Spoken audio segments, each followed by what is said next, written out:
Indian Tales, Reminiscences of an Army Family in India before the end of the British Raj in 1947, Mount Abu, Rajputana, India, 1935. "Are you a Khansamat?" I asked. "Yes, Baba Sahib, I am a Khansama." "Well, my mother needs a Khansama, so you'd better come home with me." We were without a cook, and I knew that Mum needed one. I took Zahar back to the house. Mum interviewed him, and he got the job. Zahar soon proved to be an excellent cook, and Mum was absolutely delighted. "But how did you find him?" she asked me. "I knew you needed a cook, Mummy, so I just asked him." "But how did you know he was a cook and that he needed a job?" she insisted. "I didn't know he was a cook or if he needed a job.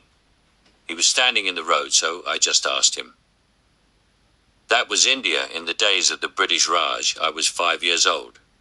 My father, who had enlisted in the army in Portsmouth in 1919 at the age of 16, was now in the Royal Indian Army Service Corps, RESC, having transferred to the Indian Army within 3 years or so of arriving in the country, and was stationed in Madhabu to create and open a military bakery. Transferring from the British Army to the Indian Army was quite a common practice for British-born troops because promotion prospects were a lot better, and better still, the transferee immediately qualified for expatriate and overseas allowances. In addition, his leave allowance was quite substantially increased, and he could thus look forward to a year's home leave every few years. "Not to be sneezed at," Dad often said. We lived in a nice bungalow built on top of a giant rock overlooking the Gymkhana Club and its playing field. Mount Abu is the only town atop the Aravalli range of mountains. We used to call them hills, but the highest peak is over 6,000 feet above sea level. It is well endowed with huge, mainly granite rocks, which, because of their shapes, acquired names like Nun Rock or Toad Rock, or because of stories attached to them, Seven Sisters Rock, Blood Rock, Snake Rock, and so on. Over to the left, as one looked out over the Gymkhana field, lay the summer palace of the Nawab Sahib of Palampura. He was a delightful young man who was reputed to have broken his back and now had a stainless steel rod inserted permanently into his skeletal structure.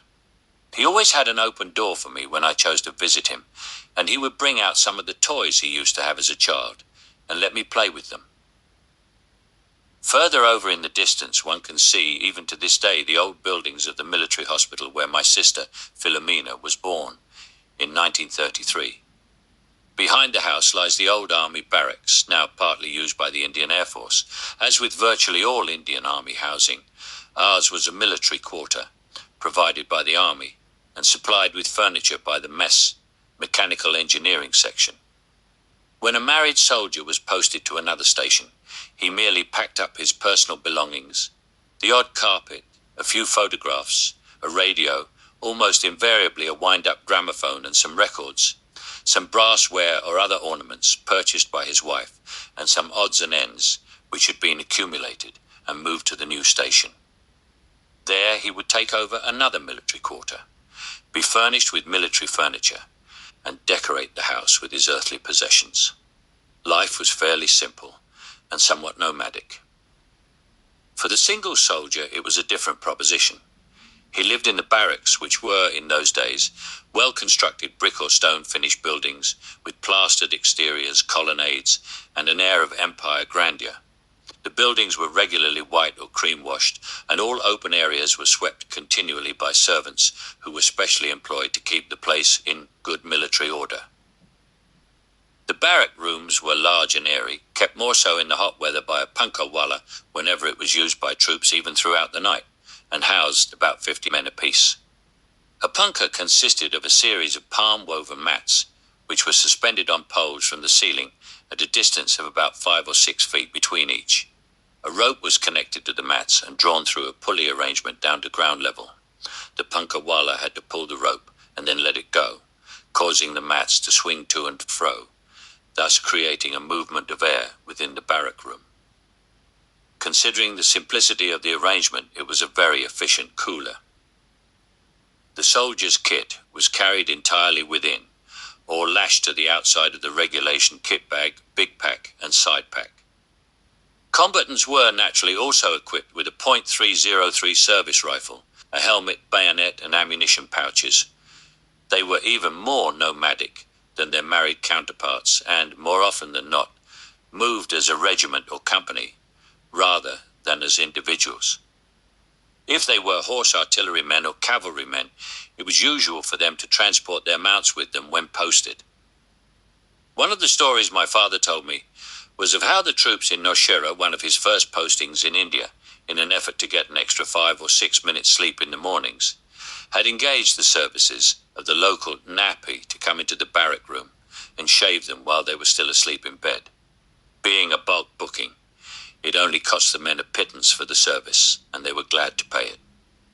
On most occasions, a soldier, new to the arrangement, would awaken as soon as his face was lathered, and for perhaps the first couple of shaves he would remain awake while the barber completed the job. Then it became a habit, and the soldier would have learned to sleep throughout the whole scenario. A new young soldier, directly from his army training depot in England, was posted to the unit and was allocated a bunk in the barrack room. Unfortunately, his new comrades had forgotten to advise him of the shaving arrangements. Having had a couple of beers the night previously while he made general inquiries about India, the various military stations, what the locals were like, no doubt thinking that they were all savages, he slept through the lathering bit of the shave, but eventually woke up just as the napi took out and opened his cutthroat razor for the shave proper. Imagine the unfortunate young man's reaction when he saw the flashing blade wielded by a turbaned stranger. Terrified, he screamed out in alarm, leapt out of bed, and ran for his life. The other soldiers in the barrack room woke up and roared with laughter at the farce. Apparently the new soldier thereafter acquired the nickname of Windy. My father had been posted to Mount Abu, a so-called hill station and military sanitarium, in 1933. The army was, at that time, only partly mechanized, and most short-distance transportation jobs were carried out by the Muli or Camel Corps. Additionally, in some stations where they existed, an elephant brigade or even the simple bullock cart was called into action. Dad's unit was a company of the Mule Corps, and he insisted that, especially since he was an ex-Royal Horse Artilleryman, his eldest son, me just 4 years old, would learn to ride.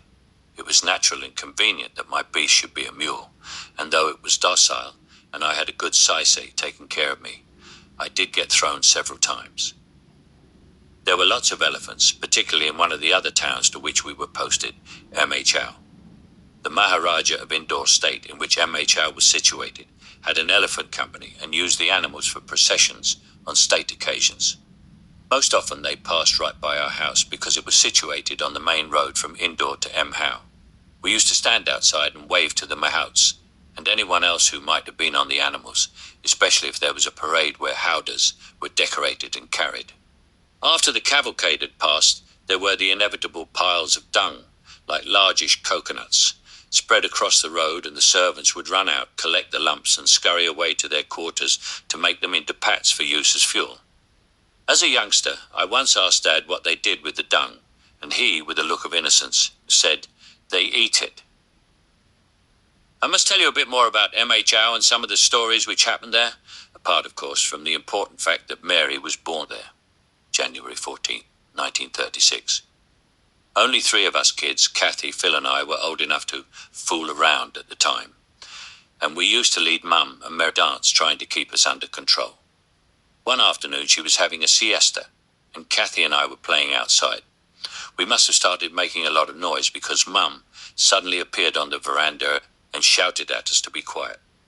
She then ordered the bearer to catch and hold us because she was going to cut a chili in half and rub it into our eyes. Although we didn't believe that she really would rub a chili into our eyes, we weren't taking any chances and scooted away out of the garden and across the fields, the bearer in hot pursuit. Naturally, he could run a lot faster than we could, but he shouted to us saying that he would not really take us back to Mum for the chili in the eyes torture, and so we gladly, but somewhat untrustingly, let him catch us. By the time we got back to the house, Mum had gone to lie down again, and the bearer forgot the matter too. When Mary was born, Dad took us to the military hospital to see her, and having looked at the new baby and said our hellos to Mum, I wandered off down the ward looking under the beds and into any cupboards I could find. Mum was getting embarrassed because all the other new mums were curious as to what I was doing. She called me back and asked, "What are you looking for, son?" "I want to see the box in which the baby was delivered," I replied. Mum, Dad, and all the other mums in the ward started laughing, and I couldn't understand why. "Where is the box in which she came, Mummy?" I insisted.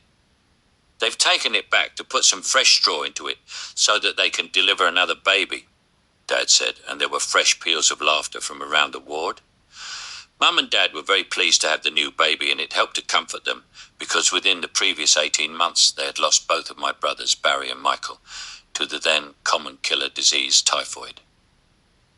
When Mum came home some days later, she sat on the veranda and began to eat some nuts. She gave me some, and I ate most of them, but I was having difficulty in breaking into an almond which was still firmly encased in its shell.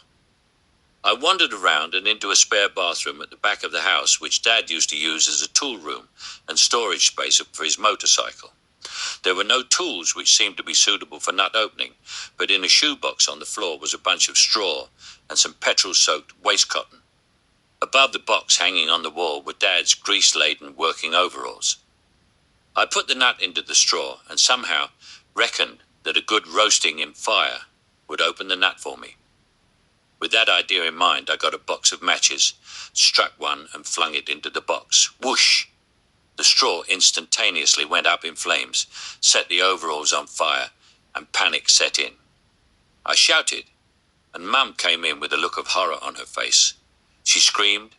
The bearer rushed in and, seeing the flames, grabbed a bucket of water and doused them. No problem.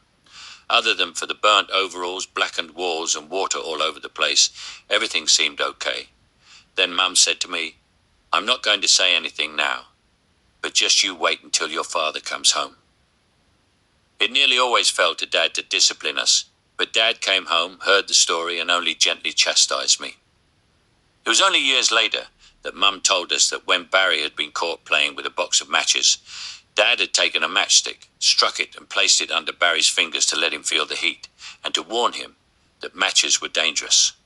When in later years, Mum recounted that story, she told us that Dad had deliberately burned the poor child's fingers, but I think all of us knew that that could not have been true, and that the burning was more a figment of Mum's imagination, and had become more and more a traumatic and terrible dream as the years went by. It was hardly to be wondered at that Dad, no doubt remembering Barry, had had tears in his eyes when Mum told him how I had nearly set fire to the house. Kathy used to tell Phil and me stories about fairies and goblins. It's funny how this need to hear stories is so common to humanity. Only a few years ago, in about 1972, we were being shown around Singapore by my brother Sean's wife Linda. They were stationed there at the time and had got to know a lot about the place. We went to the Chinese Quarter one night, and there were crowds of Chinese people, virtually all adults, seated around a single fellow who was talking to them in very intimate low tones and waving his hands around, emphasizing some point or the other. His audience listened intently. I wondered if there was some incitement to riot or revolt being engineered. No, he was merely telling them stories.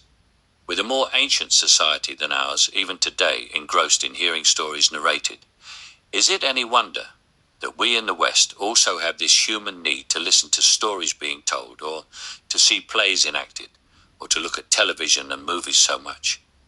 One of Kathy's stories was about some fairies who lived out at the base of a tree in the garden of our house in Mao. "In the middle of the night, when you two young ones are asleep, I look out of the bedroom window and watch the fairies dancing and singing," she announced in a superior fashion. For several nights I tried to keep awake, looking out of the window and wondering if I too might see them, but they never appeared. However, one morning Kathy said that all the fairies had been murdered by bad goblins, and to prove it, she showed us their gossamer fairy wings near the base of the tree and their blood all over the roots. Phil and I were dumbfounded. How could the goblins have been so cruel, we asked each other, and Phil started to cry. It was only months later that we realized that the wings had been shed by flying ants, and the blood was only the red resinous gum which had oozed out of the tree. Kathy, Phil and I used to play tag, and chase each other around the garden, shouting and generally making a rumpus. One day I was chasing Kathy. Phil was so young and tiny that she was too easy to catch, and while still running, she looked back to see how close I was to catching her.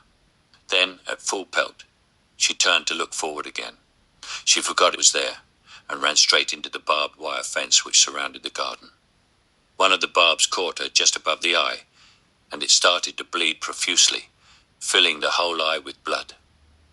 I was beside myself with worry in case Kathy lost her eye, sure as heck.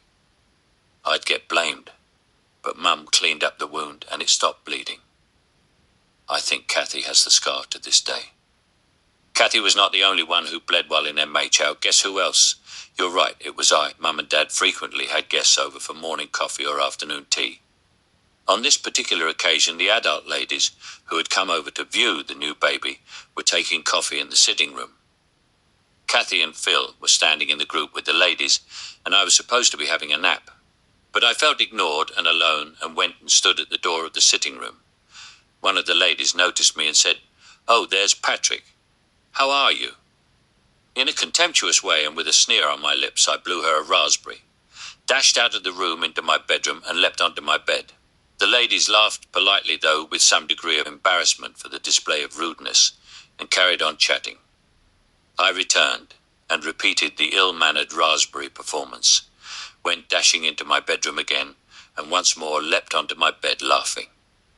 I liked this, especially since it also seemed to amuse our guests who laughed each time I repeated it. But on maybe the 5th or 6th occasion, when I went to leap onto the bed, I slipped on the small bedside mat beside it, missed the bed, and went crashing down on the floor, with my head striking the iron frame of the bedstead. For a second I was stunned, but suddenly, realizing that my head was pouring blood from a 1-inch gash I had sustained, I let out an almighty shriek and started crying. Mum put Mary down and came into the bedroom. She picked me up and called the bearer, always faithfully hovering around in the background to get some water and a sponge. After cleaning up the wound and applying pressure to it, it stopped bleeding. However, it would need a couple of stitches, she said. I was rushed to the hospital while Dad was sent for from the office, and got to the hospital just as the doctor was about to start stitching. "Now this is not going to hurt you, son," said Dad as I quaked and struggled in his arms at the sight of the needle. "The doctor is going to put some ice on your forehead, and you will feel it very cold. There is not going to be any pain." The doctor bathed the cut with iodine, which should have stung like heck. But didn't I had quite clearly believed Dad, and even though it might have stung, I believed that it was cold and painless. 2 or 3 stitches were inserted, and with my head neatly bandaged, we went home. Tissue stitching techniques were not very good in those days, and so I have the scar to this day. Now that I think of it, Mum had a large and vicious-looking scar on her leg. In fact, a piece of her shin bone was sliced away in the accident, which happened when she was a girl of about 5 or so. She told the story of how she had wanted to show her father's ceremonial sword to a guest at their home. The sword was kept on top of a tall wardrobe, and Mum had stood on a stool to reach it. She took it down and unsheathed it, but before she could get off the stool, she overbalanced and fell, dropping the sword against her shin. She was rushed to the local village hospital, and the wound was stitched with wire and horsehair. She had a huge, ugly scar ever after that. Dad had a warped shin. He had broken his leg playing football, but had been rushed to the hospital right away and had it set. Unfortunately, Dad told us, and always swore it was the truth, that the surgeon was as pissed as a fart during the operation and incompetently set the bone with a very distinct bend in it. The surgeon had later said that he would break and reset the mess, but Dad never let him have another go at it, and lived with the bent shin for the rest of his life. When we were due to leave MHR, we spent about 3 days in a guest house, which was almost continuously rented by the army for families in transit. The owner was a kindly lady who used to help me with my soldier toasts and boiled egg. She would hold the toast in her left hand and do the buttering with her right. Her left index finger fascinated me because she held it in a straight and stiff manner, pointing upwards, and I believed she had something wrong with it. I could not help but try to take a sly look at it whenever I saw her.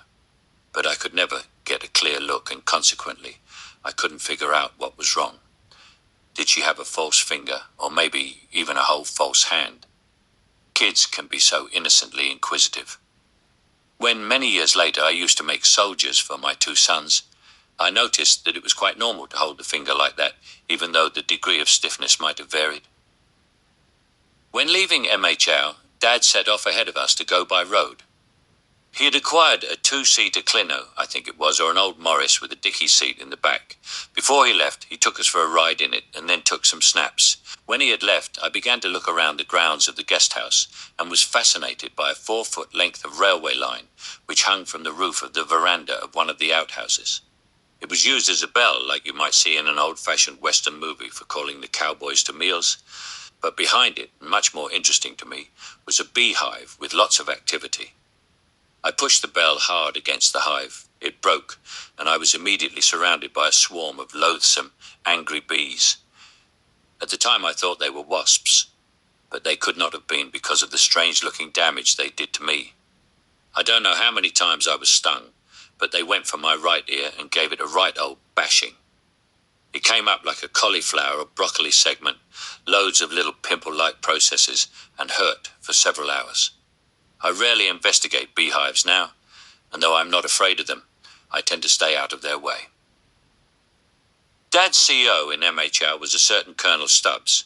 He had a daughter about the same age as Kathy, and so it became customary that the three of them were to go out to picnics and for swims. Years later, in Karachi, after the war broke out, Dad's CO was Colonel Dorr. He had lost his only son, who was a student at Eton College, and now was unable to have boys around him. He started taking Kathy out to a place called Sandspit, where the Imperial Airways flying boats used to land and spend a night or two before proceeding to Australia. I was a duffy swimmer in those days, and so, in any case, was unable to accompany them when they swam out and around the flying boats. Instead, I used to play on the beach in the shallow water and amuse myself looking at a peculiar species of fish which came out of the water, flipped around on the beach for a few seconds as though they had lost their bearings, and then got back into the sea. Talking about fish coming out of the sea, I must also interrupt to tell you of my memories of Mahe, Mum's birthplace, February 19th, 1900, where we used to walk along the beach each day with Chapley, Granny's housegirl. I must have been about 3 years old. One day it started to rain heavily, and fish, small sardine-like creatures, started falling from the heavens.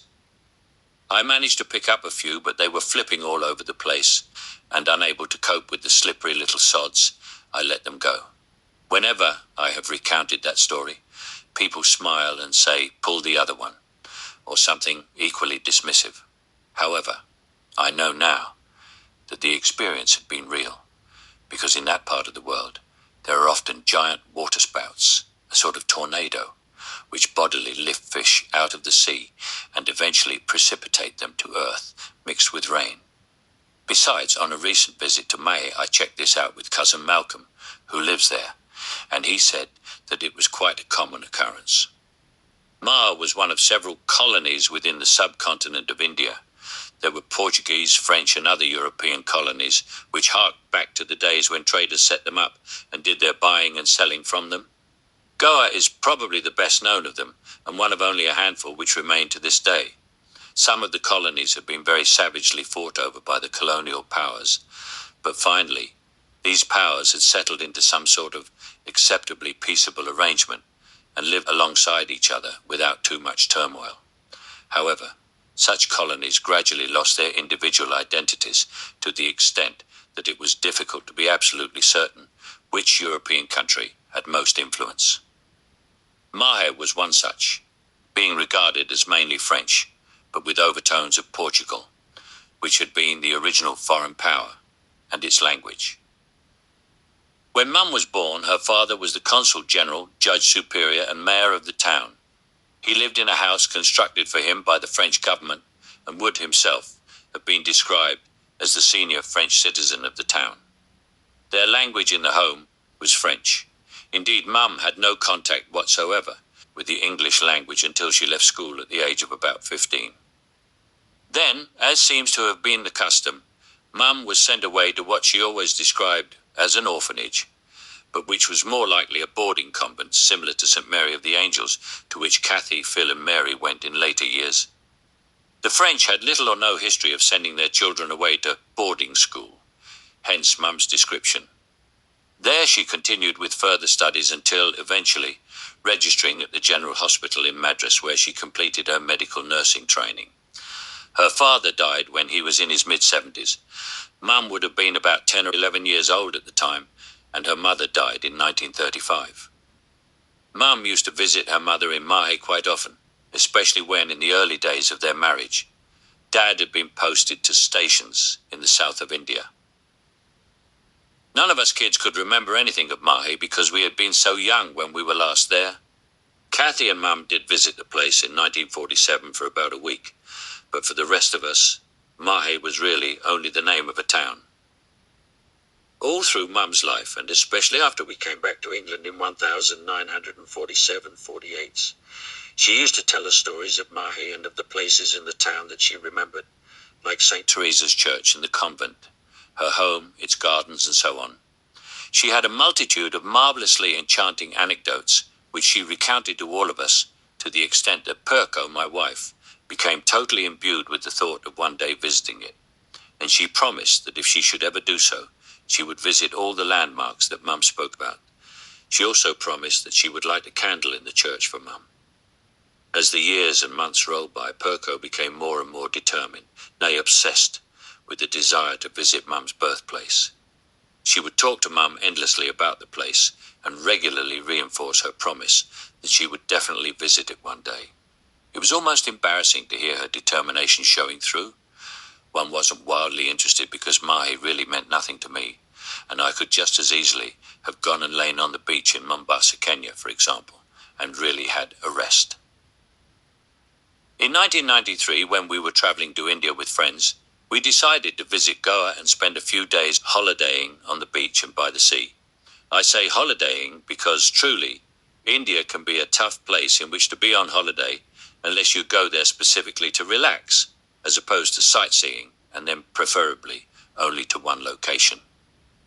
Perko and Kathy, who was along on the trip, had plans for a trip to Mahe too, and since Mum was now nearly 94 years of age and ailing, I thought I might tag along for the duty of it. But by the time we got to Goa, having spent about 3 weeks in the north of the country, and to add to my misgivings, when we could only find the smallest or no reference at all to Mahe in any guidebook we cared to consult, I gave up. Surely you would not condemn me when I tell you that the references included one which said, "Don't bother stopping in or visiting Mahe. Even long-distance lorry drivers only pause in this tax-free town to have a beer before continuing on their way." "Look," I said, "it's miles from anywhere, and access would just about be impossible in the time we have left on this holiday. It seems that it can only be approached by a long journey by road or by rail. The nearest airport must be at least 4 damned uncomfortable hours' journey by road from it. You girls go. I'll wait here for you." But they didn't go. By the end of the next year, 1994, Mum, though as compos mentis as they come, was fairly quickly fading away, constantly falling down and injuring herself, and worst of all, spending weeks in hospital at a time. "That's it," Perko said. "I'm going to give it another try now. Let's go." I should tell you that a journey to India is also a slog. The flights are nearly always fully booked, and since we tend to stand by for flights rather than pay the full fare, Perko is the station manager for Finnair at Gatwick, London. It is even more so. "Okay, let's give it one determined and final bash," I agreed. We had no idea at all of how we were going to do the trip and whether we would finally make it or not. But I'm going to tell you a story of a journey of miracles with which we have regaled our many friends many times, but which bears another telling. The journey of miracles. We set off from home with our standby tickets and virtually the clothes we stood in. We took biscuits, sardines in a tin, some tea bags and coffee. Who knew when or what we were going to be able to eat en route? And furthermore, we were due to be back in England to start a trip to the United States in 5 days' time. Getting to Heathrow, we were given seats immediately, no standing by. Hello? I thought to myself, that's nice. The flight was virtually empty because there was a plague scare in India at the time, and hardly anybody else wanted to travel. Thus it was that we were able to spread ourselves out over the middle seats and sleep all the way to Bombay. Perko made sure that we picked up some more rations on board, including our wine, still unopened, and some chocolates, sweets, and biscuits. In Bombay, we found that there was a flight almost immediately destined for Calicut, which we reckoned was the nearest place to Mahe. We boarded it and found that it was nearly empty too. This trip was becoming a lot less arduous than we had anticipated. The reason was that it was an international flight out of Bombay to the Middle East, and was due to pick up most of its passengers workers in Dubai, Sharjah, and Saudi Arabia in Calicut. It had been difficult enough in Bombay to find the flight, because even people in the airline business had, for the most part, never heard of Mahe. Admittedly, we were pronouncing it incorrectly with an emphasis on the H, whereas those who had heard of it pronounced the name Mai with a silent H. Eventually, we met some airline fellow who came from Kerala and who pointed us in the right direction. Once aboard, Perko started to ask the passengers how we could get to Mahe, but no information was forthcoming. Of course, the folk, mostly residents of Bombay, had never heard of the place. When we disembarked in Calicut, there were a bunch of schoolgirls who also got off the plane and knew of Mahe's existence, but had never been there, they said. However, one of the girls who had waited for us to exit the terminal introduced us to her mother, who had come to meet her. Yes, the mother said when she heard the purpose of our journey, I know Mahe. I work in a bank there, and if you like, I can meet you there and show you around. Let me see, she pondered. Day after tomorrow, she decided. You see, tomorrow is a holiday in the town. A holiday? Damn, that was a nuisance because of our limited time. However, we agreed to rendezvous with her. Perko wanted to go straight to Mahe, but I dissuaded her, telling her that it was almost dark, and we would be better off staying in Calicut for the night and getting a taxi early the next morning. Bright and early, darling, bright and early, I promised as I saw her begin to fret over the delay. We found a most comfortable hotel and plumped for a giant room on the quiet side of the establishment. The room was equipped with private bath and air conditioning. Had freshened up, we went downstairs and had a marvelously prepared dinner of soup, curried pomfret, my favourite fish, giant prawns, and rice plus a couple of puris. We each had a bottle of beer and to finish with a cup of coffee. The night's hotel bill, including the meal, came to £7 for both of us. Quite clearly, not too many tourists had ventured into these parts, and we saw none. The locals were friendly and wanted to exercise their English language skills with us. We determined to keep this our secret place. We went to bed. The next day after breakfast, at about 6.30 in the fresh air of the morning, we set out on the last leg of the outward trip. As we got nearer to Mahe, though still at least an hour's journey distant, Pirko kept a weather eye out for a large house with a wide flight of steps leading onto the road, as Mum had described the property. Finally, the driver announced, "This, sir, Mahe." He only had a few words of English, his mother tongue being Malayalam, the local Kerala language. To my dismay, I don't know Malayalam. But what is all this? The town was covered in decorations, bunches of flowers and bunting, and all the people seemed to be, as my American friend Ron used to say, in their best Sunday go-to-meetings clothes. There were buses and rickshaws, bicycles and cars, all gaily decked with flowers and decorations. What a reception, we thought. But it was not for us. This was the annual feast of Saint Teresa, the patron saint of the town and Mum's saint. The one day of the year when pilgrims come from all over the country to pay homage. We were absolutely astounded at the coincidence and the timing. There could be some good omen here, I thought. We kept the taxi hanging around, and even though our journeys within the town were hardly more than a couple of 100 yards at the most, we used it because, believe me, even in October it was hot and humid. say 95 degrees F&E, and transport would be a real bonus. First of all, we looked into the church. This must be Mum's church, and where Perko would light the candle for her, we decided. Alongside the church, there was a series of buildings set in a square, and which we thought might be Mum's convent. There was also a stall where they were selling rosary beads, holy pictures, candles, and similar paraphernalia. It was manned by several people, of whom 2 were nuns. We asked the nuns if this was the convent. Yes, it was, they said, but on further questioning, added that it had been built only recently. So it wasn't Mum's convent after all. Disappointment. But when we asked if there was an older convent, they told us that there was, but that it no longer served as a convent. It is being used as a beer storage, and there are some shops there too. We wanted to see it, so one of the nuns kindly accompanied us to the top of the main street, introduced us to an Indian lady dressed in a sari, and who owned and ran a flower shop. She looked quite busy making up garlands, posies, and bunches of flowers for her customers, but she was very hospitable and invited us into the open-doored premises, made us comfortable, and invited us to have a cold drink and some cakes. Then she surprised us as she began to speak in near-perfect English. She was one of the last remaining colonial inhabitants who had taken the sari like most other ex-colonial women. Her name is Nora Jason. We spoke for several minutes and discovered that the building she occupied was indeed part of the original convent, while across the street lay the main old school building and the playground. The French nuns who had managed and taught in the place for many years had departed soon after independence in 1947, and now an Indian order of nuns ran the new convent.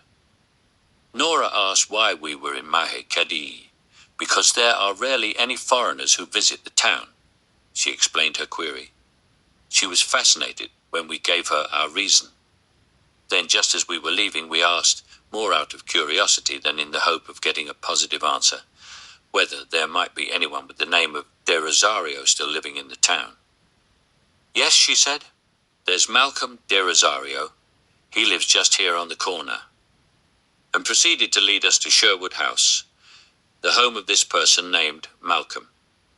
I could not remember ever having heard of a Malcolm De Rosario from Mum, but we nevertheless followed Nora with a growing feeling of anticipation and excitement. I mean, Perko and I agreed there aren't that many people with that surname. Let's find out if this is someone we should know. Arriving at the house, Nora just shouted hello and casually walked in through the open door of the living room. A young man of about 25 came out to greet us and told us his name was Michael De Rosario. We explained to him the reason for our visit. Mother's maiden name was De Rosario. We had decided to visit the town because she was getting old, and we wanted to light a candle for her in the church. I'll fetch my father, he said, showed us into the living room and invited us to sit down. Nora said her goodbyes as we thanked her for her hospitality and assistance and started off back to her shop. We waited for about 5 minutes, and in walked Malcolm, a gent in his late 50s, dressed in a crisp white shirt and tie, and freshly pressed trousers. He had quite clearly got himself quickly dressed for the occasion. Without hesitating, he approached us and hugged each one of us with affection, kissing us on the cheeks as the French do. "Welcome, my beloved cousins," he said. "You must stay for lunch while we talk and make our acquaintance more complete. Son," he turned to and addressed Michael, "please bring our cousins a cold drink." Yes, he told us, he belonged to the original and only De Rosario family in the town. Working in the Nilgiris, as he had done for a British tea company, he had stayed on after independence, and now, retired, he had continued happily to live out his years in Mahe. He spoke of other De Rosarios who had long since died or left the country, and as he spoke, I tried to make a connection with him and our De Rosario family. When he started to talk of the judge and the mayor, things started to lock into familiarity. It appeared that my grandfather and his grandfather were brothers, so we could only be second or third cousins at best, but that was a start. Then, when he mentioned Auntie Theo, my ears pricked up. He showed us some photographs, and sure enough, there among them was one showing our beloved Aunt Theo. Okay, so he really was related to us, but were there any other De Rosarios? Yes, there's Edith, but she married a Hindu, and we do not have much to do with each other. He seemed almost embarrassed to admit it, and changed her name to Etheraye. She still lives here, next to the church. I'll introduce you to her after lunch. Then our questioning took on an excited and hurried note. Do you know where Granny and Grandad are buried? Is the grave still there? Do you know where they used to live? Is the house still there? Malcolm let us fire off a stream of questions then. Have you seen the newspaper article? He asked. No, which newspaper article? Go, bring it, son, he said, directing the order in a gentle manner to Michael. Michael brought the newspaper to his father, who showed it to us. It had a picture of Sherwood House and a couple of others, one of Edith and another of the entrance to the churchyard. It was written in Malayalam. Other than for the picture of Sherwood House, we couldn't make head or tail of it. Take it and keep it. Malcolm generously offered it to us. No, we can't take it. It must be precious to you. No, I can easily get another one. But it must be old, a real souvenir. When was it printed? We asked. 3 days ago on Sunday. Perko and I looked at each other in amazement. Here, after over 50 years, was an article on the family, and printed, almost by heavenly intervention and instruction, on the Sunday before we arrived. First, the easy journey from England, then arriving in the town on the feast of St. Teresa, then meeting up with a relative, now this newspaper article. This had to be something truly extraordinary, and certainly more than simple coincidence. We ate lunch and talked about other things. Michael, almost with tears in his eyes, looked longingly and lovingly at Perko and myself, his very own cousins. Malcolm explained that his sons had often asked him why it was that they did not have any relations near them, and Malcolm had explained that the aunts and cousins had all gone away to other parts of the world. Now at last, Michael could see real cousins who had come back to Mai. He was overjoyed. After lunch, we went to the church and Malcolm requested the key to the cemetery. Everyone was very respectful of Malcolm. He was the top man in town as far as the church and the Christians were concerned. He had supported the church and arranged its new paint job, plus he carried out many charitable works for them. Having picked up the key, Malcolm took us next door to Josephine's, a cute little house which could easily have once been the home of the local priest, where we were met by Edith.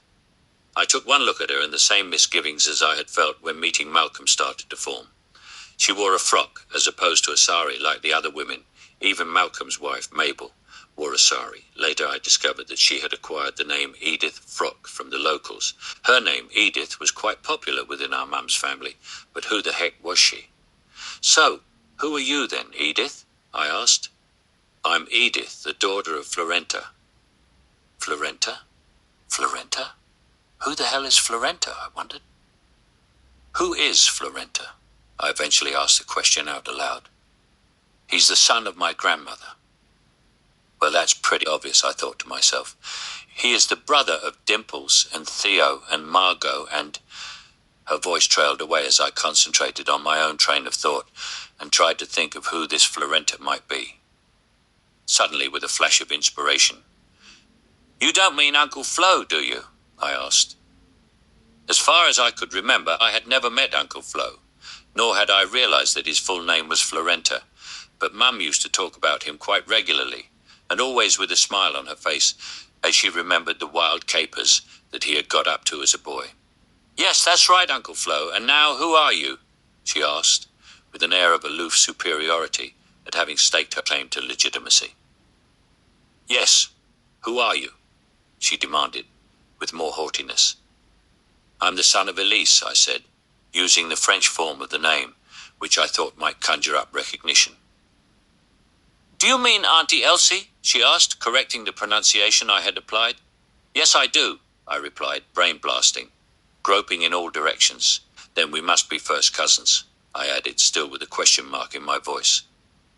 But by this time, cousin contact had been made, and before long we were all kissing and hugging. I hadn't known that we had any relatives left in India, and though Edith knew that Mum had several children, even the faintest notion that she would ever see them had not crossed her mind. Edith offered us a meal and refreshments, but time was beginning to slip by fast. We declined and took our leave, promising to write and visit the next time we were in India. Gosh, when was that going to be? But in fact, it has been on several occasions, almost annually since.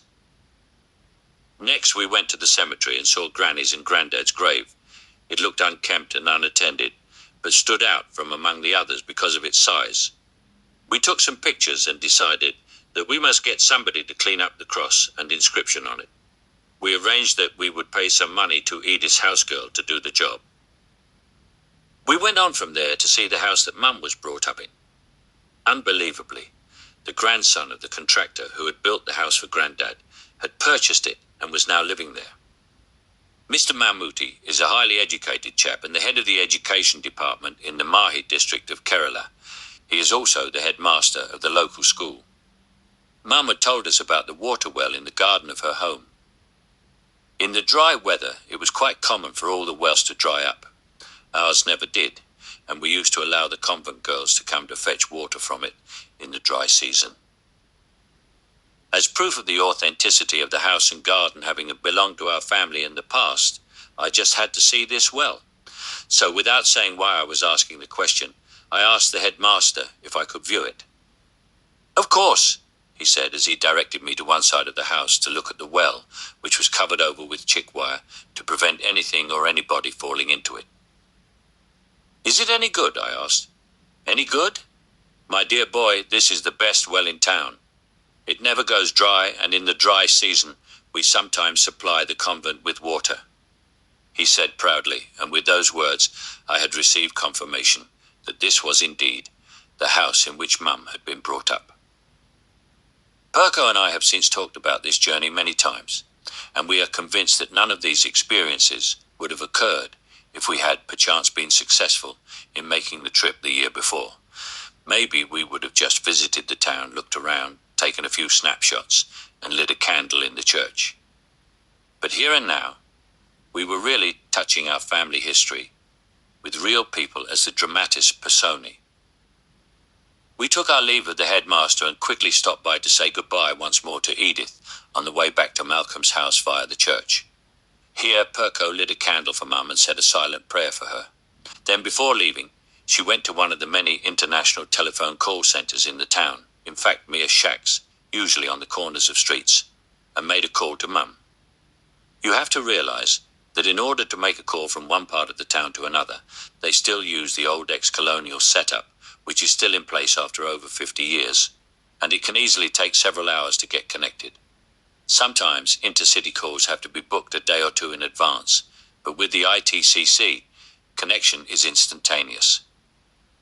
"Hello, Mum. We're in your hometown of Mahe, and I've just lit a candle for you," Perko announced excitedly. For a second or two, Mum was silent, trying to figure out who was calling. Not knowing that we would get onto the flight, we hadn't told Mum of our plans to try and travel to Mahe. Then it dawned on her, and she was overjoyed to hear Perko's voice.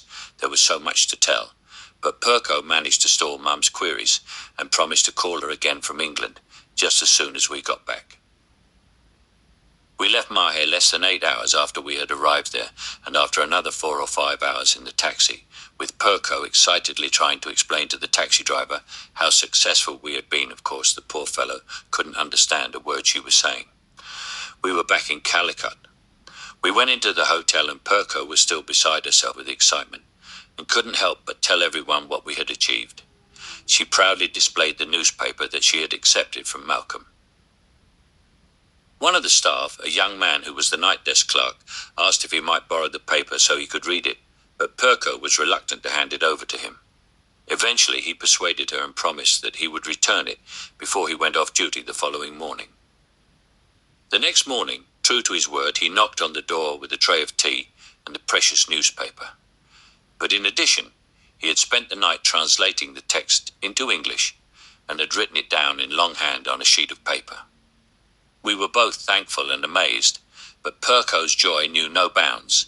We had not eaten any of the snacks we had brought from England, nor had we used any of the bog paper or tissues, and Perko had not opened the wine from the aircraft.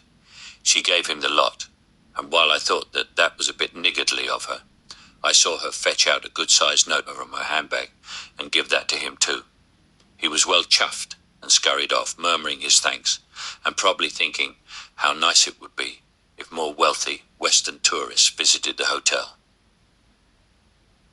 Our trip back to England was not marred by anything untoward. We got seats on another empty aircraft and slept all the way back. When we got home, we were fully rested, went around to the instant print shop and had our rolls of film developed and printed. The pictures were good, and Perko made up a special album for Mum. We snatched a bit of breakfast and sped off down to see Mum in Newbury. When we told her our story, she was overjoyed and hardly able to speak with the emotion which was flooding over her. But the best was yet to come. While I had been looking around Mum's home in Mahe, my outstandingly thoughtful wife had been picking bits and pieces from the garden. A baby coconut here, some peppercorns there, chilies, coffee beans, and where there were no fruit in season, she had collected the leaves of bushes and trees instead. Now she had laid a tray with all these bits and pieces of nostalgia neatly spread out on a crocheted tray cloth and presented it to Mum. "Here you are, Mum," she said. "These plants, fruit and leaves are from your own garden in Mahe, from your very own garden. Hold them, feel them, smell them, and bring back your dearest memories of childhood. I bring them to you with love." Mum was so overcome, her eyes filled with tears, and she dabbed at them with the handkerchief she always carried. She fondled the display with so much deep affection, memories flooding back. I was thunderstruck.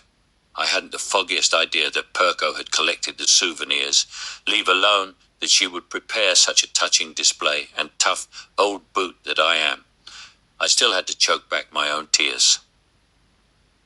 Mum's day was complete. She sat deep in thought and memories, repeating over and over again, "You've given me a new lease of life. You've given me a new lease of life. May God bless you, child." Mum was delighted to hear news of Edith again, of course. She remembered her, and, now again in touch with each other, the pair of them exchanged several letters in French. How pleased that must have made them. For our part, the whole trip, we realized, had taken less than 72 hours from start to end. Mum died peacefully 2 months later, aged just 1 month short of her 95th birthday. May your soul rest in peace, darling Mum. The story of the miracle journey would not be complete without adding this sequel. A couple of years later, in 1996, Perko and I had tried a different route to Mahe from England. We flew to Trivandrum and took the train northwards to Mahe. We had a couple of days to spend in Trivandrum before going north, and decided to pass the time in a tiny beach hotel north of the city. The hotel was owned and operated by a couple in their mid-30s.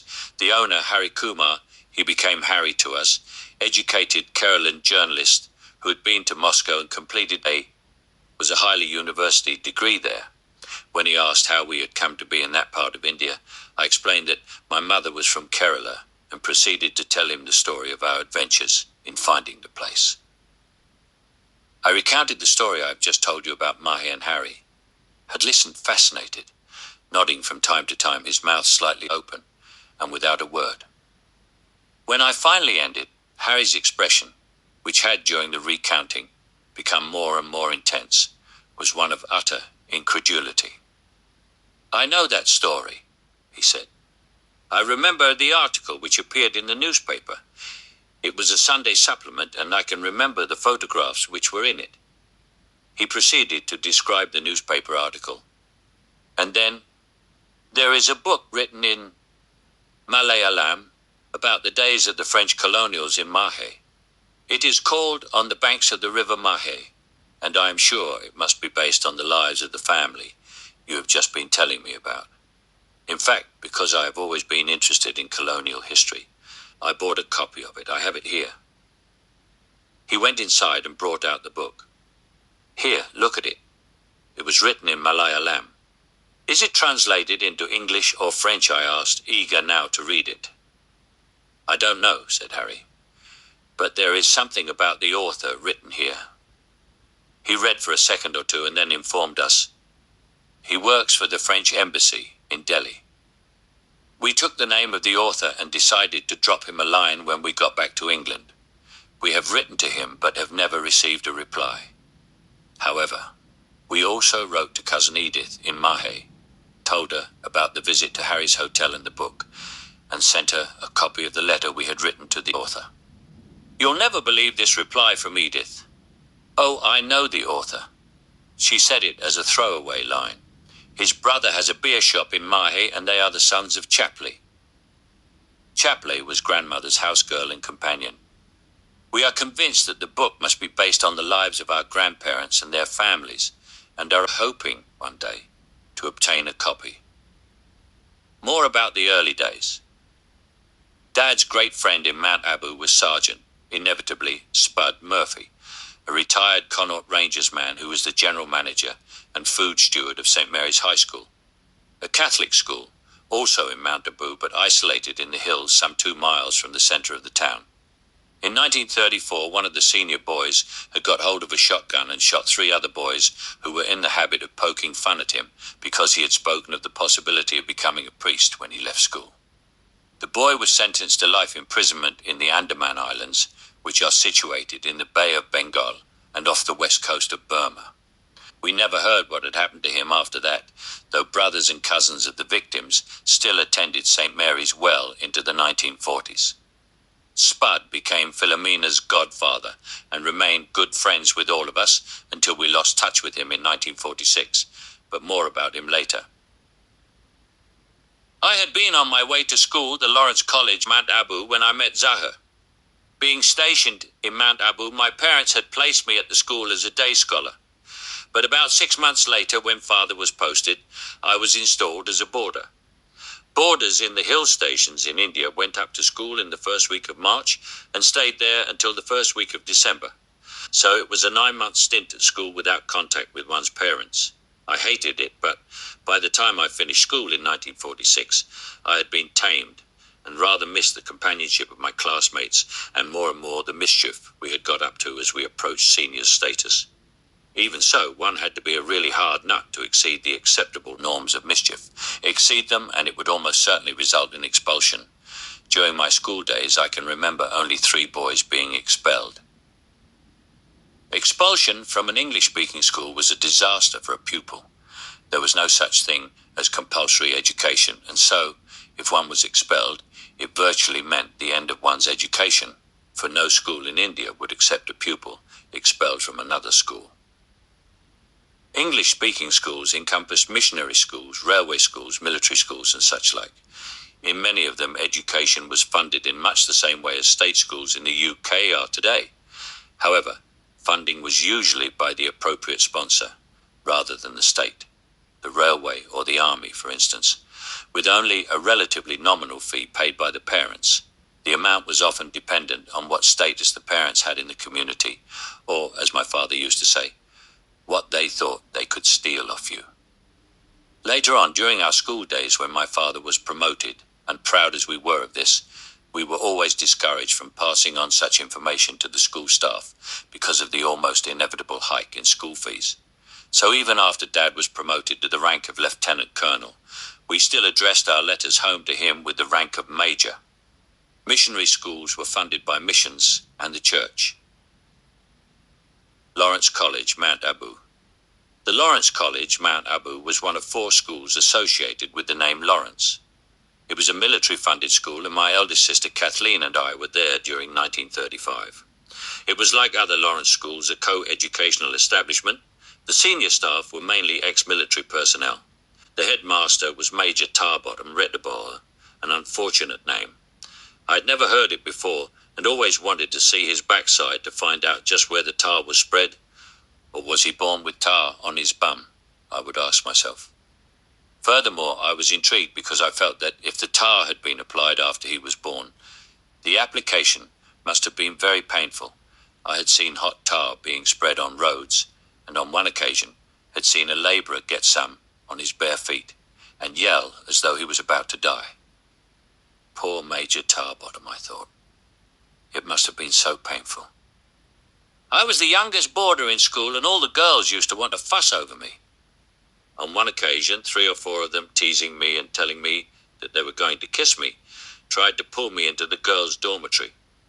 I struggled without success, and finally, just at the door of the dormitory, I must have decided that attack was the best defense because I leapt forward and bit the girl immediately in front of me on the chest. I bit hard. She screamed out and let go of me, likewise the others. I didn't get kissed.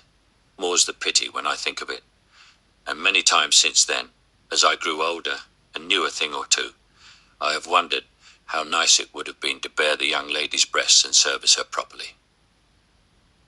Our junior classroom was on a floor above the gymnasium, a completely separate building from the main school block. I noted that during classes, several of the students would put up their hands and say, "May I be excused, please, miss?" Then the teacher would say yes, and the student would leave the classroom for what seemed like an eternity. I wanted my share of this absence from the class. Room and asked one of the pupils what it was all about. "Well, it's when you want to go to the bogs," I was told. So the next day I asked to be excused, but when I got outside the classroom I could not be bothered to run in the intense heat across the playing field to the bogs, but instead I just imagined I was running across. My eyes did all the work, but totally miscalculated the speed of my imaginary run. Right, now I am at the top of the stairs. Now I am at the bottom. Now I have run across the playing field and am at the bogs. Now I am doing a P. I've finished and am running back and up the stairs. Now I enter the classroom. Of course, the whole deal took less than 15 seconds. I re-entered the classroom. "Well, did you want to go after all?" asked the teacher, and all the other kids giggled. "I went," I lied. The teacher, almost certainly thinking I had pissed on the landing, went out and had a look. She came back in looking puzzled. "You were very quick," she commented. "I think I must have run very quickly," I said, and then realized I was not breathing very heavily, as though I had just run a couple of 100 yards. After that, I lost interest in being excused from the class. It was far too complex a business just to get out of the classroom for a few minutes. I had noticed that Mum and many visitors to our home appeared to take pleasure in holding the push handle and levering my baby sister's pram on its 2 rear wheels and cooing and clucking at Phil, who was in it. Phil seemed to enjoy this a lot and would coo and cluck and occasionally giggle back at them. One day, while Mum was busy working with her sewing machine on the front veranda and Phil was in the pram, I decided that I would follow the example of my seniors and amuse our baby by doing the same thing. Each time I levered the handle further back, thus lifting Phil further and further towards a vertical position. Each time I would call out, "Coo coo, little baby," and she would really laugh and giggle. I loved the effect the game was having on her. Then suddenly I overdid the levering and Phil came tumbling out of the pram and onto her face on the veranda floor. There was no reaction for a full second or so. Then she suddenly let out an almighty scream. I was terrified, and so was Mum, who leapt out of her chair and came to rescue Phil, while at the same time shouting at me, "What have you done, you bad boy?" I expected to see Phil's face flatten like a plate at least, and pouring with blood. I was out of my mind with guilt and fear. A bloody great bump came up on Phil's forehead, yet, apart from that, there was no lasting damage. However, I didn't wait. I had done a bunk into the house and hid from Mum while she attended to the situation by nursing the baby and cuddling her close. Phil soon stopped crying and I heaved a sigh of relief, but I did not even push a pram again for years after that episode. Mount Abu is home to monkeys by the million. They are cheeky and often, because they seem to move in great packs of several hundreds at a time, threatening.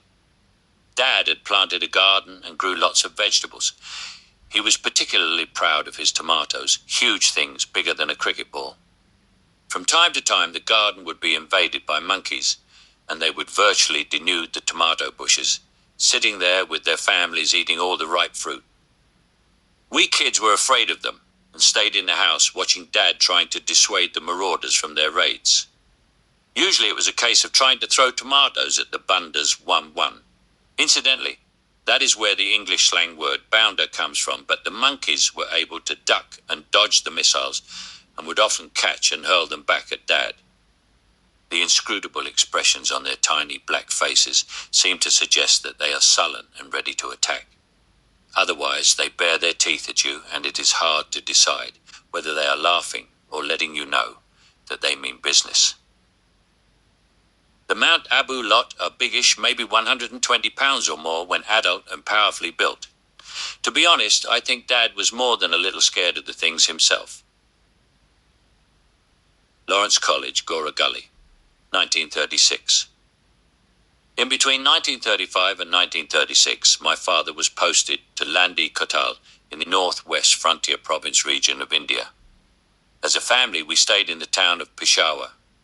On one occasion, Dad had taken me up to Landi Kotal for the day, as company for himself on the longish drive, and had left me in his office while he went out to check on his company in the field. After some little while getting fidgety, I walked out onto the veranda and then across the Maidan looking for my father. Coming to the edge of the Maidan, I looked over into the distance and saw the most amazing sight, 4 bodies of Afghanis hanging by their necks from the crossbar of a construction, which had been set up for just such a purpose. Frightened, I ran back to the office and sat down and waited until Dad returned. But I never said anything to him about the hangings. Many years later, as an adult, I came across a photograph which was of 4 bodies hanging in the same way. Dad said that they were probably the same chaps who had been hanged. I think the word lynched would have been more appropriate on the day we went to Landi Kotal. For a few weeks, my sister Kathy and I attended the local day scholar convent in Peshawar. But March 1936 arrived all too soon, and we were shipped off as boarders to the Lawrence College, Gora Gully. The train station was at Rawalpindi, and from there it was a bus ride, followed by a pony or mule ride up to the school. I was in the junior school and Kathleen was in the girls' school. We had a common playground. There was a bit of bullying amongst the kids, and now and then I would come in for a measure of it. Fight back was the watchword of the time, but in my case it usually resulted in an additional punch on the nose or a thump in the belly. I don't remember how she came to hear of it. Kathy was my own special guardian and Bodacia, and always protected me, but I remember that she had only landed a few juicy thumps on my current attacker when word got around that she was tough. They stopped bullying me after that. There were a couple of strange kids in Gora Gully. When we caught butterflies, grasshoppers and dragonflies, we would take them to Dickie Hall, another pupil, who promptly ate them. I remember spending hours and hours trying to swat these flying creatures with my hat, shaped like that of a French foreign legionnaire, so that I could feed Dickie with them. Surely, I thought, he must be even hungrier than I am.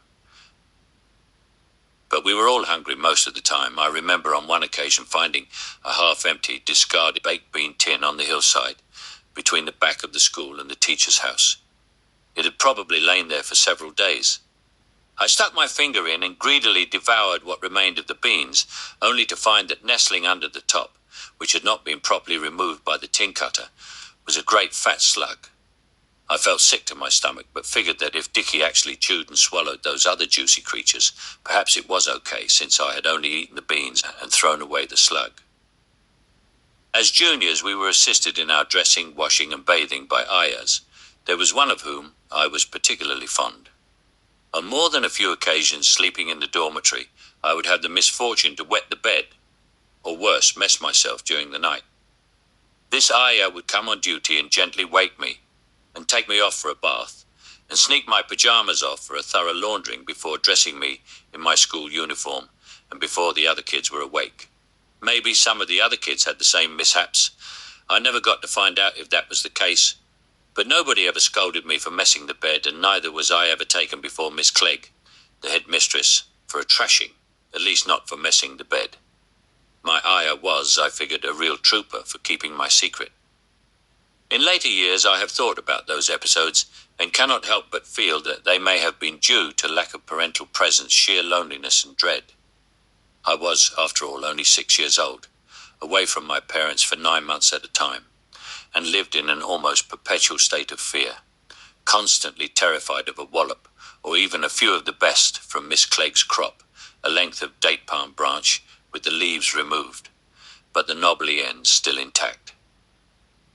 At that time, my favourite teacher was Miss Doutre. She was a beautiful and elegant French colonial lady.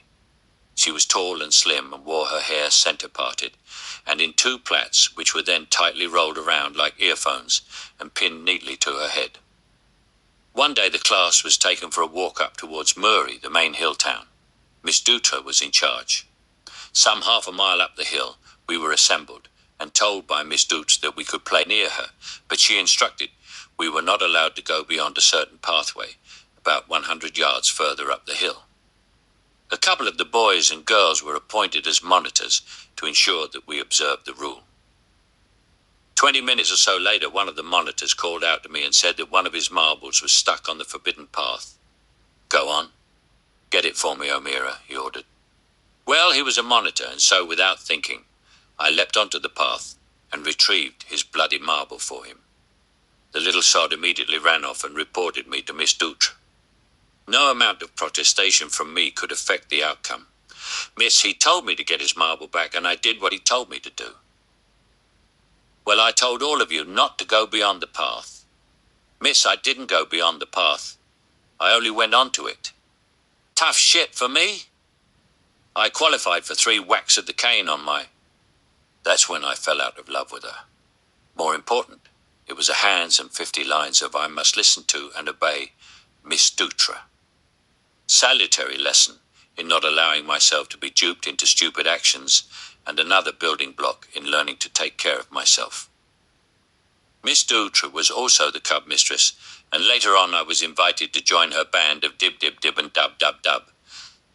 I was still a bit wary of Miss Dutra since the marble incident, but I fancied the swanky Baden-Powell hat, kerchief and smart uniform with the special buckle and belt and the lanyard. So I said yes. However, I soon felt it to be a load of nonsense, and once I left Gora Gully, I had no more time for the cubs or scouts. In the meantime, I had learned to use an air rifle. My father started taking me out shooting, and in later years let me use a .22 rifle. Best of all, I learned to ride and acquired a bicycle. Who the hell wanted to mess around with a bunch of kids swearing allegiance to Chief Wolf, or whatever he was called? During each of the 2 years I was in Gora Gully, I developed a whitlow paronychia.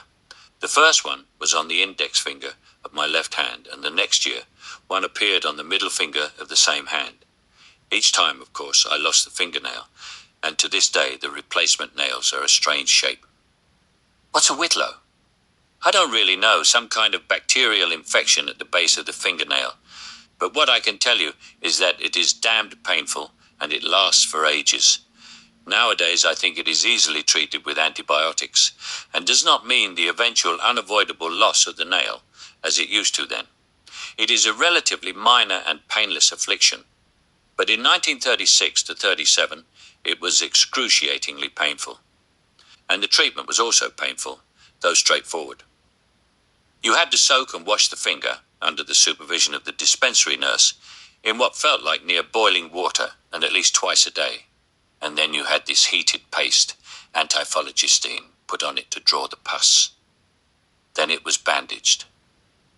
At one stage I decided that the cure was worse than the affliction, but after 2 days of suffering ever-increasing hell, and praying that it would get better by itself, or maybe, if I prayed to Our Lady, which didn't help, I succumbed, and decided that I had to go back for treatment.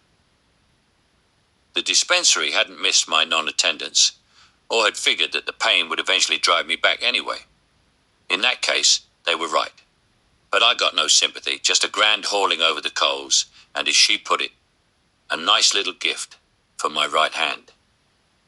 2 or 3 whacks from Miss Clegg's cane, I can't remember how many. But anyway, they all hurt once you had got the initial wallop. When December arrived, we were homeward bound.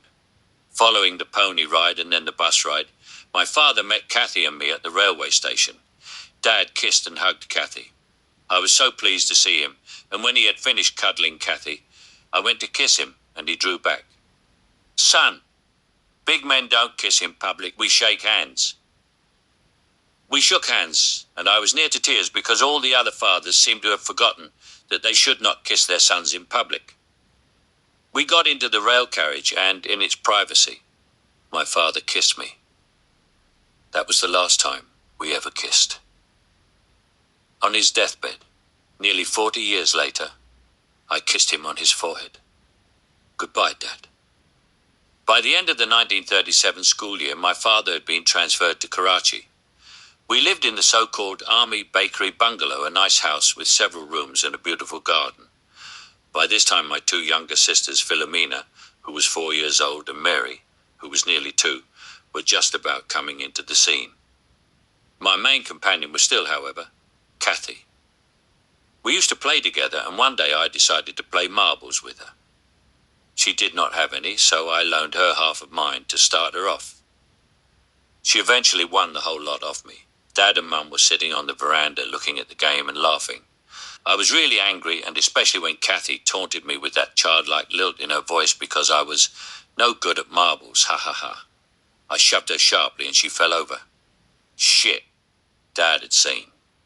He gave me a thrashing with the buckle end of his Sam Brown and told Kathy not to give me back any of the marbles. I really had a sore backside, but worst of all was losing my marbles. Pun. However, my darling sister felt so sad for me that the next day she asked Dad if she could make me a present of all the marbles. I got them back. One afternoon I was riding my bicycle near the house, and I suddenly espied a couple of pariah dogs. Some rotten sods had stuck them together by their bums, or so I thought. I called the cook and told him. He looked out from the kitchen window and then came rushing out with a bucket of water, which he threw over the dogs. They yelped and tried to run away, dashing this way and that, but they remained coupled for several seconds until the water dissolved the glue which was holding them together. At least that was what I thought had been the case. That night I told Dad and Mum about the cruel people who had stuck the dogs together, and they nodded with knowing smiles and, I thought, amused looks on their faces. But in fact they were smiling at my still innocence. By this time we were awaiting a passage to England which was due soon, and so we were not sent up to the Gora Gully School in 1938. Instead we went to the grammar school in Karachi as day scholars. I loved those days for many reasons, mostly because we were living at home. Each day the bearers would bring our lunch to school in a tiffin carrier. It consists of 2 or more circular pans, like small saucepans, with loops on the outside, and a carrying handle fashioned to pass through the loops when the device is assembled. The bottom pan is usually filled with hot water to keep the nested pans and their contents warm, and lay it out on one of the tables in the refectory. The children of other families would have their meals laid out for them too. We made many friends and often got invited to spend the day with them. Spending the day with one's friends was a much looked forward to event. You got up in the morning, a Saturday, Sunday or other holiday, had breakfast at home, and then went over to the friend's home. Sometimes Mum would come over too, especially if she was a friend of the parents. Fathers never seemed to be present, and that was fun, because our mothers seemed to have so much abundant tolerance of the mischief we got up to. The girls would knit, draw, use their mother's makeup, dress up in different clothes, and generally the things which girls are wont to do. We lads climbed trees, playing Jack the Monkey up the tree, a kind of tag, played marbles or football, rode our bicycles into the local market, and purchased for a few pice the wherewithal to engage in kite-flying skirmishes with some other, almost invariably anonymous flyers who invaded the airspace. Kite flying is a war game. The kite is usually made of tissue paper stretched over a bamboo strut frame and then secured by some devilish cunning to the manya. The manya is the control string from flyer to kite and is the relatively more costly of the battle accoutrements. It is therefore worth engaging in battle for. It is prepared by mixing ground glass with egg white and then spreading the resultant mixture over the length of the string. Spread from one end to the other, it becomes a letting out manya. Spread in the opposite direction, it becomes a pulling in manya. Sometimes the manya is divided into different sections so that it becomes partly a letting out type and partly a pulling in type. In the hands of an expert, the kite is highly maneuverable in flight, and by various tweaks on the manya can be made to soar, spin, dive and twist. The idea is to cut the manya of the other flyer's kite. For example, with a letting out manya, you can attack the other kite from below and then use the saw. Get it right and you will cut the opponent's manya. Now the objective is to run for all you are worth and capture the opponent's kite, but more importantly the manja, as it wafts to earth. If you are successful in getting hold of it, and it is of good quality, You then add it to your own collection of manja for future air combat. The chase for the opponent's manja was exhilarating. Mostly the kite fight was engaged in completely anonymously, and often at a distance of half a mile or more. You might only see your opponent when you came face to face, while you were trying to get his manja, and he was trying to retrieve it. There were seldom disagreements as to ownership once the manja was claimed. It was usually taken as part and parcel of the engagement, the spoils of war, as it were. Kite flying was great fun, and if you had a bearer who could run really fast with a long pole and a snare at the end of it, the chances are that you would soon have miles and miles of valuable manja. While we were in Karachi, Dad decided that his children should learn to play the piano. Kathy took to it like a Mozart or Beethoven. I was not interested in the monotony of five-finger exercises and the tediousness of practice, and preferred to go out with the chakra and have kite fights with the villagers.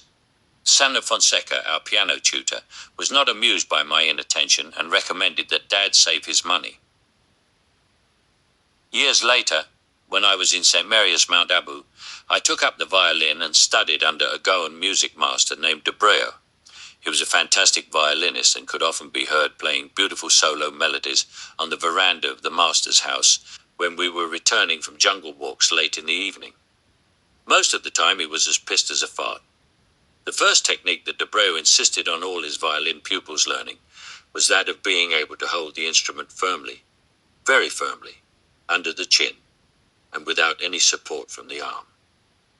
You had to be able to hold it, as though it was a branch sticking out of your throat. I soon discovered why. While playing, he would stand to your left and slightly forward of you. Often he would play a second fiddle harmonic melody with you, and if you made a fingering error while playing the main melody, he would use his bow to describe a sudden arc from the wrist and accurately whack your errant finger while it was on the neck of the instrument. It was usually quite a painful experience, and you'd better not drop your violin. I suppose I might have made a fairly decent violinist. I often played in the chapel orchestra with Debreu and a couple of the other music pupils at High Mass and benedictions. But unfortunately, I forgot my violin on the train when going up to Abu at the start of a school year, and never got a new one. Mum, totally serious, always said that I had lost this beautiful Stradivarius, which was irreplaceable. Actually, it was an ordinary run-of-the-mill fiddle from M. Rose and Company, the big musical instrument store in Bombay. So ended the career of a budding Yehudi. My big experience in 1938 was that I had my tonsils taken out in the military hospital while we were in Karachi. It was a big deal operation for kids in those days. I think some member of the royal family had had the operation, and it then seemed to become de rigueur for the plebs. As an encore for any students or pretty nurses watching, the ENT surgeon would usually take out your adenoids as well. Thank heavens for adenoids, otherwise who knows what spherically shaped appendages might have been lost in the demonstration of surgical prowess. About 7 or 8 army kids were to undergo the operation on the same day. We were taken to the hospital the day before the operation, and early the following day we were transported by army truck to the hospital, there to sit in a kind of anteroom and wait for our names to be called before going individually into the operation theatre. It was one of those alphabetical name calls, and I was to be the last. There were no adults with us. Time dragged on, and one by one the kids disappeared into the theatre. But they never seemed to come out. Eventually, when I was alone, a young British medical orderly came by, and I asked him why the kids weren't coming out. "Well, have you been sitting here all the time and keeping an eye out?" he asked. "Yes, and I am the last one, and none of the kids have come out yet." "Is it a long operation?" "No, it's not a long operation. Maybe they're having a bad day in the theatre." He pronounced it Fi-Ita. "Why aren't they coming out? What's a bad day?" "Well, son, it's like this, you see," he said, kidding me along. "When they are having a bad day, the children sometimes die on the table, and so they just frow the dead bodies into the garden at the back of the hospital, so that jackals and pariah dogs can have them for dinner. Maybe, so far today, they have all died. But don't let that worry you. It must be good news for you, because surely they'll get at least one operation right, and that means you'll be the lucky one." I could have crapped myself, and when my turn eventually came, I really wanted to ask the surgeon if he had accidentally killed all the others and flung them out for the jackals. I didn't want to insinuate that he was a bad surgeon, in case he got angry and deliberately killed me off. However, the theatre staff all looked so terrifying in their white gowns and with masks on their faces, I thought better of it and kept my fingers crossed while I responded to his command. Now, laddie, climb up onto the table and lie with your hands under your bottom. In those days, anesthesia meant chloroform, a really sickening experience. The nurse put a cotton wool mask with 2 eye slits on my face. I could peep through the slits and saw a kind of giant tea strainer with a bed of cotton wool in it being held over my face by the surgeon.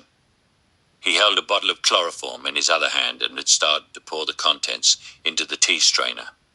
Now, laddie, I want you to count after me. 1, 2, 3. Do you want me to keep my eyes open or closed? I asked, absolutely petrified, but wanting to stay awake and alive.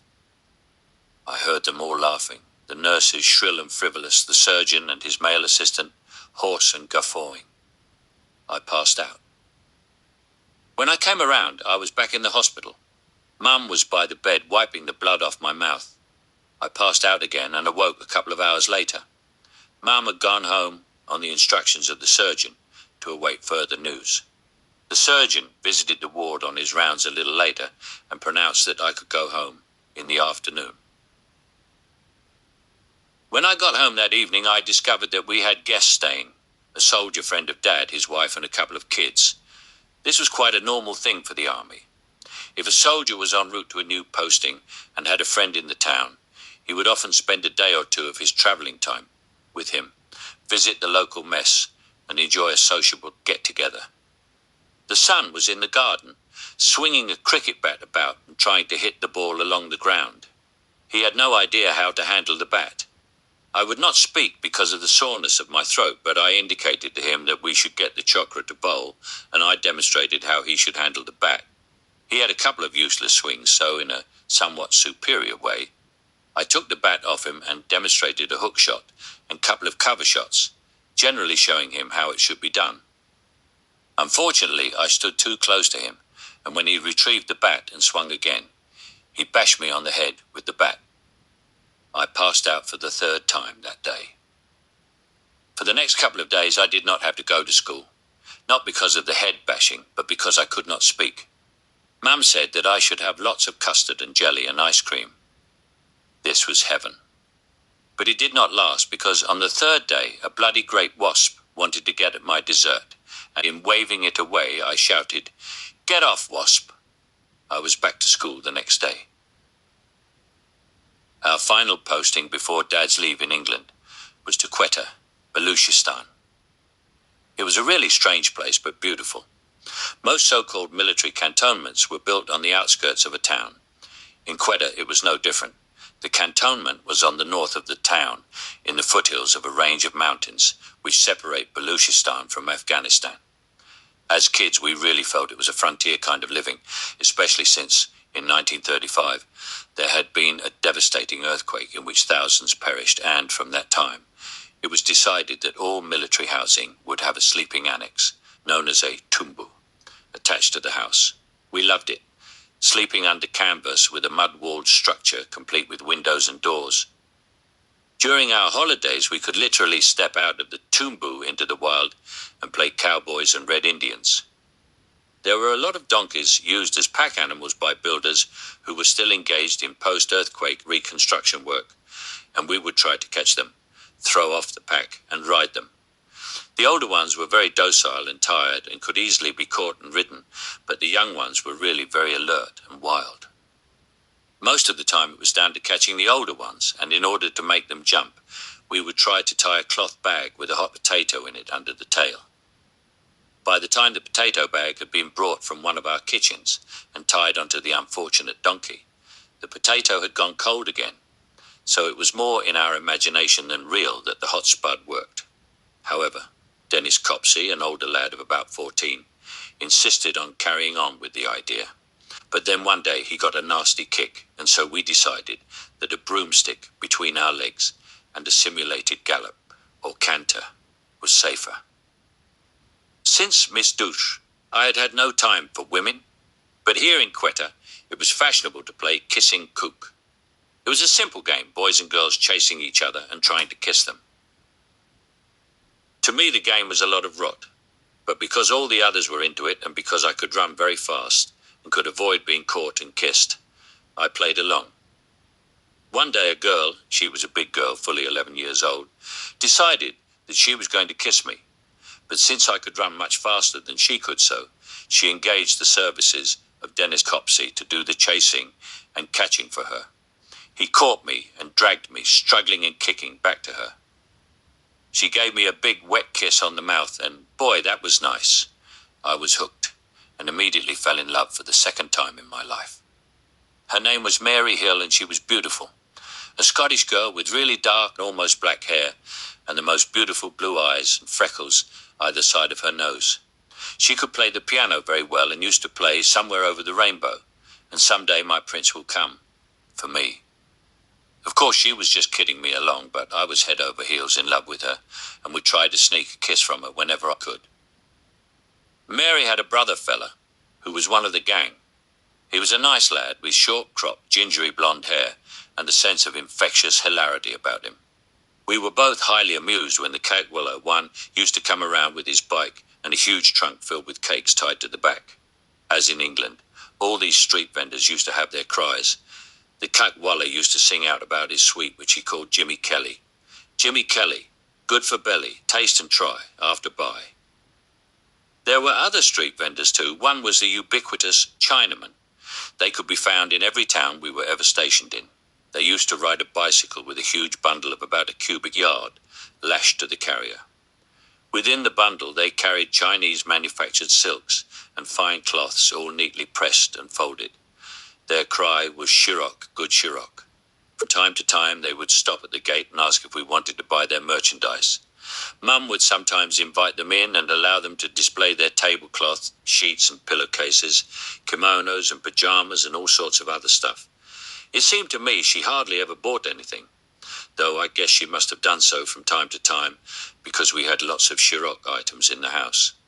Finally, the poor chap would refold the goods and pack them into his bundle again. It never ceased to amaze me how neatly they could keep their bundles. Then there were booksellers, loads of them. Their merchandise was carried in a steel trunk, again on the back of a bicycle. Mostly they were Indian blokes who could speak passable English and really seemed quite well educated. There was one occasion when one was complimented by Dad on his general knowledge and his understanding of the merchandise he was promoting. "You see, sir," the salesman had responded to Dad, his chest unmistakably swelling with pride, "I am no ordinary book salesman. I am a Bachelor of Arts, Calcutta University." And then spoiled it all by adding the unforgettable word, failed. Being the eldest among us army brats, Dennis Copsey was regarded as the leader of the gang, and we would follow him almost slavishly and get involved in more or less anything he did. One day he said he was hungry and would like some chapatis and dal. I don't think anyone else was hungry, but we thought it would be fun. "Where are we going to get them from?" asked fella who, along with the rest of us, didn't normally eat the stuff. "Come with me," said Dennis. "I know where we can get hold of some." So off we trudged and came to an isolated small block of servants' quarters in which some half a dozen Indian troops were housed. Even at our age, fella and I were surprised and embarrassed that we might be going to ask for food from the troops. After all, they were relatively poor and would have had to give us something out of their own rations.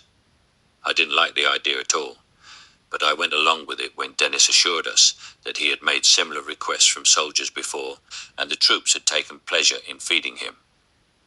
"Give us some dal and chapatis," said Dennis boldly. "We are hungry." The troops were in the course of making their bread and already had a bowl of dal and some vegetable curry set out. "Eat with us with pleasure," said one of the soldiers after a hasty chat with his companions. They spoke in a Baluchi dialect to each other, and I did not understand what they were saying, but the sinister, laughing expressions on their faces and their tones suggested that they were up to no good. They laughed and exchanged several sentences in discussion with each other. Finally, speaking in Urdu, But this afternoon we are going to eat inside, one of them added. We were invited into the go-down-like premises and invited to sit on a charpoy. I was beginning to get more than a little scared of this business. The soldier went outside to bring in the food, he claimed. Then suddenly the door of the quarter was slammed shut and the bolt, we could hear, was pushed into the locking position. By now I was scared out of my mind because outside they had started to speak loudly in Urdu, quite clearly, so that we could hear them.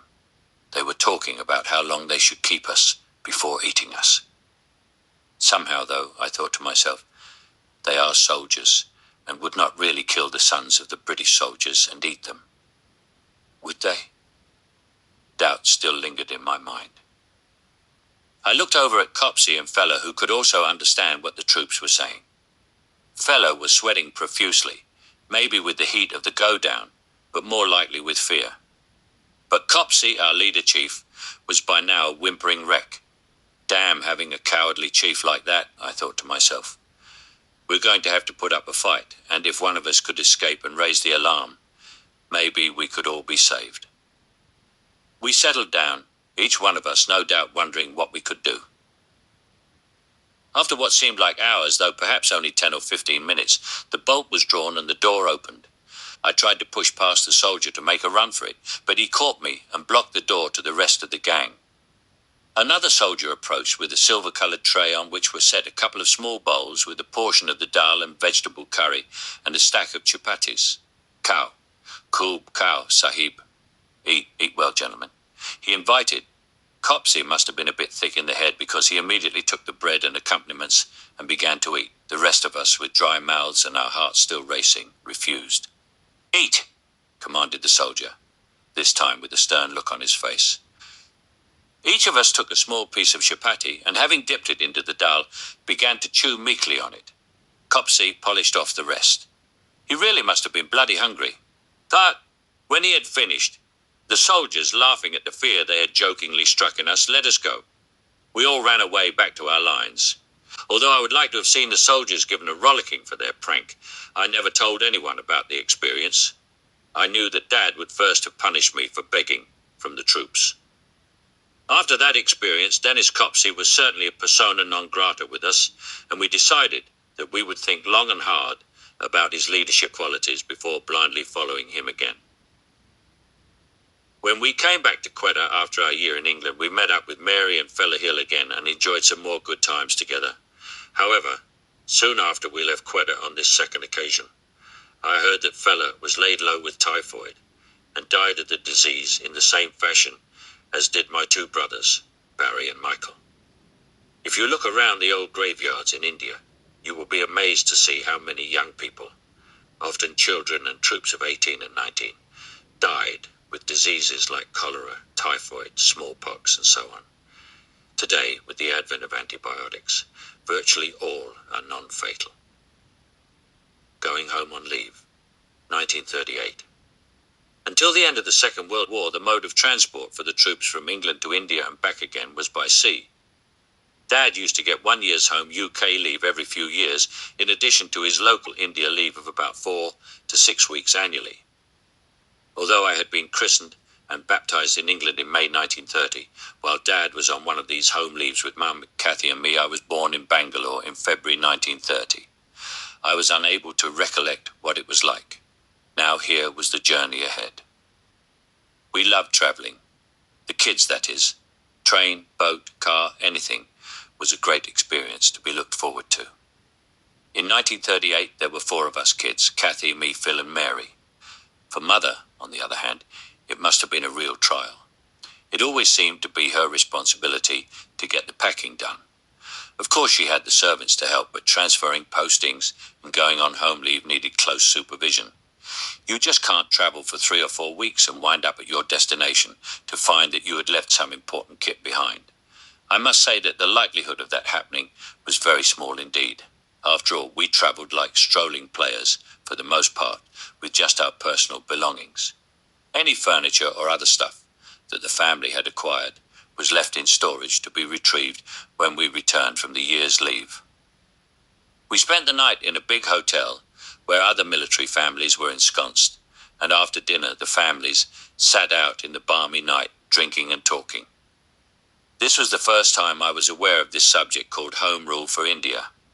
I probably would not have taken any notice, but for the fact that one of the grown-up children, Harold, I can't remember his surname for the moment, I suppose he must have been 18 or so, kept on nervously scratching his scrotum, picking his shorts out of the crack in his backside, shuffling from one foot to the other, and then picking his nose and rubbing his eyes, and repeating over and over again, "Mrs. Perry says it's home rule, home rule." I was fascinated by the way he kept on doing and saying the same thing. What the hell was this home rule business? I told my parents about it the next morning and asked what home rule was. I also demonstrated what the lad had been doing. They fell about laughing at his antics, more interested in the demonstration than explaining what home rule was all about. Years and years later, I could still elicit hearty laughs from them when I gave them further demonstrations of Harold's performance that last night in India. The next day we embarked on the Barpeta, a coastal steamer from Kamari, the seaport of Karachi, en route to Bombay, there to pick up the liner TSS California for our final leg to the UK. But in order to get from Quetta to Karachi, we had to travel by train for 3 days and 2 nights. The Indian rail system design and supervised construction, of which is a British legacy, is quite the largest and most complex in the world. They have 3 different gauges, that is the distance between the tracks. There is the narrow gauge, meter gauge and broad gauge. The gauge used is mostly dependent on the kind of terrain over which the track is built. Narrow gauge is for hilly country and broad gauge is mainly for travel over plains and deserts. Meter gauge is used when there is a mixture of terrain which does not demand the use of the other 2 gauges. Naturally, the different gauges call for rolling stock of different specifications, and so since journeys could be over thousands of miles, the chances are that travelling by train could entail several changes. Most first and second class carriages in the days of the Raj were compartmentalized. Rarely they would be 2 berth compartments, more often they would be 4 or even 6 berth compartments. As far as possible on overnight journeys, the military MCO, Movement Control Officer, would book a complete compartment for a family. There were fold-up bunks on top, and these could be let down when required for sleeping purposes. Additionally, the windows of the compartments offered a choice of glass, louvre blind, draw blind, and wire netting screens, all adaptable to the terrain through which one travelled. There was a washroom cum toilet, and for those really hot journeys, while there was no such thing as air conditioning, it was always possible to purchase a block of ice at a rail station en route. This would be set in an open-top crate for placement into the centre of the carriage floor. The electric fans on the ceilings of the carriages would then be directed onto the ice block and presto rage type air conditioning. Another common experience while travelling over long distances by train was the pot of tea trick. When the train stopped at a watering stop to top up their boilers, Dad or Mum often sent me to the engine driver to request a pot of boiling water for a quick brew-up of tea. Watering stops could often be miles from anywhere, and so it was necessary to step down from the door of the compartment, which was about 6 feet above the track. Then it was a quick run along the railway track to talk to the engine driver and request a pot of hot water to make the tea. Sometimes I would have to run 8 or 10 carriage lengths along the track to get to the engine. I never knew if the train would start to move while I was off it, and so it was a helter-skelter, panting run both ways, followed by this precarious climb back into the carriage. Railway discipline in India is very relaxed to the point of being non-existent. People will travel free, of course, sitting on top of the carriages or clinging onto the sides of the compartments. The railway police are supposed to stop these practices, but they never bother unless there is a railway manager or other VIP aboard. People walk alongside the track from one town to another and only step off the track when a train is approaching. Unlike in Britain, there are no barriers to prevent people from easy access to the railway line. On the front of the engines, there is a so-called cow catcher, which I presume is for that purpose, though I have never seen a cow caught in one of the devices. The unfortunate beast would probably have been killed on impact anyway. Have you ever noticed that British trains are the only ones in the world which do not have a searchlight on the front of the engine? Mum, Dad, and another officer were once travelling overnight in a railway compartment. It was hot, and so the windows had been left open.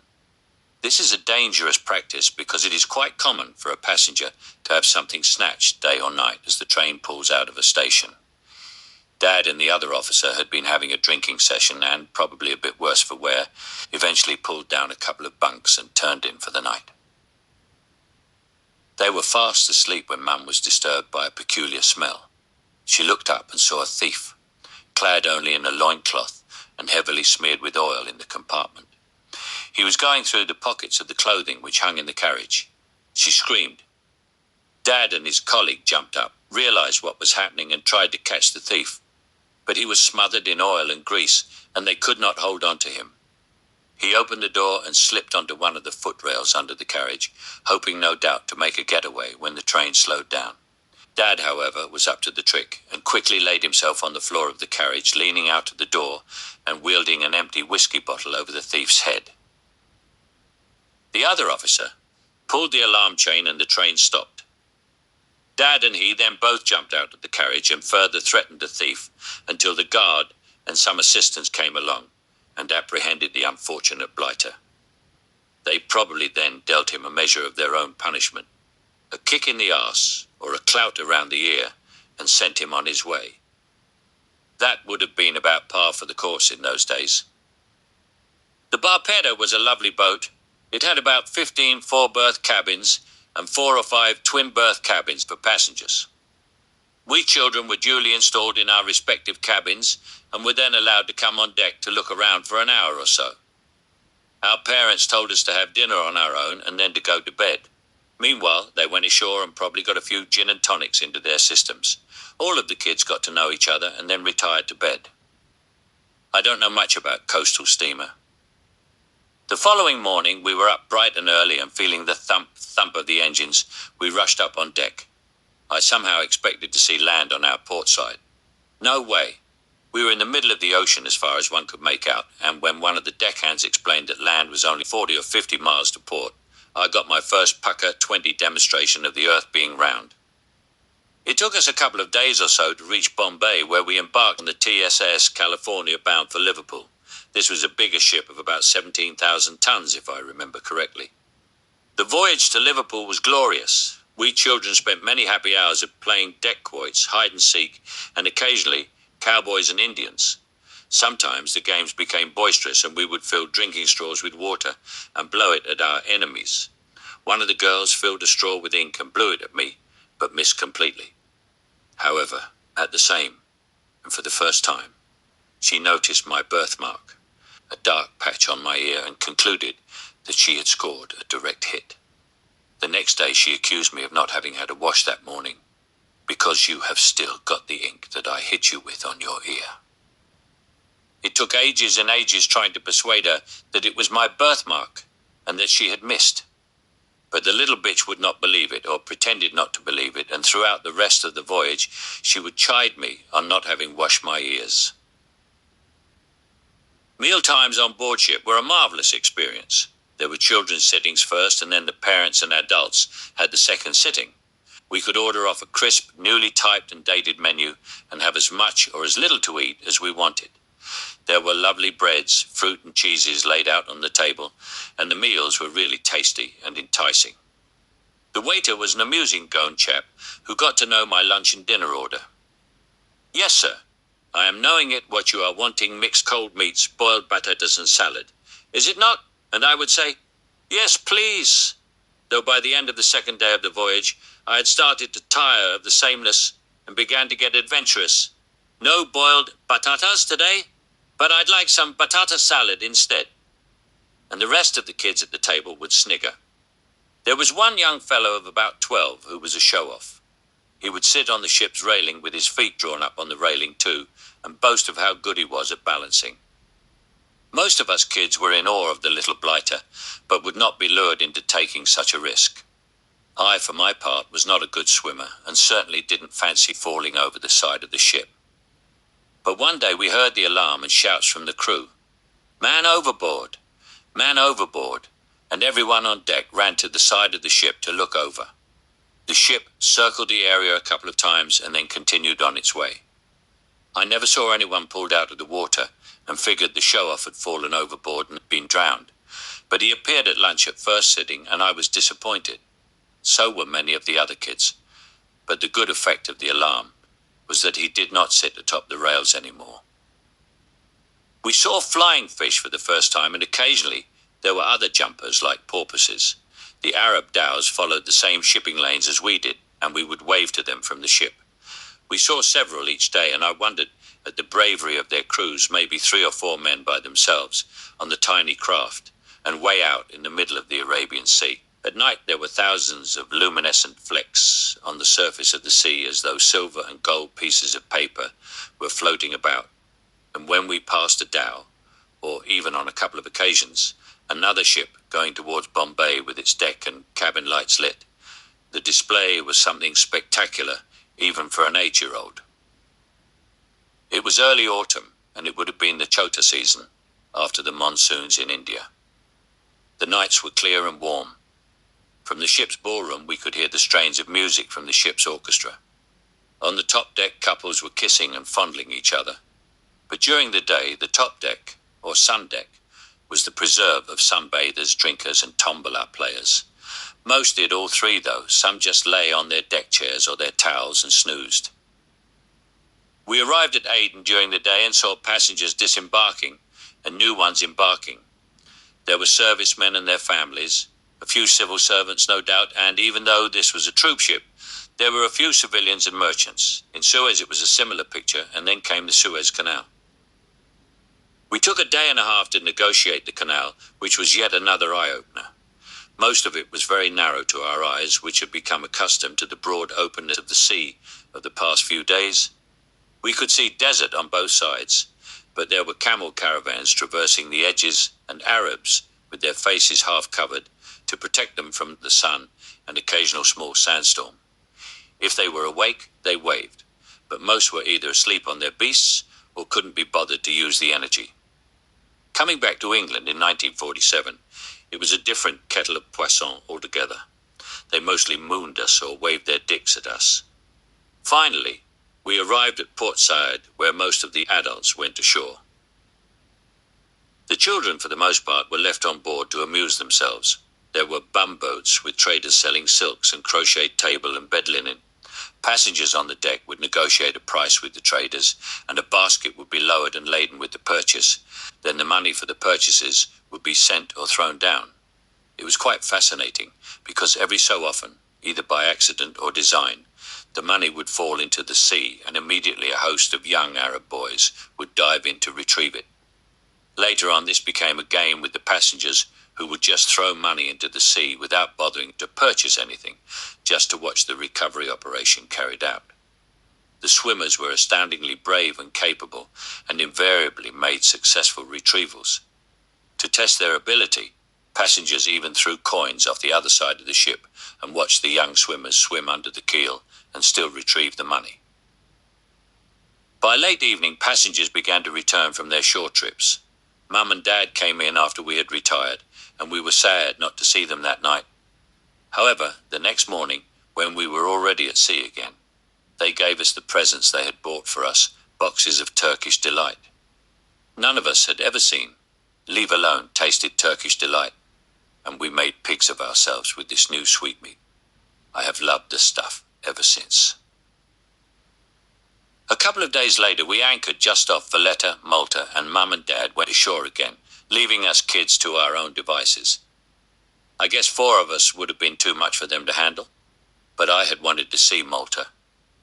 Anyway, I have since visited it on a number of occasions. By daybreak, we were again at sea and headed for Gibraltar, where the routine was the same. Kids stayed on board while the parents went ashore. This was getting monotonous, and I said to myself, when I grow up, I will take my children wherever I go abroad. It has been the case, and Carl and Kieran, our 2 sons, have travelled the world with us. We went through the Bay of Biscay in very heavy seas, and I felt queasy all the way. I would go up and lie down on the sun deck and watch the ship's masts describing circles around the horizon and then pitching through the diameters fore and aft. Even if I could have had it, I didn't want any cold meats and patatas. I really was sick to my stomach, but by the time we passed through the English Channel and entered the Irish Sea, which were both rough, I'd got my sea legs and was not bothered anymore. A day later, and early in the morning, we docked at Liverpool and were met by one of Dad's army friends and taken to their house for the day to await our crossing on the Leinster to Dunlagire that night. The following morning we disembarked and took the train to Wicklow. It was a miserable, grey and foggy day, yet we were all excited at the prospect of staying in this new country for a while. There was a man in our carriage who talked to Dad as though he had known him all his life. Who the heck was he? I wondered, and asked Dad the question when we got to Wicklow and detrained. I've never met him before in my life, Dad said. He's just a friendly fellow. I've thought of that many times since and discovered that the Irish really are one of the friendliest nations in the world. We were to stay with Mrs. Dowling in Wentworth Place, Wicklow. She was a grand lady, a widow who lived in a large Victorian house and had let the ground floor and the basement to us for the duration of our stay. She and her two daughters, Mirette and Peggy, took the upstairs flat. Mirette, then 17 years old, was beautiful and talented and played the piano and violin. In later years, she became a director of the Dublin Symphony Orchestra. Peggy, unfortunately, suffered from Down syndrome, and though she was very kind and harmless, I always felt a bit afraid of her. She tended to shout when she spoke, and not understanding what she was saying, I thought she was telling me off or about to attack me. I tried to stay out of her way as much as possible. But one day, when I had been given Mrs. Dowling's permission to go and select some apples from the loft above the garden shed, and was deep into the selection process, Peggy appeared at the door. I was cornered. Then Peggy started to thrash about and select some apples for me, I later discovered, and kept shouting in her incomprehensible tones. I was terrified, and suddenly, seeing the way was clear to the door of the shed, I bounded past her and shimmed down the ladder, coming a cropper at the bottom and then running as fast as I could for the safety of our accommodation. Actually, Peggy was a very nice person, but how was I to know that at the time? We had never had any contact with any disabled people before. I remember we would hear Mirette practicing the piano for an hour or two each evening, and then Peggy would have a bash on it. Bash was the only description I could give to the performance. She would thump discordantly on the instrument and bang her feet on the floor above our heads, shouting out her songs like a sergeant major on parade and scaring the shit out of us kids below. Mum and Dad were often out in the evenings, and the four of us kids would retire to the bedroom and cover our heads under the blankets to avoid the sounds, but mostly in case Peggy was angry and came downstairs to our quarters. Of course, she never did. Immediately we arrived in Wicklow, we were enrolled in local schools, the girls in the convent and I in the Christian Brothers School. At the time I felt they were quite far from the house, but having revisited in recent years, they were, in reality, quite close by. Across the road from our house lay the Caine's home, with high walls for privacy, the same thing. When I revisited Wicklow, the Caine's house was quite small and the walls were not nearly as high as they had appeared in 1938. The boys at my school were intrigued by my presence. At that time, there were very few, if any, foreign visitors. Do the Indians attack you with bows and arrows or tomahawks? No. Do you get to sit by the campfire at night and sing along to guitars?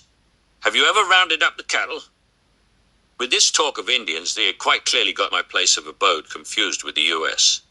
Having lived in India in peaceful and protected surroundings, I was unable to tell stories which they would understand, or which would give them the excitement they craved. Every Sunday there was a matinee at the local flea pit, and there would always be a film about the Wild West included in the program, Hopalong Cassidy or some such hero. This was going to be a cakewalk.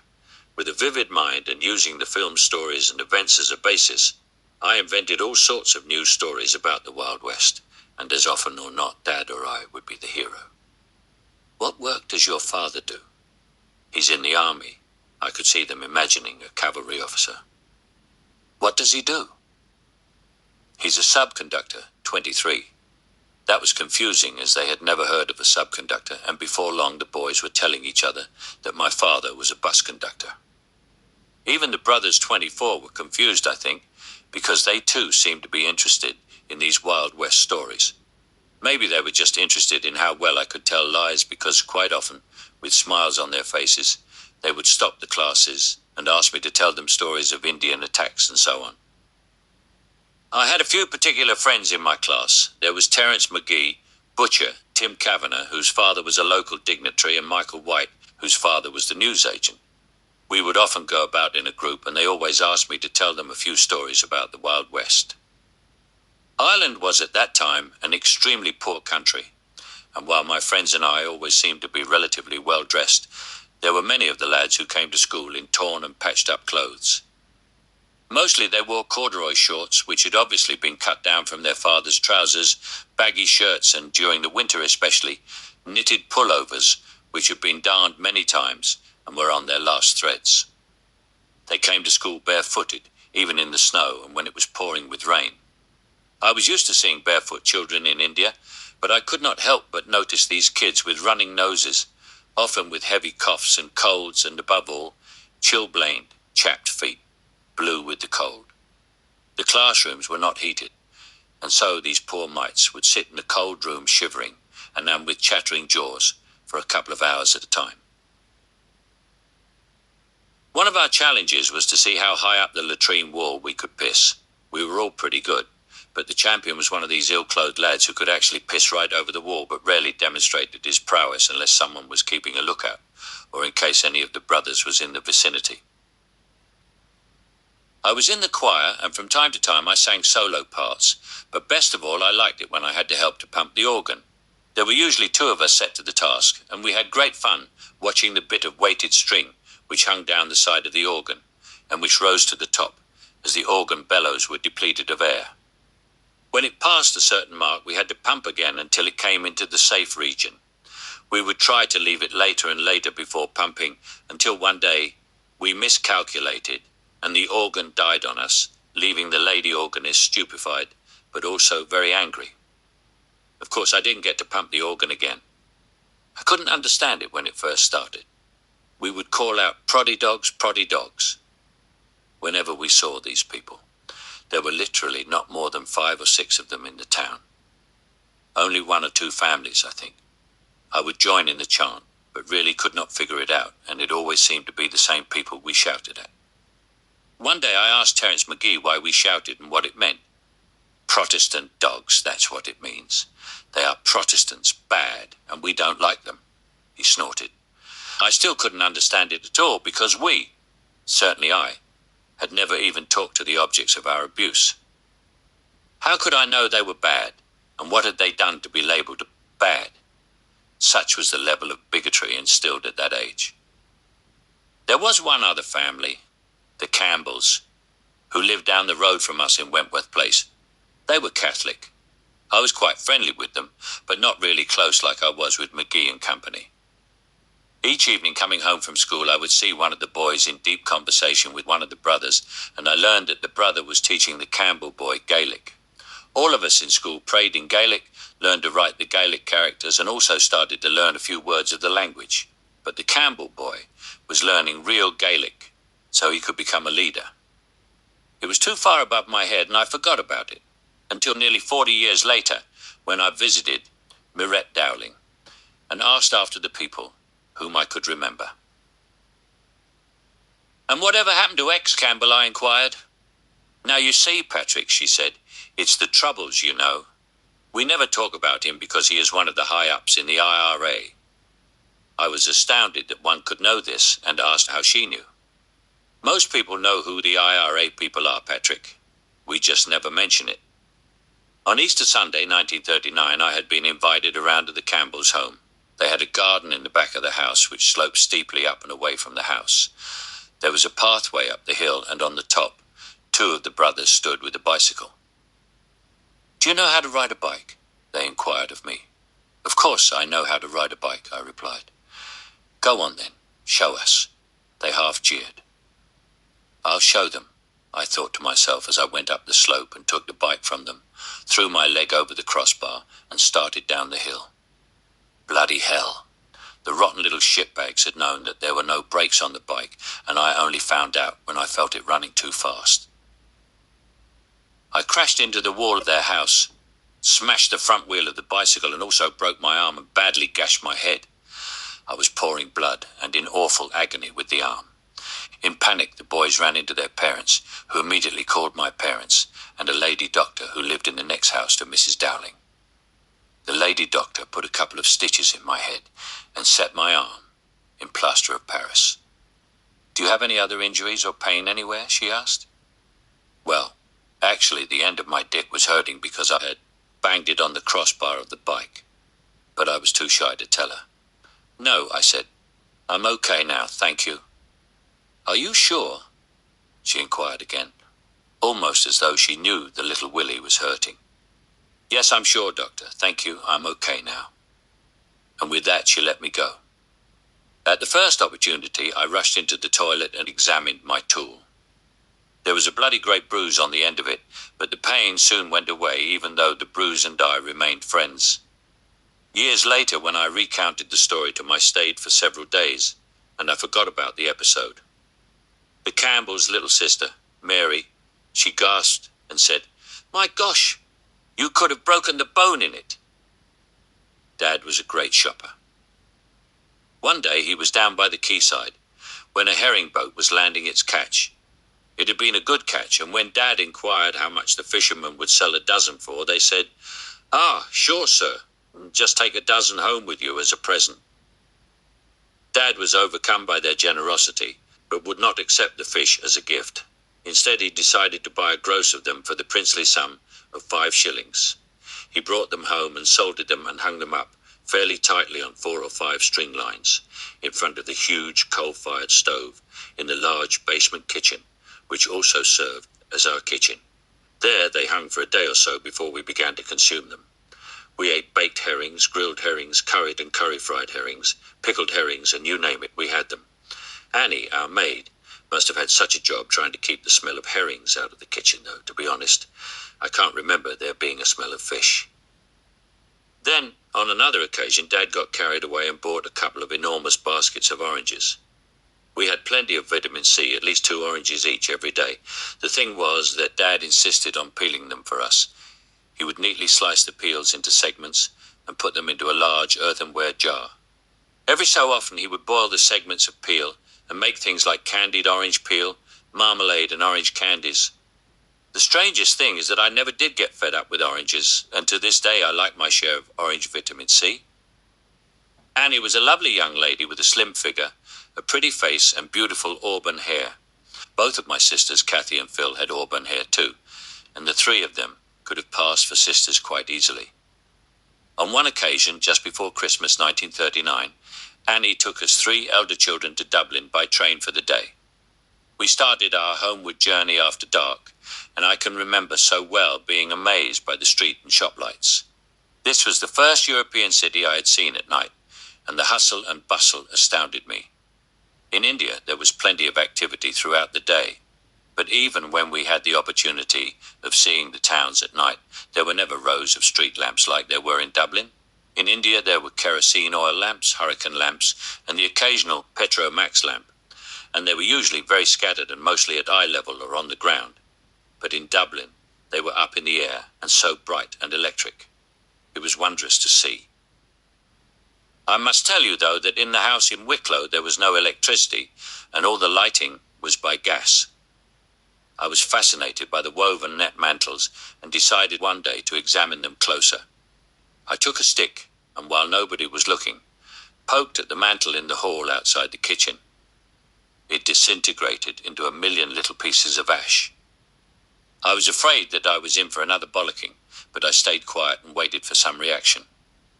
A few minutes later, Annie came in to light the lamp with a taper, hardly noticed what had happened, and calmly fitted a new mantle. Visiting Cleary's, the big department store in Dublin, was another huge eye-opening adventure with its escalators, the first I had ever been on, and, to my eyes, the largest store I had ever been in. I was dumbfounded at the merchandise and the different departments. There was such a lot of Christmas bunting and so many Christmas presents to be seen. I thought I could easily spend the rest of my life there and not see everything. And yet, when I next visited Dublin in the 1960s, I realized that the store was a relatively modest-sized establishment. Annie used to go to dancing lessons once a week, and she persuaded Dad and Mum that Kathy and Phil should learn to do some Irish dancing too. Hence it was that the three of them went off each week to learn to do the Irish reel. Then they would come home and practice there with getting on. Hound do three caha queek she shacht, a hound do three caha queek she shacht. They would chant and skip about in the living room, which was immediately below the Dowlings' living room. On more than one occasion this would set Peggy off. The foot thumping would start, and then the piano would come in for another bashing while she sang. I used to be in stitches, but Mum and Dad kept suitably straight faces and nodded approvingly at their daughter's newly found interest and competence. Then Mum and Dad would coax Annie into doing a couple of other dances. She was very shy of them, but she was a great dancer, and finally, as red as a beetroot, she would step into the middle of the floor and dance. The one thing I could never understand why she always kept her arms down by her side. I thought it was in case her skirts flew up and she was afraid that we might see her knickers. To tell you the truth, I sometimes thought that she might not even be wearing any knickers. I think the girls, Kathy and Phil, can still do the Irish reel. The days in Ireland flew by.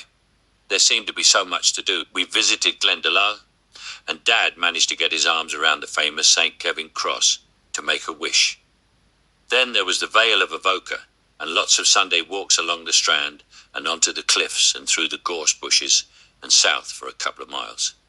Mary, at 2 years of age, you will remember that she was born while we were in Mao, India in 1936, could do the walk with ease.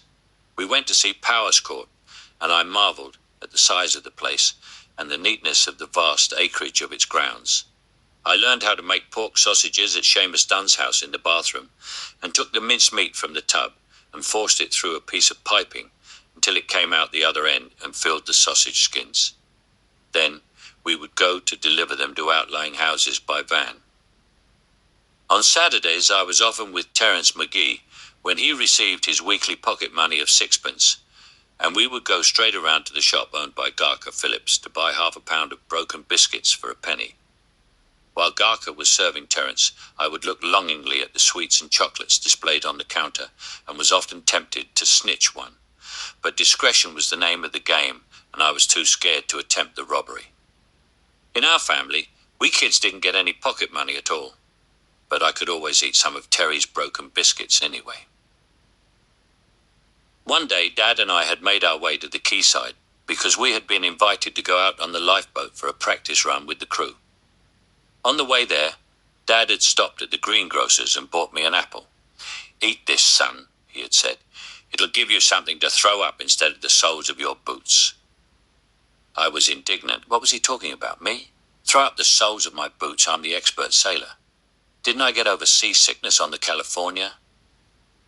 But once the lifeboat took off and started to pitch and roll about in the sea, I was as sick as could be. Even Dad looked a bit green, but he managed to keep his heaving under control, which made me even sicker, especially when he told the story to the family with such an air of superiority. But the girls, and especially Mum, were not amused and were really kind and solicitous for my well-being. Bugger the bloody lifeboat, I thought. If the ship sinks on the way back to India, I'll just go down with it and its captain. Those were glory days and glory stories, and refused to ride in a lifeboat again.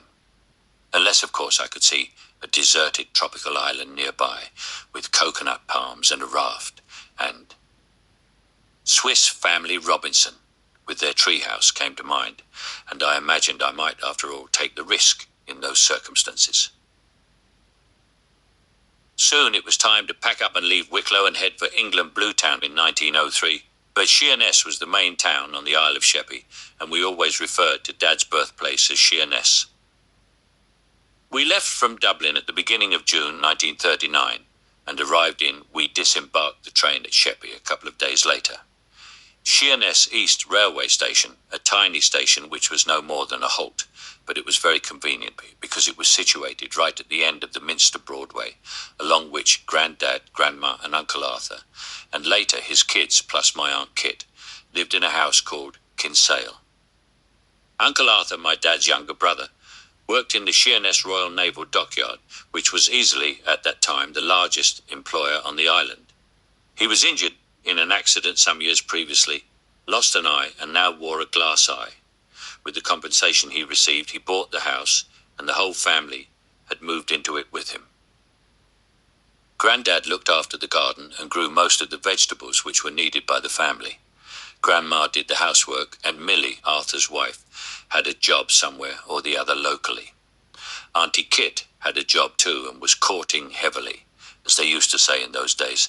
Her chap was named Ernie Cumberland, and he too worked in the dockyard. He lived in Hope Street, Sheerness, which was a couple of miles from Minster, but I think the bus fare was only a penny, and so he would regularly up to the house to visit Kit. Anyway, within a couple of weeks, Ernie and Kit were married, and the reception was held at the Minster Working Men's Club, where our family had a photograph taken with Dad proudly standing in his army uniform. It was a very good photograph, but my stocking was crumpled at the ankle, and I got one hell of a rocket for Dad for being untidy. Kit moved out of Kinsale and moved in with Ernie and his mother, Mrs. Cumberland, a widow. She was a lovely, kind old granny type of lady who had a mass of silver hair tied in a bun on the back of her head, a round, scrubbed and chubby look on her face, and a permanent smile about her lips. At lunchtime, when we were attending the island's Catholic infant school for Rest Assured, Dad had lost no time getting us installed there. We kids would go round to her house and eat our sandwiches. The house was only 50 or so yards from the school. Ernie used to come home for his lunch too. He would get washed in the sink in the kitchen and then sit down to eat whatever his mother had prepared for him. It was usually a great pile of boiled cabbage, several boiled potatoes and a piece of meat. After he was done eating, he would take out his newspaper, the Daily Mirror, and give his mother and the rest of us the news. One day, though, he produced a mouth organ instead and began to play tunes which we all knew and sang along to. "Can you play a mouth organ, Patrick?" he asked me. Well, I couldn't, but I wanted to be able to do so, and Ernie promised to teach me. First of all, he let me blow and make a noise on it, and then, the next day, he showed me how to play, When I Grow Too Old to Dream. It's a simple tune to learn on the mouth organ, and it was not long before I was playing it quite well. Then he taught me how to play God Save the King, as it was in those days, and then, almost instinctively, I found that I could play many other simple tunes. The trouble was that there were no sharps and flats, as one finds on a chromatic instrument, and Ernie never taught me how to blue the notes. But it was a great starter, and though I haven't played one for years, I have always had a mouth organ since then. In Hope Street, in which the school was situated, there was a barber shop where we youngsters could get our haircuts for a single penny. Adults also paid a penny, but the barber, a lovely, friendly man with a kind and cheerful demeanour, always gave the lads a bar of Sharp's Eton toffee, which cost a halfpenny in the shops. I considered this was fantastic value, and I looked forward to each occasion when Dad or Mum said I needed a haircut and gave me the extra penny along with my bus fare. Sometimes I would share this 4-inch flat bar of toffee with my sisters, but most times I would eat it all by myself before I was 20 paces out of the barber shop. After the war, I went back to see if the shop was there, but it was empty, and the locals told me that the barber had joined up and been killed in North Africa. I blessed his soul. The Sheerness Catholic School, which I think is still standing, but which might have suffered a change in its usage, was right next door to the local cooperative dairy. In those days, it was the practice to give children a third of a pint of milk each day at break time, and so it was never a problem getting the supplies in on time. After the break, we did our PT and then continued with our classes until lunchtime. There were several of us who went round to the railway bridge near the school to stand atop it and wait for the train which went by each day at lunchtime and which would whistle at us and let out a shot of steam which, for a brief second, would engulf us and make the girls among us scream with delight. After school, we would run to the local bus station and try to get an upper deck seat for the journey home to our various little towns on the island: Queenborough, Eastminster, Minster, Eastchurch, and even Laysdown, which was right at the far end of the island. Usually we were home early enough to be able to play outside for an hour or two after we had had our tea. Tea consisted of bread and butter, a hunk of mousetrap cheese, and a tomato with some lettuce. Sometimes we would get a pickled onion. I love pickled onions and would spend ages peeling each layer from the outside and nibbling at it to make it last longer. The drink was either water, sometimes a glass of milk, and sometimes tea. It was simple and meager, but healthy food. We rarely ate sweets and were not encouraged to do so anyway, because we were never given any pocket money. If by chance we were given a present by a visiting uncle, aunt, or friend of our parents, it was usually a 3-penny bit. We would dash off to the toffees, boiled sweets, or fizz. Fizz was a bag of sweet, effervescent sweet shop further down the Broadway, and indulge ourselves in powder with a tube of licorice sticking out of it. You'd suck the fizz out through the licorice tube and then eat the licorice itself. This took longer to do than eating a normal sweet, and so appeared to be better value. But the best value, meaning that it lasted longest, was the gobstopper, a large marble of really hard, flavoured sugar, which filled the mouth when first inserted and just seemed to last forever. The girls sometimes preferred jelly babies and jujubes, which were softer. Kathy was lucky. Being the eldest, she was invited to spend a weekend in London with Auntie Millie's sister and family, who ran a sweet and tobacconist shop. She came home with marvellous stories about how much fun she had had, the enormity of London, visits to various landmarks, and just how many sweets she had eaten. I was so jealous and decided not to give her a bit of my sharps eaten toffee the next time I had a haircut. At weekends we would go and play hide and seek in the glen, or sometimes I would go off with Uncle Dennis's stepson, Maurice Rose, who taught me scrumping. One Sunday afternoon we went to an orchard which was ripe and ready to scrump apples and pears. We climbed trees in different parts of the orchard so that, as Maurice said, we could stand a better chance of making a quick getaway and less chance of being caught in case the farmer appeared. Sure enough, as luck would have it, the farmer caught me up the tree but didn't seem too concerned. "Are you enjoying those apples?" he asked. "Yes, sir," said I, quaking. "Well, go ahead then, and eat as much as you want, young fellow," he invited. What a nice bloke, I thought. This was nobody to be scared of. "Oh, thank you, sir," I said, and wondered what all the fuss was about being caught by the farmer while scrumping. The farmer whistled, and along came his dog, a bloody great bull terrier, and I could have sworn it was foaming at the mouth. I like dogs, and have always got on well with them, but bull terriers can be a handful. "Sit," commanded the farmer, "stay," and then walked off, leaving the animal at the foot of the tree. I ate a couple more apples without even tasting them while I planned my next move. I tried throwing a few apples and saying, "Go fetch, good dog, go fetch." But the stupid thing just sat there and ignored me. I started to come down the tree, but this enraged the animal, and it started barking and jumping up to try and get a piece of my leg in its jaws. I didn't know what to do. I tried calling out to Morris, but got no answer. The little sod had made his escape and left me to deal with the situation as best I could. I was worried, particularly because Dad was a stickler for time and would not countenance my being home late, leave alone being late for tea and putting the rest of the family to any inconvenience. I sat up that tree for what seemed like hours. It was summer and still bright, but I knew it was well past tea time, maybe even bedtime. Oh, crumbs, I was really going to be in for it. Finally, I heard a couple of sharp whistles in the distance. The dog pricked up his ears, shook himself, and without as much as a second glance upwards, ran off in the direction of the calls. I began to get down, almost fell out of the tree, and ran helter-skelter back to Kinsale. Of course, Dad gave me a telling off and a couple of slaps on the arse, I think, more for effect than anything else, and I sat down to a late tea. Later on, I asked Morris why he hadn't come to my rescue, though, on thinking about it later. What he could have done would not have been very much. His excuse was that if he had gone and told Dad what had happened, it would have resulted in both of us getting punished for scrumping, instead of me just getting a telling off for being late. The only time I ever scrumped again was when I was much older, in 1947, and then only from the safety of the fence bordering an orchard where the fruit overhung the road. I was late another time, but Kathy was with me, and so, if I remember correctly, I was only scolded because of the reason for our lateness. Kathy and I had been to the fairground and wandered around for an hour or so. I'd put all my pennies into the slot machines and had lost the lot. I knew Kathy had 2p with her for the bus fare home. I begged her to give me the money and used all the powers of my persuasion. I'm going to win, Kathy, I just know it. Please just lend me the money, and I'll give it back to you when I win. But Kathy was not impressed by my pleading. We'll have to walk all the way home if you lose, and it's getting late, she said. Oh, go on, Kathy. I know I'm going to win. Go on, be a sport.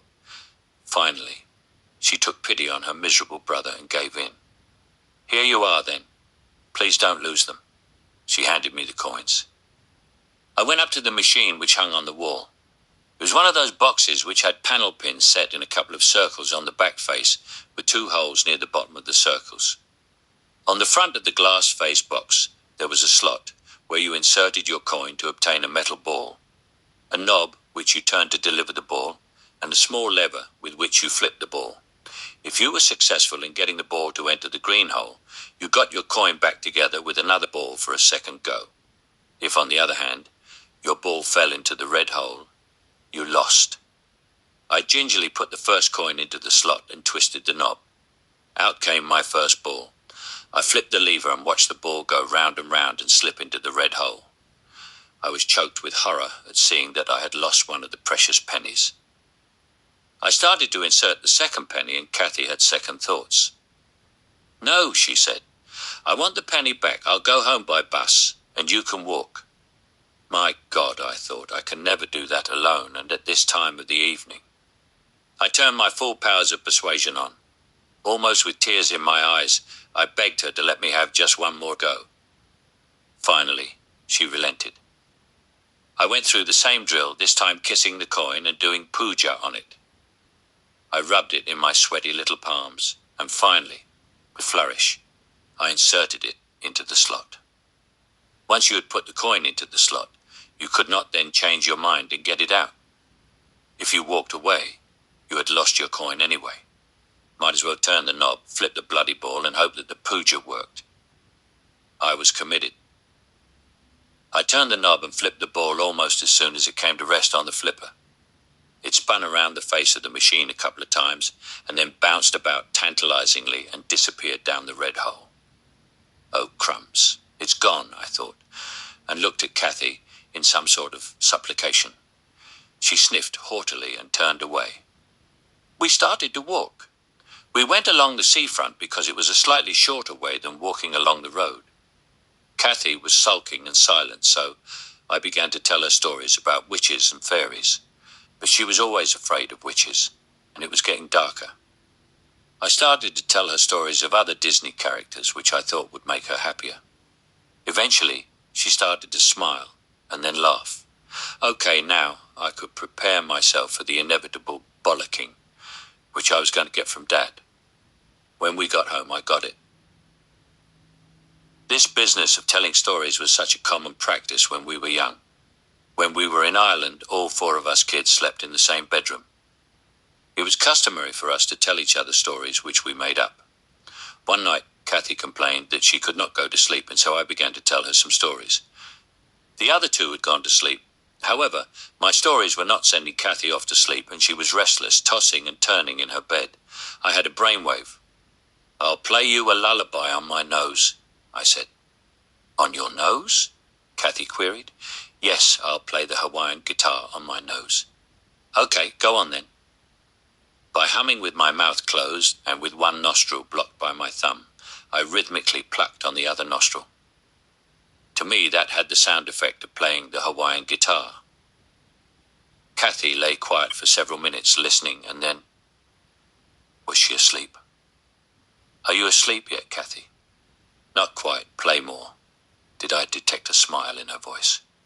I played on, and it was getting quite tired myself when suddenly Kathy burst out laughing. Then the other 2 girls began laughing, and I guessed I had either woken them up with my guitar, or they were laughing with Kathy. Then, seeing the funny side, I started laughing too.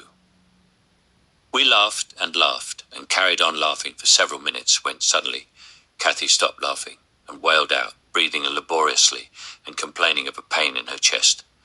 "Please save me. I'm going to die. Please save me," she whimpered. Philomena and Mary, hands to their mouths, looked on in anguish. I was terrified, because I knew it was all my fault. But even so, I went helter-skelter into Mum's and Dad's bedroom. I woke them up and told them that Kathy had said she was going to die. They went hurtling into our bedroom, concerned at Kathy's pain. Dad slipped on his shoes, pulled his trousers over his pajamas, threw a dressing gown over his shoulders, and haired off next door to fetch the neighbour, the lady doctor. She came round to the house and examined Kathy, who was now lying quietly and nursing her chest. There was no laughter now from any of us. We left the room and sat huddled together, wondering when Kathy was going to die. But she is a strong girl, that big, lovely sister of mine. After the doctor had examined her and asked how the pain had started, she diagnosed a convulsion caused by the laughing. Hooray! Kathy was going to live after all. Everything can be so dramatic when you are a child. When the doctor was leaving, she paused and said, nodding at me, "One of these days you really must play that Hawaiian guitar for me." Mum sat with a wan look on her face and in stunned silence. Her rosary beads were in her hands. Dad gave me another bollocking. War is declared. On Sunday, September 3rd, 1939, Kathy and I had been to Mass in Sheerness, and when we got home by bus, there were men at the bus stop wearing wardens' helmets and looking very officious. They told us that Britain had declared war on Germany. We scampered home, and within minutes we heard the air raid sirens which were being tested in the locality. Granddad was standing outside in the garden looking with great intent at his pocket watch and timing the siren. 2 minutes would signal a real alert. Anything shorter would be a test. We were hustled inside the house and told to get under the dining table. Gosh, this was exciting. After a little while, the siren stopped and we were allowed out from under the table and told that it was only a test. Then the all clear was sounded. I was so disappointed because I had had visions of fighter planes shooting the Jerrys out of the skies. It never occurred to me that they might equally well have shot our lads down. Suddenly, everything seemed to change. We were issued with gas masks. The windows and doors of all houses had to be blacked out with blankets. No chinks of light were to be seen by the air raid wardens who rode by on their bicycles or walked the streets. "Get that bloody light out," was their usual admonishment. Ration cards were issued. People who were lucky enough to have private cars began to lay them up for the duration. A couple of bricks under the axles of the vehicle to lift the wheels off the ground and to try to prevent the tires from perishing. Some of these vehicles were commandeered by the military. God knows how long the war was going to last. Shops began to have their windows and doors sandbagged. There seemed to be millions of sandbags everywhere. Public air raid shelters appeared and people began to build Anderson shelters in their gardens as a place to which they could retire, instead of staying inside their homes during an air raid. Public service and commercial vehicles had their lamps blacked out and on dark nights crept quite slowly along the roads, with only a pinprick of light showing. Men boarded with local families and, consequently, new faces appeared from the larger cities of school and were the subject of much questioning as to where they had come from, if they had been bombed out and their parents killed. We were such bloody thirsty kids and what they thought of their new surroundings. There was talk of many foreigners being interned if they stayed in England. One of my school friends, an Italian boy named Soave, whose father owned an ice cream parlour in the high street, and one used to imagine ourselves as detectives and watch out near the gates of the dockyard and at the local fairground to see if we could recognise any spies or dubiously behaved characters. We never did, especially since we always looked out for individuals with masks over their eyes like highwaymen, but who were always also portrayed in the Dandy and Beano comics as spies. Furthermore, stories abounded that in the First World War there had been a spy caught in the dockyard. When Italy entered the war, the Soave family were shipped back to Italy, but they returned after the war and restarted their business in Sheerness. Even though we met after the war, my friend and I never really got chummy again. I suppose there was a sort of shyness between us. The worst consequence for the family of the outbreak of war was that Dad immediately got his notice to rejoin his corps. Within days, he went up to Scotland and embarked from Glasgow on the Cunard Britannic, a giant 50,000-tonner, to return to India. We were left in England with Mum and the rest of Dad's family. Mum wasn't happy there, and I do not know what went wrong. But there were words between her and the family, and we were soon traipsing around looking for other accommodation. Eventually, we found temporary accommodation with Mr. Stark, a retired professor from the French part of Belgium, and his spinster daughter, Miss Stark. They were good people, and Mum was in her element being able to speak French, although they could speak perfect, though heavily accented, English to both of them. They had a big garden with a pond in it, and their house was beautifully decorated in a cosy, heavily curtained way. They had all sorts of treasures. One of the pieces which I admired was a hand-constructed 2-foot-long model of a cruiser of the First World War.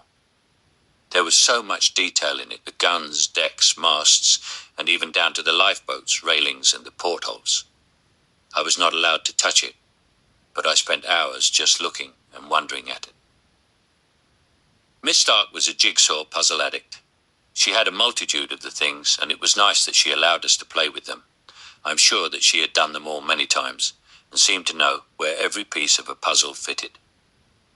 She used to peer through her spectacles, which were thick, giving her the appearance of an owl, and would have her lighted cigarette dangling from her lips.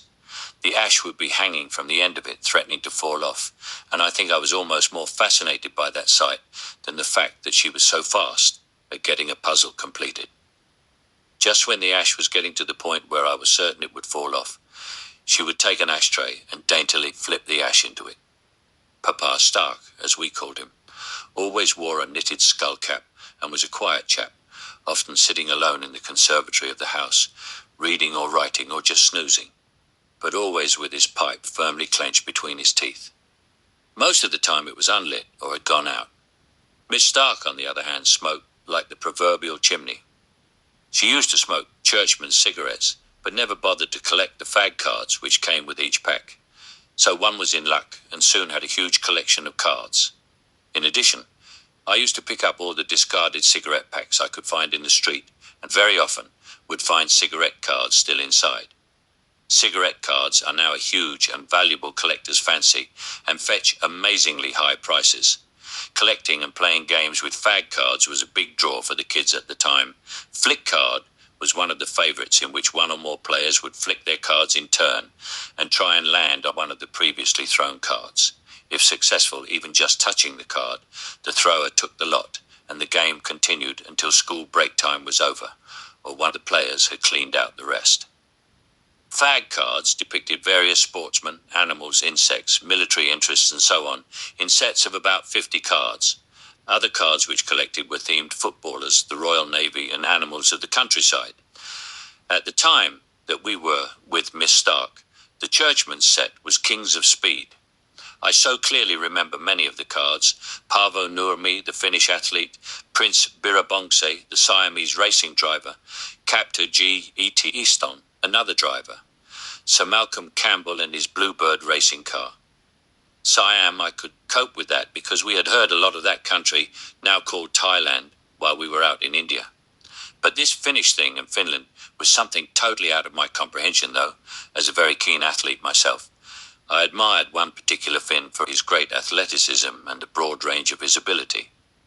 Little did I know that in the year before, 1938, a girl was born in Tampere, the second city of Finland, whom I would marry 32 years later. And on the very first day I arrived in Finland, Perko and I went around to see the Olympic Stadium, and I was left to marvel at the feats of Paavo Nurmi as I looked at the statue which was erected in his honour. One circle completed. We used to go for walks on the Sheppey Cliffs with Mum and Miss Stark, and one day Philomena found a dead wild rabbit. We took it home, and like all good French-speaking Belgian women, Miss Stark would not hear of us throwing it away and insisted on cooking it. As Earl have mentioned, there was rationing, and so a bit of extra meat did not go astray. In fact, as I remember it, it was a really tasty meal. But in 1952, myxomatosis was introduced into the countryside in Britain, and I can remember how those poor infected animals would creep out from the hedgerows with their eyes swollen and their noses half-eaten away with the disease, almost trying to commit suicide to get away from their pain, and I have never eaten rabbit or hare since. Except when once, dining at a Greek friend's house, they produced rabbit stew, and I felt bound to sample it. Boo-whack.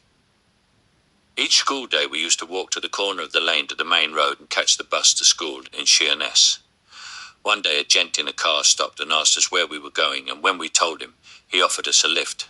We were thrilled to be driven to school, and even more so because we had saved our bus fares. When we excitedly told Mum about it that evening, she was very pleased. How different it would be today with fears of paedophiles, child molesters and murderers. There could not have been much of that sort of thing in those days. It was such a kind and innocent time. After a couple of months, Mum decided that we would have to live nearer to the school in Sheerness itself. We were offered a council dwelling in Sheerness town, and it looked good to me. It had a shed, and I thought about what I could do with it. Perhaps I could keep a dog in it or rabbits to eat. But it didn't suit Mum, and she was desperate to leave England and rejoin Dad in India. This was going to be no easy task. She was about 5 months pregnant with my brother Sean, and with 4 kids, no father, nor even an ayah to help. She must have really been desperate. She turned down the council house and instead took lodgings with Mr. and Mrs. Day, who lived opposite the football ground. Mr. Day had been gassed in the First World War and constantly coughed and spluttered. I was afraid of him and of his wife because they were aloof and both were biggish, heavy, rounded people. Most threatening and eerie, though, was the front room. Somehow cold and forbidding, the lounge was never used, and the furniture was covered with sheets, which were only taken off for special visitors. We never had any special visitors during the time we stayed with them. Each night, Mr. and Mrs. Day and Mum, polishing off a huge bottle of stout, dark beer, would sit and play bezique on the table in the dining room, which had also been allocated to me as a bedroom. They would talk and laugh and play for hours, and finally, they would retire to bed. Most times I fell off to sleep before they turned in for the night. It is funny how I have now become such a light sleeper that if someone rustles a newspaper 3 streets away, I wake up. Each morning, Mrs. Day would come into the dining room, sort out and rescue any unburned coals from the grate. She would then make up the coal fire in the dining room in readiness for the next night, and each night it would be lit to keep the house, or at least the room, warm. Late one night after everyone had gone to bed, I awoke dying to have a pee. But I just did not fancy going to the outside toilet in the cold. I made a quick decision to piss in the fireplace and remember well how it sizzled as the urine splashed on the dying embers. I needed a long and healthy piss. The following morning, Mrs. Day came down to perform her routine fire preparation. I kept my eyes closed, pretending to be asleep, but she must have been aware that I was awake. For when she began sorting out the still unburnt coals, she kept on saying out aloud, "These coals seem to be very damp. These coals seem to be very damp." Anyway, she eventually got the fire made up to her satisfaction and ready for the evening's lighting and departed. I was safe at last, and she never even asked me what had happened.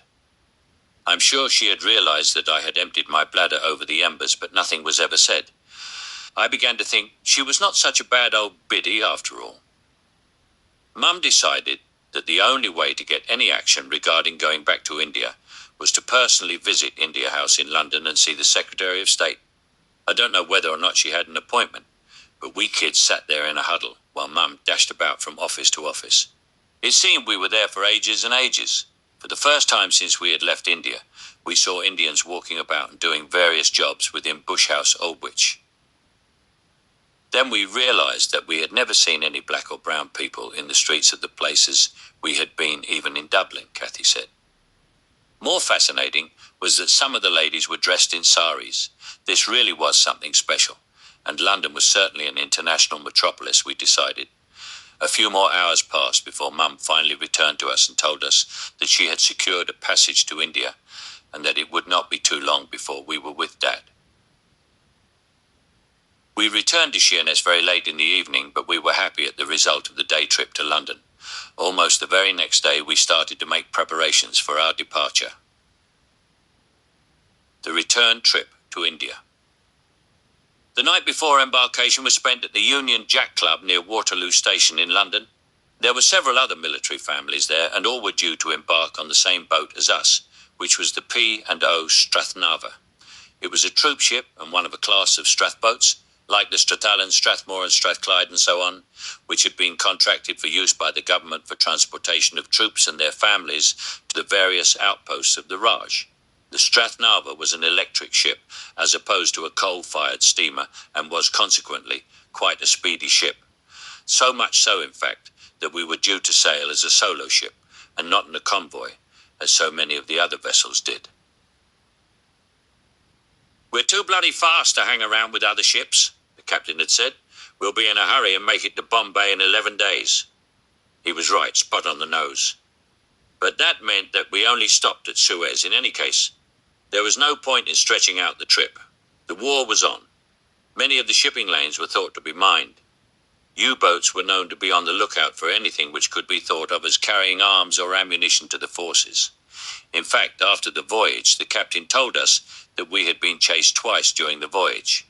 But as he said, it was probably only because they wanted to see what the rush was all about and what sort of vessel was performing so well. We travelled in darkness at night, and there was little or no entertainment even for the adults. Georgie Mould, the son of another serviceman, and I decided to have a concert on board and asked for the assistance of the deck officer. He said, "Yeah, that's okay. What play are you going to put on?" We told him we were going to write the play ourselves and engage the services of a bunch of other kids to be in it. It was called The King, and we wrote in parts for all the little blighters who wanted to become actors. It took about 2 days to write and 20 minutes to perform, which, looking back on it, must have been quite an achievement for a couple of 9-year-olds. There was this one fellow with whom we had difficulty. He was supposed to be one of the crowd when the king appeared, and to be surprised at His Majesty's appearance. His line, with surprise in his voice, was, "Caw, blimey boys, it's the king." But the little sod refused to say the line, commenting that it actually meant "God blime me, and I don't want to ask God to make me blind." Georgie and I were thoroughly pissed off with him, but eventually allowed him to get away with, "Oh, I say, chaps, look, it's His Majesty the King," or some such crap. The play was put on in the afternoon on C deck, and most of the parent adults were there cheering on their little Oscar celebs. We thought it was a great success, and the captain arranged for everyone who took part to have a dollop of ice cream afterwards, which, if you think about it, was no big deal, since the food, including as much ice cream as you could eat at the table, was free. However, it all went down very well. But nobody asked us to put on another show. That was a pity, because Georgie and I had immediately got down to writing our next play, and we did so want to exclude the fellow who changed his lines. When we got to Portside, we went ashore with Mum and had a marvellous time shopping in this big department store called Simon Arts. I got an airplane construction kit. It was a de Havilland 108 dirhams. I made it up successfully and played with it for the rest of the voyage, but I don't know what happened to it after that. I've always been a sucker for aeroplanes. A day or so later, we stopped at Aden, but there was no shore leave for anyone. Only people who were going to be staying there were allowed to disembark. Another couple of days and we arrived at Karachi harbour, where Dad met us. Dad had actually been posted back to Karachi and took us straight to our quarters. You didn't often see 2-story, semi-detached military houses in India, and we were pleasantly surprised to find that Dad had been allocated one. It was a 3 or 4 bedroom job with a nice sitting room and dining room downstairs. It had a nice front garden, and in the back were the usual servants' quarters and a couple of extra go-downs. Our neighbours in the next door semi were Sergeant Major Crowell, his wife and their only son Derek. They were quite jolly people, but the son was a completely spoiled brat. He had everything and lots of toys. For Christmas 1939 he received even more presents and continually boasted about what he had. Phil especially was very upset at his boasting and bragging, and spoke to Dad about it. We were quite poor at the time. Here we were, just back from leave in England, and Dad's finances were in an awful state, even to the extent that Auntie Thea was tapped for a loan of a few hundred chips 26 to tide us over. A rupee was made up of 3 pies to a pice, 4 pies to 1 anna, and 16 annas to 1 rupee. At that time it was worth about ours. 13 and 8 annas to the pound. It has since been decimalised, and the current exchange rate is approximately Rs.65 to the FSDG. Our Christmas presents had been a bar of chocolate, some loose sweets, and an orange each. Mum was heavily carrying Sean, and Dad told Phil to say to Derek, "Well, we're going to have a new baby soon, and you don't have one of those, do you?" It worked because there was no more said by Derek. Thinking back on the episode, I think his parents were getting on a bit and had probably only just managed to have Derek before his mother was past it. Sean was born on February 17th, 1940, the exact same date as our poor little Michael, about 8 years earlier. And then Phil was happy. Although Mum had several sisters, Theo, Bruni, Dimple, Babs, Margot, our favourite was Theo. She was widowed quite early but never married again. Instead, taking on the role of the eldest sister, which she was, she spent her time visiting the rest of the huge family, who lived in many different and distant parts of India. She could tell us stories the like of which we would never hear from anyone else. Sometimes they would be fairy stories, sometimes true stories with a funny ending, but mostly they were frightening stories of witches, wild and dangerous animals, and beware and be careful, children, sorts of stories. One of Theo's stories. When I was a little girl living in Mahe, there were lots of snakes in the garden, and we were frightened to play without shoes because our mother's help, Chapley, had said that most of them were poisonous. The cobra is a very faithful, loyal snake, and only ever has one mate. They always stay near each other, and if the daddy one has to go out hunting for food, the other one, his wife, sits in their home pining for his return. We had a pair of cobras in our garden, and we were very afraid of them and their poisonous fangs. By this time, we kids would be snuggled up to her, listening half scared, but unable to resist the frightening part, which would surely come. We drew even closer. One day, when the daddy cobra was out reconnoitering for food, maybe a dead bird or a squirrel to take home to his wife and children, he was spotted by a labourer working nearby. The labourer called his workmates, and together they threw rocks at the snake. One of the workmen hit the snake with a stone, and while it was wriggling with pain, the others all set upon it with their pickaxes and shovels and killed it. The mummy snake waited and waited for the daddy, but there was no sign of him. Eventually she decided that she had to go out and look for him, so she took her babies around to the neighbouring snake's house and left them with her to look after. Then she started her search. She looked high and low for day after day, but there was no sign of him. Finally, she came into our house looking for him. She slithered along the floor, and finding that the Dooley 27 door was open, she had a piece of cold chicken for her breakfast before carrying on with her search. I was sitting on the bed and listening to the gramophone, playing a lovely waltz and swinging one leg off the bed and from side to side to keep time to the music. The cobra came along under the bed and sat up, listening to the music, and started swaying from side to side too. At this point, she would fold her arm up from the elbow and mimic the swaying of the cobra with her hand, formed into the shape of the snake's head. She continued. I could feel something touching my leg each time I moved it, but I didn't think anything of it other than that maybe it was the quilt dangling off the side of the bed. What was really happening was that I was banging my foot against the cobra on every swing. Chapley came to the door of the bedroom and immediately saw the cobra swaying dangerously. The music had nearly stopped playing, and if it stopped, the cobra would have struck and killed me. By this time, we were terrified. What was going to happen to our auntie? Tell us, we wanted to shout. But we were so terrified lest we frighten the snake in the story and cause it to bite our auntie. We held our breaths, but Chapley kept very calm and told me in a gentle voice to lift my legs slowly onto the bed and stay there quietly. When I had done so, she jumped up and frightened the snake away, and I was saved. Karachi, 1940. I was enrolled in St. Patrick's High School, Karachi, and the girls were enrolled in the convent. Each day we walked to school across the Maidan and the parade ground, a distance of about a mile. The convent was only a little nearer to the house than the high school. At lunchtime, I would sometimes come home for a meal and then go back for the afternoon's lessons. It was blazing hot, and one tried to walk in the shade as much as possible, even though we wore our solar topis religiously.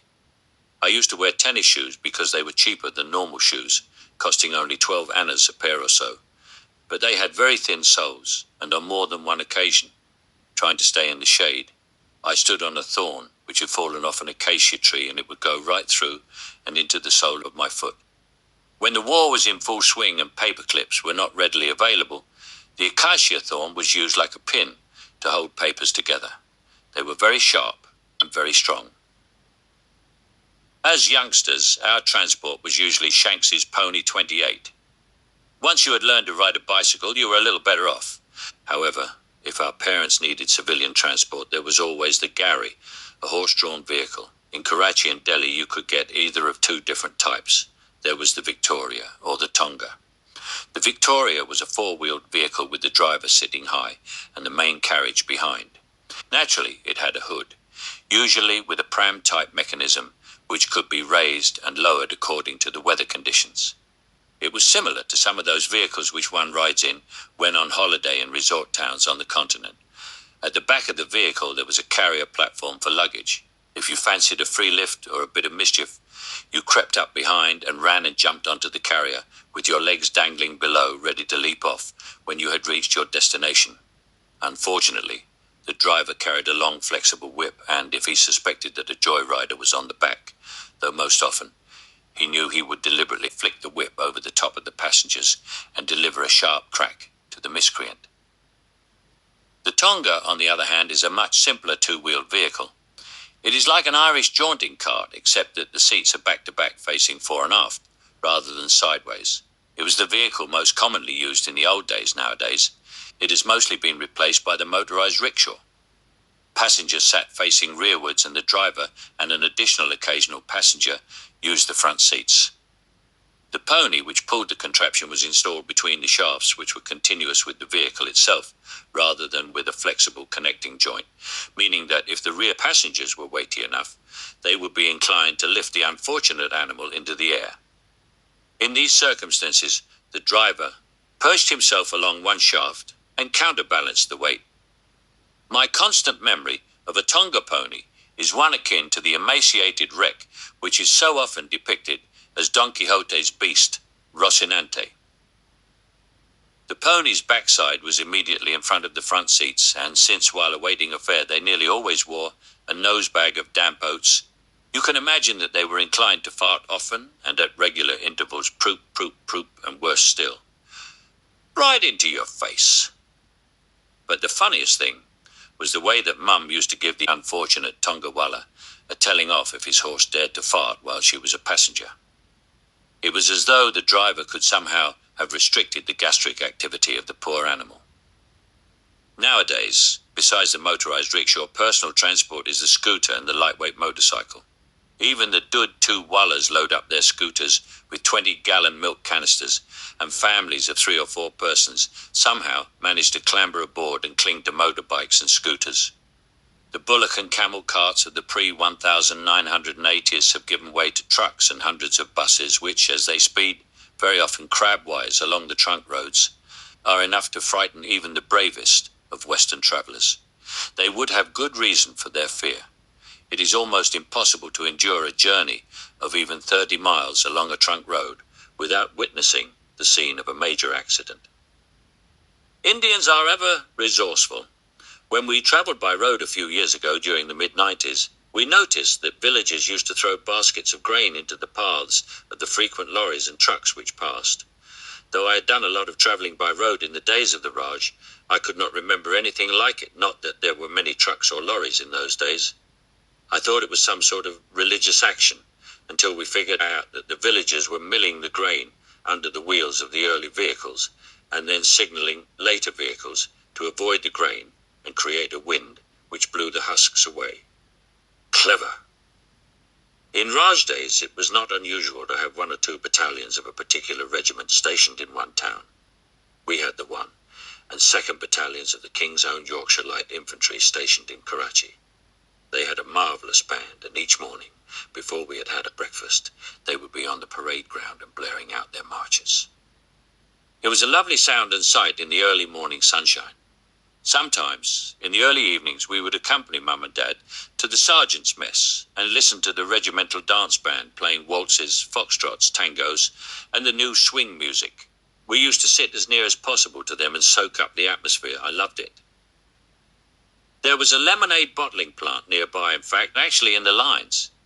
It was a peculiar place, particularly in view of the fact that the bottles were of a shape which had a shoulder section, which prevented the glass ball stopper from falling right into the bottle.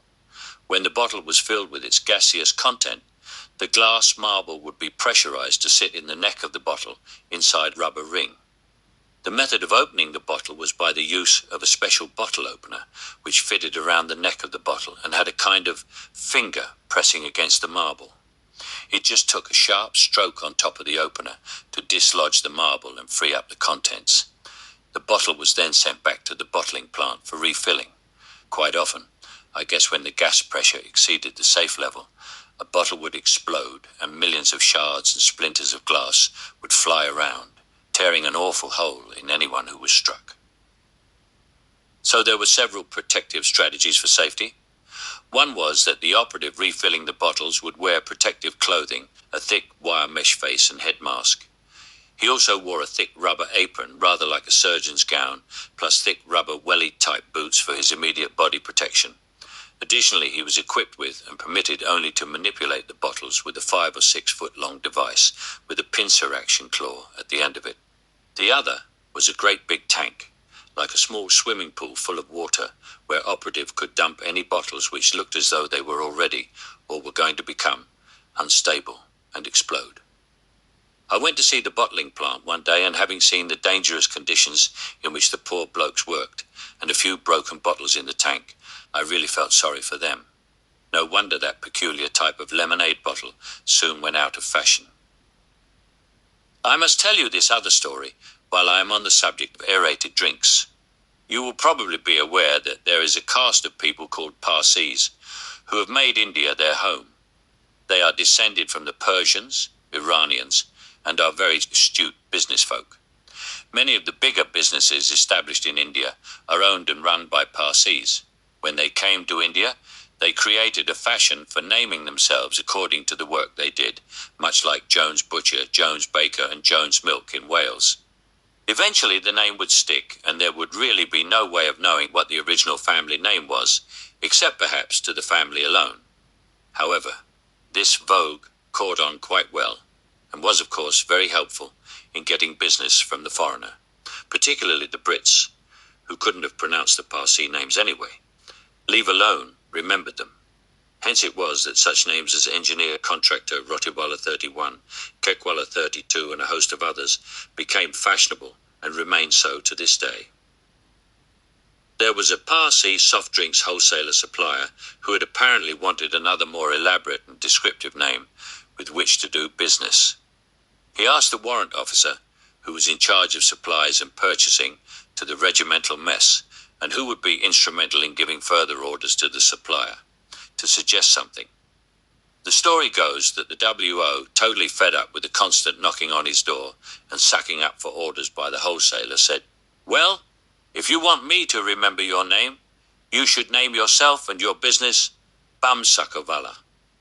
The Parsi, unaware of the insinuation, replied, "Then Sahib, it shall be so," and duly had the name painted in enormous letters over his warehouse. That was a stroke of luck for the trader, and everyone in Karachi must have at least known the name of the trader, and while laughing at it had remembered and done business with the supplier. I often wondered when Dad told me the story of the origination of the name, whether the trader had known it was a hoax, but feigned ignorance and gone along with the joke because it was so outrageous that nobody could forget it. In 1940, Bumsukawala's was easily the largest and most successful wholesale soft drinks business in Karachi. It's a true story. I saw, with my own 2 eyes, the name writ large over the premises.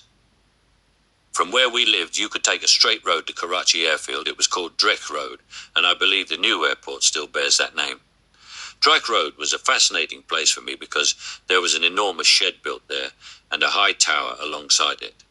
It had been built to receive the ill-fated airship R-101, which crashed in France on its, I think, maiden trip to the east. Each time we went by it, I would think of how grand airships were becoming until the awful accidents of the Hindenburg and the R-101 in the 1930s. The nearest I had ever been to seeing a real airship, which wasn't an airship anyway, was when we were in London during the war, and I saw so many of the barrage balloons which were in place to foil low flying by the Luftwaffe. While we were in Karachi, Mr. Crowell had said to Dad that they were asked if we like to go along too. God knows how he got going on a week's holiday to Manora, an island off the coast, and Dad to agree to go on the trip with us tagging along, because even at the age of, I guess, 10, I had never been on a pucker holiday in my life. And in Karachi, the best I was ever able to manage was an afternoon trip to Kamari Harbour with Dad and Mum to see the bunderboats, tall-masted fishing vessels operated by the local fishermen, who always carried a 10 or 12-year-old wafer board, and got him to do the hard and dangerous work of clambering the heights of the mast and tying or untying the sails, but by golly, it was some holiday. I remember all those days of sunshine, sand in the sea, and of having Heinz sandwich bread sandwiches for lunch on the beach every day. They were special and always tasted so good. Even to this day, I often creep into the grocery store and buy a jar of Heinz sandwich bread, and the memories come flooding back. I acquired a mongrel puppy while I was in Karachi. He was a cute little black fellow with a lot of spaniel in him, and I was glad when Mum said I could keep him. Mum and Dad were going out that night, and so, after they had departed, I thought I'd better feed and put the pup to bed. We didn't have anywhere special to house him, and so I put him in one of the spare go-downs with a blanket to lie on, and left him quite happy. I had not been in my own bed for more than a few minutes when I heard the little blighter crying, so I tiptoed downstairs and across the yard to the go-down. The pup continued to cry, and I thought he must be hungry. I went and got a jug of milk and a saucer and poured out a generous portion for him to drink. He started lapping immediately and seemed to be happy enough, so I left him again and retired to bed with one ear peeled in case he started to cry again, and sure enough, he did. So the same routine was reenacted: the jug of milk, the saucer, and a generous drink. Again he seemed happy, but I was hardly in bed and the yapping started yet again. So down I went and carried out the same performance as before. This happened several times, and then Mum and Dad came back. "Oh, Mummy, the puppy is so hungry. He keeps on crying, and I've just given him more and more milk. But he never seems to be full. He must have been starving when I got him." "Let's go and see," said Mum. But when we went into the go-down, she drew back and said, "My gosh, you'll drown him in milk if you give him any more. Look at the size of him. He looks like a football." And sure enough, he did look more than a little rounded, like a black football. Mum told me that he was probably suffering from stomach pains due to overfeeding, but in any case he was lonely because it was only the first day that he was away from his mother. I took the little tyke up to my bedroom and he slept peacefully on my bed, but he piddled all over the bed while I was asleep, and the next day I got rid of him. For the animal-loving British expatriate, pets, especially dogs, have always presented their owners with a riddle. They grow attached to them for a time, and then, when the time comes to leave India or wherever else they might be stationed abroad, they have to seriously think about what they are going to do with the pet. Many of the dogs, mostly mongrels, were just taken to the rifle range and put down with a 12-bore or .303. Often the poor little blighters seemed to sense what their fate was going to be and would whine or yelp while they were tied up to the stake. In the days of the Raj, there could have been very few people who brought back their pets to the UK. It was far too expensive to pay the shipping costs, and then the quarantine period kennelling. Most posted owners would give their pets to other servicemen whom they knew would treat them kindly, and then hope for the best. There was a contemporary of brother Sean, sometime in the mid-60s. The couple were childless, but they had acquired a mongrel along the way and were absolutely besotted with the animal. As a couple without children, I suppose they were prime candidates for overseas postings, and they got them on a regular basis, 1, 2 or 3 years at a time. They took the dog everywhere with them and spent an absolute fortune on his quarantine, kenneling and transportation. Each week they would go to visit him, and there were times when, getting fed up with being in the kennel, he would sulk like a human being. We were given several dogs. There was Dilly, an overgrown cocker spaniel in Karachi. He became Mary's favourite. There was Jumbo in Quetta, a lance corporal with the 3rd. Battalion the Lancashire Fusiliers, due to be posted to the war front, and who knew that I was the son of an officer, and would therefore be able to feed the dog correctly, had given him to me. He was a huge animal, weighing something like 160 pounds. Who could pull Dad, at 16 stone, off his feet when they went for walks, but was as gentle as a lamb with the kids? Then there was Derry, an Alsatian, my favourite. Dad brought him up to Mount Abu and left him in the veterinary kennels because the poor animal had contracted tick fever. I used to go and see him every day by special arrangement with the principal, and I could see he was very ill. But the poor little blighter would still wag his tail when he saw me, even though he could not stand up and just lay on the floor, unable even to lift his head. After about 3 weeks he died, but one always suspected that the vet had put him down secretly. I was unable to come to terms with how I felt about that for many weeks after. Then there were Socrates and Joanna, brother and sister bull terriers, but I'll tell you about them later. Yes, we always seemed to have dogs, probably because it was the custom and for guard dog duties. It wasn't hard to keep them because it was usually the sweeper's job to ensure that they were fed, watered and exercised. Our bearer was very fond of me and would often take me to boxing matches, which were held in the lines after dinner. One night a boxer was killed in the ring, and I felt sick to my stomach. But the bearer insisted that the boxer had been very tired and had only gone to sleep in the middle of the ring and halfway through a round. I took a lot of convincing, but eventually let the bearer persuade me that he was right. Ever after that, when I had the quite common disagreement with my father about eating my food, you know the sort of thing. You better clear your plate, or there will be no dessert for you. I don't care. I don't want any dessert. Oh well, that's all right then. So you will be hungry enough to finish your plate at breakfast, and if you don't do so then, you will be served up with the same plate until you do finish it. I would not eat the meal once I decided that I didn't want it, and usually the storm would blow over. However, on more than one occasion, the bearer was ordered to stand by the table and not let me leave until I had finished, or once again decided that I did not want anything to eat. How the poor chap would try to entice me to eat. Fur, boxing, Kaiser Ludega Sahib. How will you be able to box? Mum picked up the question, and until her sad death in 1995, at the age of 95, she would ask me, Fur, boxing, Kaiser Ludega Sahib, if ever I refused a meal or something to eat at her place. Eventually the bearer would suggest that I just tasted at least something off the plate, which in his mind absolved him of any further responsibility and would allow him, in good conscience, to finally clear the meal from the table. Then, if Dad asked him if I had eaten the food, the bearer would reply in that lovely inexact way of the language, Kaya Sahib, which means, he ate, sir. He ate, sir, without being precise as to just how much I had eaten. While we were in Karachi, Phil was taken very ill with a diseased heart, and Mum and Dad were besides themselves with worry. Mum was at the hospital nearly all day and every day, and Dad would insist that when we said our nightly prayers, we prayed for our sick sister to get well again. Eventually, after several weeks and the special care of the surgeon, Colonel Alford, and his medical staff, Phil got better and was allowed home. We had to treat her with gentleness and love and not let her do anything which could cause a relapse in her health. To this day, she is very special to the rest of us, and we still tend to show her extra care.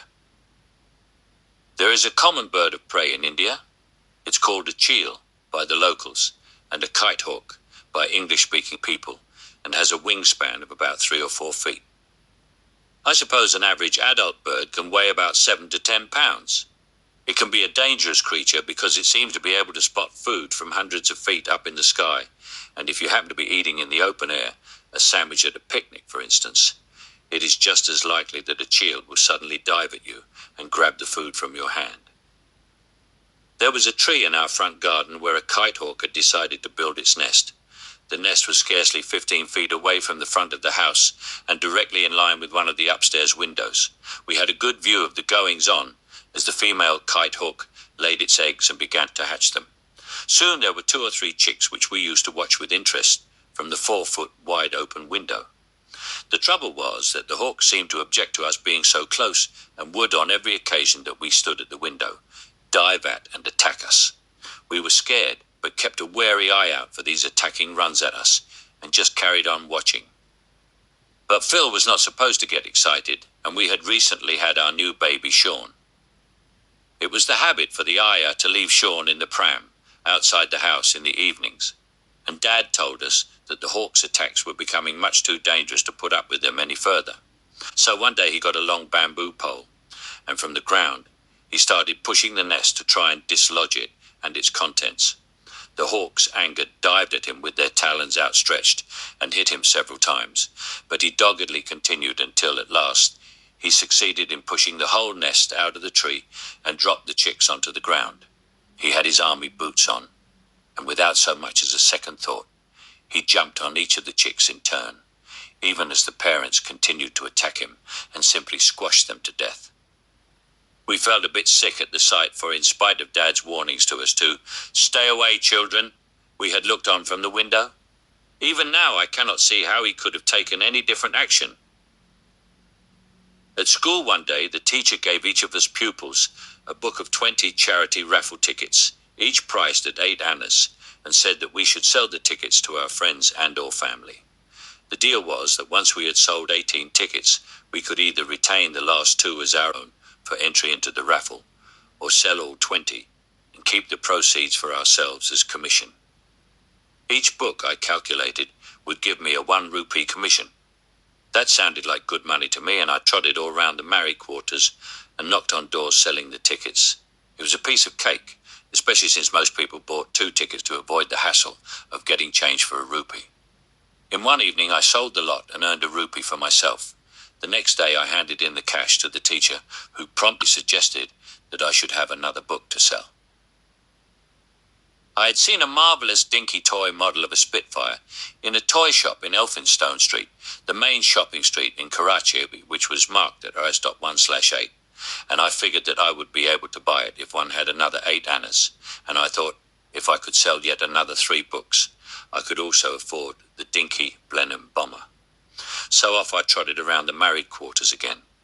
But I got scant interest this second night and only managed to sell enough to earn myself 10 annas. Well, that made enough to buy the Spitfire. And so I handed in the rest of the tickets and went around to the toy shop to complete my purchase.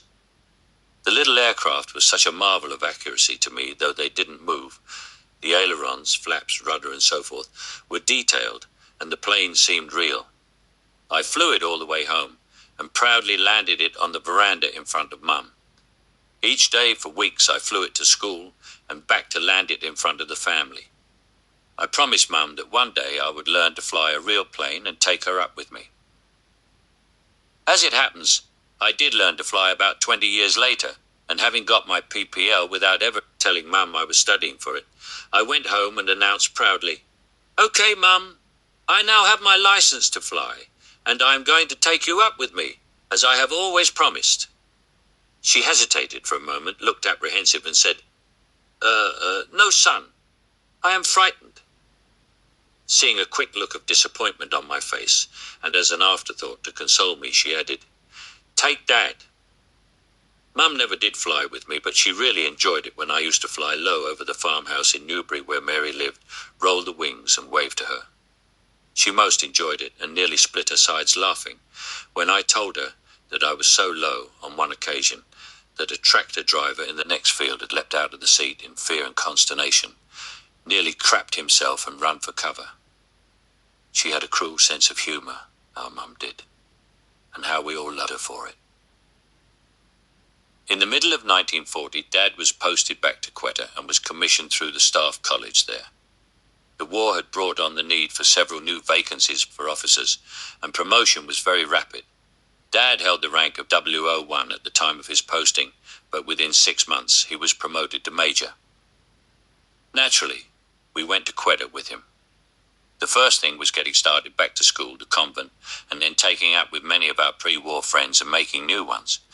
Georgie Mould, my co-producer on board the Strutnava, was there, and when Dad announced that our schooling was being totally disrupted by our constant postings, and it was his intention to put us in a boarding school on a permanent basis, Georgie's dad decided to do the same thing, and in fact, to send him to the same school.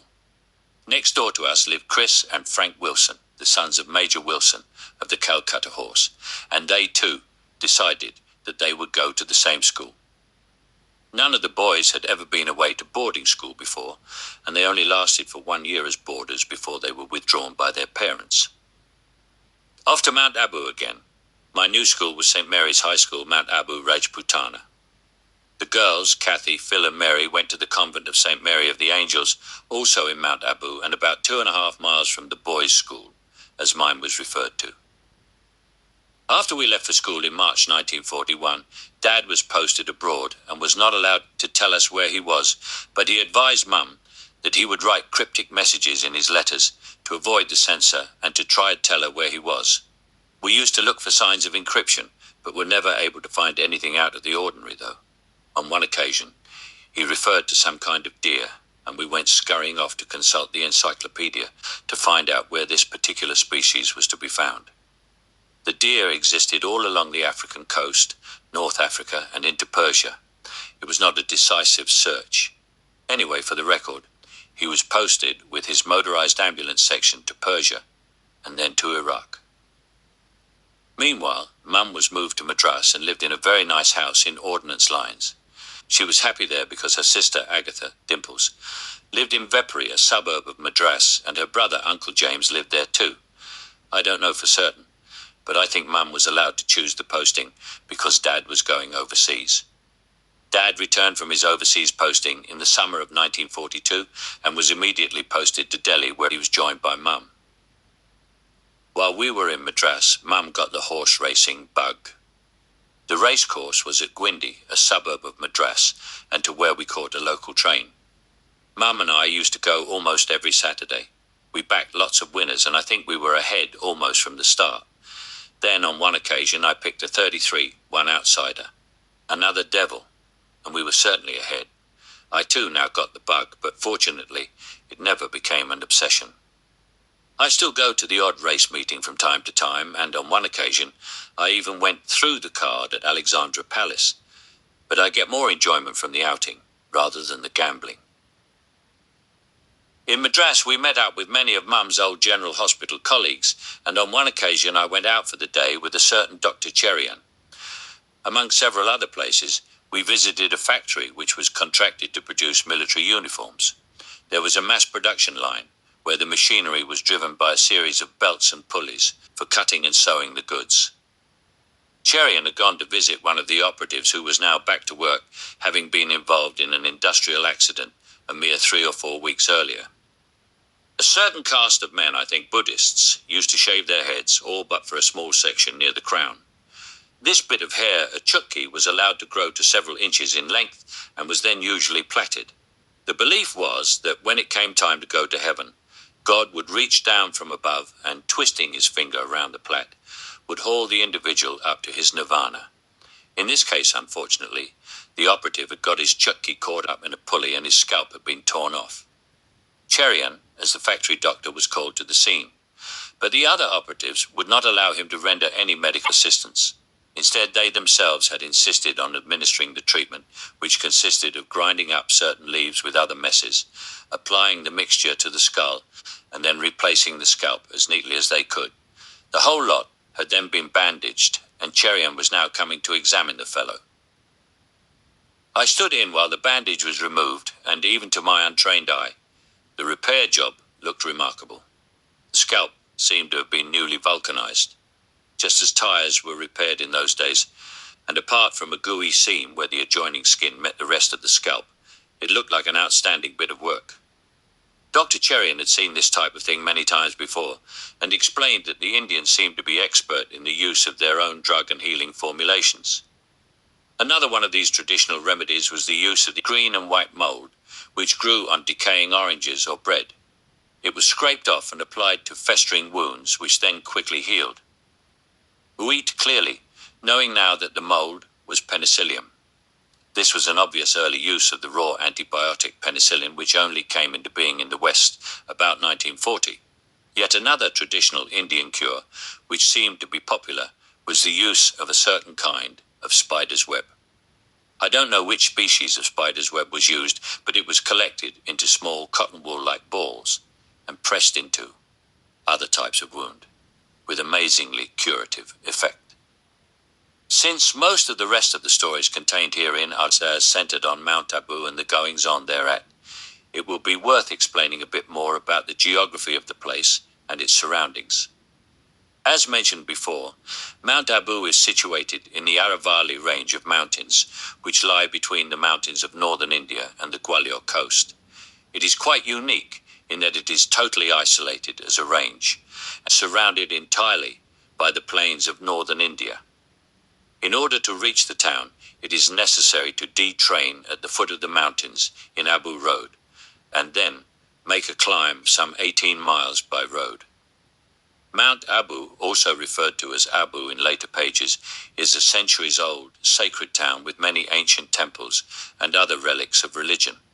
Only during the rule of the British was there a development of access by metalled road, which before that had been by pathways, and believe it or not, on the western approach, a series of steps to the top. Early residents were Indian religious orders and tribesfolk, mainly Bhils, who to this day are skilled in the use of bows and arrows. They sometimes present a rather menacing attitude, but are not really so. For those who are familiar with hilly country, the layout and construction of roads is similar worldwide, with their lateral runs, slow, steady inclines, and hairpin bends.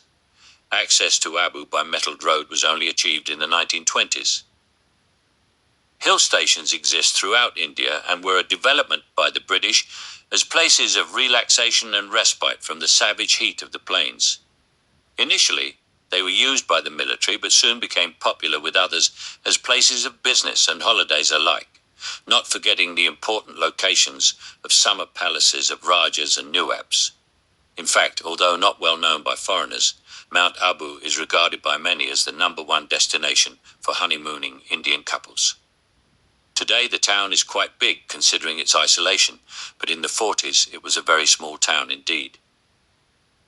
During the years we were in Abu, there was a lot of wildlife: tigers, panthers, bears, sambar, a large deer, and blue bull making up the big game section, and wildfowl and rabbit as the small game constituent. Shooting was mainly the preserve of the Rajas and the Indian civil service, but there were many poachers, among them Spud Murphy and some of the brothers from the school. Spud was a rascal because he was aware that a license was required to shoot a tiger or a panther, but never applied for one until he had actually done the shooting. The local villagers would always come to him first the moment they discovered that they had lost one of their precious animals in a kill, and in some cases actually started to construct a Michan 33 for him. In Abu, Michans were constructed when shooting tigers, and a raised platform Michan onto which to tie a goat as bait was constructed when shooting panther. Spud would hurry out to the scene and sit and wait for the appropriate animal to appear, and then shoot it. Then the next day he would apply for a license, and when reprimanded for his hasty and illegal action by the local magistrate, he would claim that the beast was a man-eater, and likely to kill one of the villagers.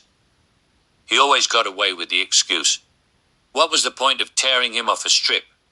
It was already fait accompli. One year, I think it was 1943, there had been a number of kills, and no amount of tracking or Michan building seemed to induce the recalcitrant tiger to make an appearance at which he could be shot. Spud decided to set up a buffalo as bait. He had one tied to a stake so that it would not wander off, and sat up waiting for the tiger to appear. Sure enough, the tiger appeared, but when it tried to down the buffalo, there was an impressive resistance shown, and the tiger finally retreated. The next night the buffalo was virtually trussed up like a chicken and set up again. Again the tiger appeared, but the buffalo, hardly able to move more than its head, once again successfully fended off the tiger. As Spud was not prepared to risk wounding the tiger as it jumped around trying to get the buffalo, he called off the shoot. "Well done, buffalo." Other competitors for licenses were the Rajas, in Abu particularly, the Maharaja of Bikaner. He must have shot scores of tigers and had the customary photo taken afterwards, showing him with his foot on the shot beast. If you ever go to Abu, do be sure and visit his palace, now a government hotel. The Palace Hotel, and look at the walls of all the public rooms covered with photographs from the 30s and 40s, all with the same theme. When the Rajas shot a tiger, they did it in style. A substantial machan would be constructed in a tree with an easy access ladder to get to it, and over the kill there would usually be a high-powered searchlight erected. Often a charpoy would be installed with a mattress and coverlet for His Highness. Other similar structures, though not as imposing or comfortable, were constructed in the surrounds, and these would be occupied by his standby shikaris. It was customary for the Raja to go to sleep, and when, usually in the small hours of the morning, the tiger approached, one of the assistants would quietly awaken him. The Raja would take an approximate aim, and to try to ensure that nothing would cause him to miss, then the searchlight would be turned on. For a fraction of a second, the tiger would be surprised in the glare. Bang! It was all over in a few thousandths of a second. If very rarely the animal was only wounded, it was the duty of the shooter, shikari, to follow the beast into the jungle and finish it off. There was no room for allowing the possibility of a man-eater to be created. Man-eaters are usually only very old or wounded animals, which are unable to hunt successfully for themselves. Strangely enough, even then, the tiger is reluctant to attack a man who is looking him in the face. My classmates and I experienced an occasion when this was demonstrated. It is not common to see a tiger by happenstance. Yet one day, we were out for a jungle walk, and suddenly, along the trail in front of us, a tiger appeared from behind some bushes on the side of the track and just stood on the trail looking at us. We froze, not knowing what to do. The big blighter just took another look and disappeared into the khud side on the opposite side of the trail. We were shocked and trembling, but continued on our walk, and there were no further sightings of that tiger, even though from time to time we would see one on the hill behind the school. In Bengal, at about the same time as I was in Abu, there were many man-eater attacks on the local peasants who were working in the fields. It turned out that virtually every attack had been made from the rear of the victim.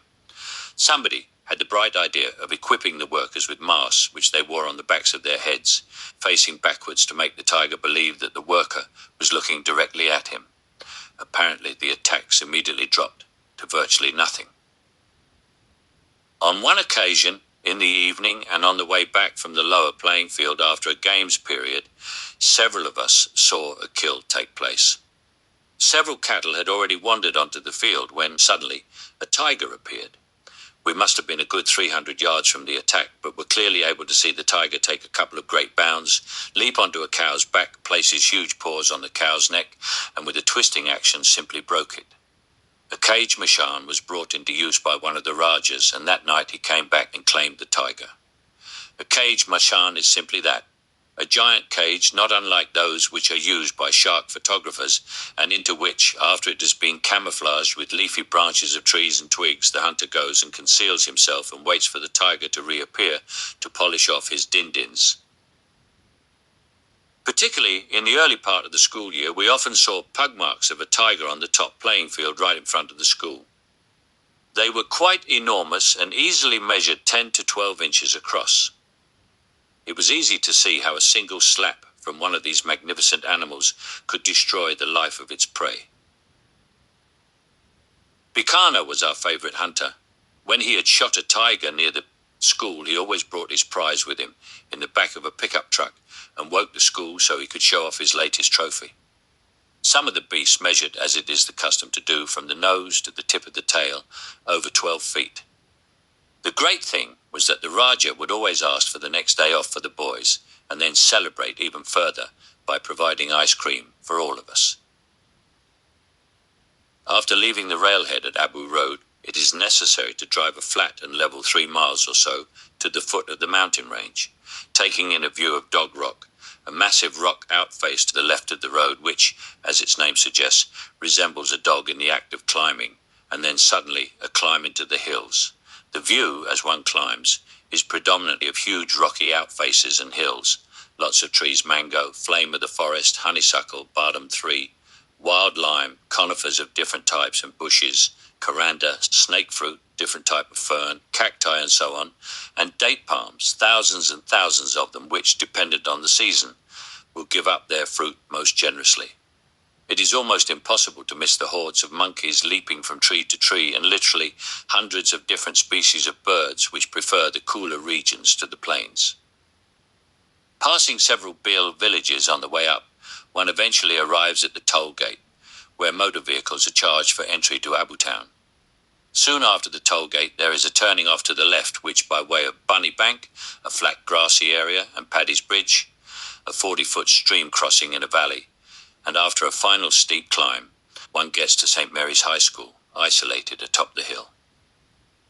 Continuing from Tollgate and towards the town of Abu, there is a turning to the right which leads to the convent, and then on via the Dilwara temples, and a climb off to the left to Guru Shikhar, the highest point in the range, only accessible by foot and atop which stands a temple, and then, ignoring the pathway towards Guru Shikhar, onto Akalgar, which used to be a village of 10 or 12 huts, but has now become a large tourist hangout with shops and Indian-style restaurants. If one ignores this turning to Dilwara, it is about a mile into the centre of the town. In the 40s, the final bit of the road into the town had small fields of maize to the right and the steep side of a hill to the left, but today there are houses and hotels built on almost any level land which once existed. St. Mary's High School, 1941 to 1946. This Gothic-arched, single-story building was to be my March to December home for the next 6 years. During 1941, it was developed so that a small centre section was made into a 2-story block, and since then, there have been many other buildings constructed, spoiling my mental picture of the place, yet developing it sufficiently to bring in the much-needed income for the continuance of educational activities and to house the students who currently number over 300. In 1941, there were only 85 or so boarders and literally 4 or 5 day boys, nearly all princes from the local palaces. In 1946, my last year, we were a school of 102 boys and 6 day boys. Off to the left of the main block lies the master's house, and further up the hill was another small house for 1 or 2 masters who were not brothers. To the right of the main block and down a few steps was the electrical generator plant house combined with the engineers' quarters. On the same level as the school, but slightly to the rear and to the left were the bogs. In the valley to the rear of the school lay the bakery, and deeper in the valley, after 1942, Rowe's Folly, which was an attempt at digging a water well. Brother Rowe, the principal of the school from 1942, had considered himself an expert at divining a source of water with a couple of sticks. The attempts at digging the well and blasting the rocks which the labourers kept on coming against time and time again went on until Rowe left in 1944. Today it stands as a 100-foot deep and 20-foot diameter relic and reminder to a stubborn and sulky old fool. I would say that, wouldn't I? I was the recipient on at least 2 occasions of 6 of the best from the crap bag. Behind the bogs and down the Kudtree lay the servants' quarters and the Dobie Gut 38. From there, a jagged and steep path led down to the lower playing field, a quarter of a mile distant, and thence to the school lake, which didn't belong to us at all, but which we had named and commandeered. The lake only filled up in the monsoon and was only good for swimming in for a couple of months after the monsoon had ended, even though it still had plenty of water in it. Being still water, it was very prone to harbouring malaria mosquitoes. As a result, most of the time we swam, while it was pouring with rain and quite cold. The first couple of days at school were spent settling in, learning the school routines and getting to know the other fellows. After that, it was full speed ahead with activities. The timetable for activities left us with less than half an hour a day to ourselves. We'd get up at 7:30 in the morning, to a series of loud claps from the brother in charge and fall immediately onto our knees for morning prayers. We spent half an hour getting washed in cold water, though some of the senior fellows who had started shaving were allowed to get a mug full of hot water from the generator cooling tank and then dressing for daily mass in the chapel. Directly from there, we would go to Chota Hazri and finish that by 8:30. There followed half an hour to make up the beds and do a bit of prep for the start of classes at 9. At 11:30 we would break for breakfast, and then at 12 we would fit in another half hour of prep before the afternoon classes. At 3:30 we finished classes and went to tea for half an hour, and then our only free half hour changing for games. Then we would play game soccer in the rainy season and hockey or cricket the rest of the year for 1.5 hours. Back to school to wash and change our clothes for study. Eat dinner and then go back to the classrooms for another hour of night study. Thence to the chapel to say the rosary half an hour and then half an hour, queuing up to take a pee before returning to the dormitory, falling on our knees again for night prayers, and then retiring to bed at around 10:30, totally shagged. On Wednesdays and Sundays we had a library afternoon, and instead of games we would go for a jungle walk or else into the town.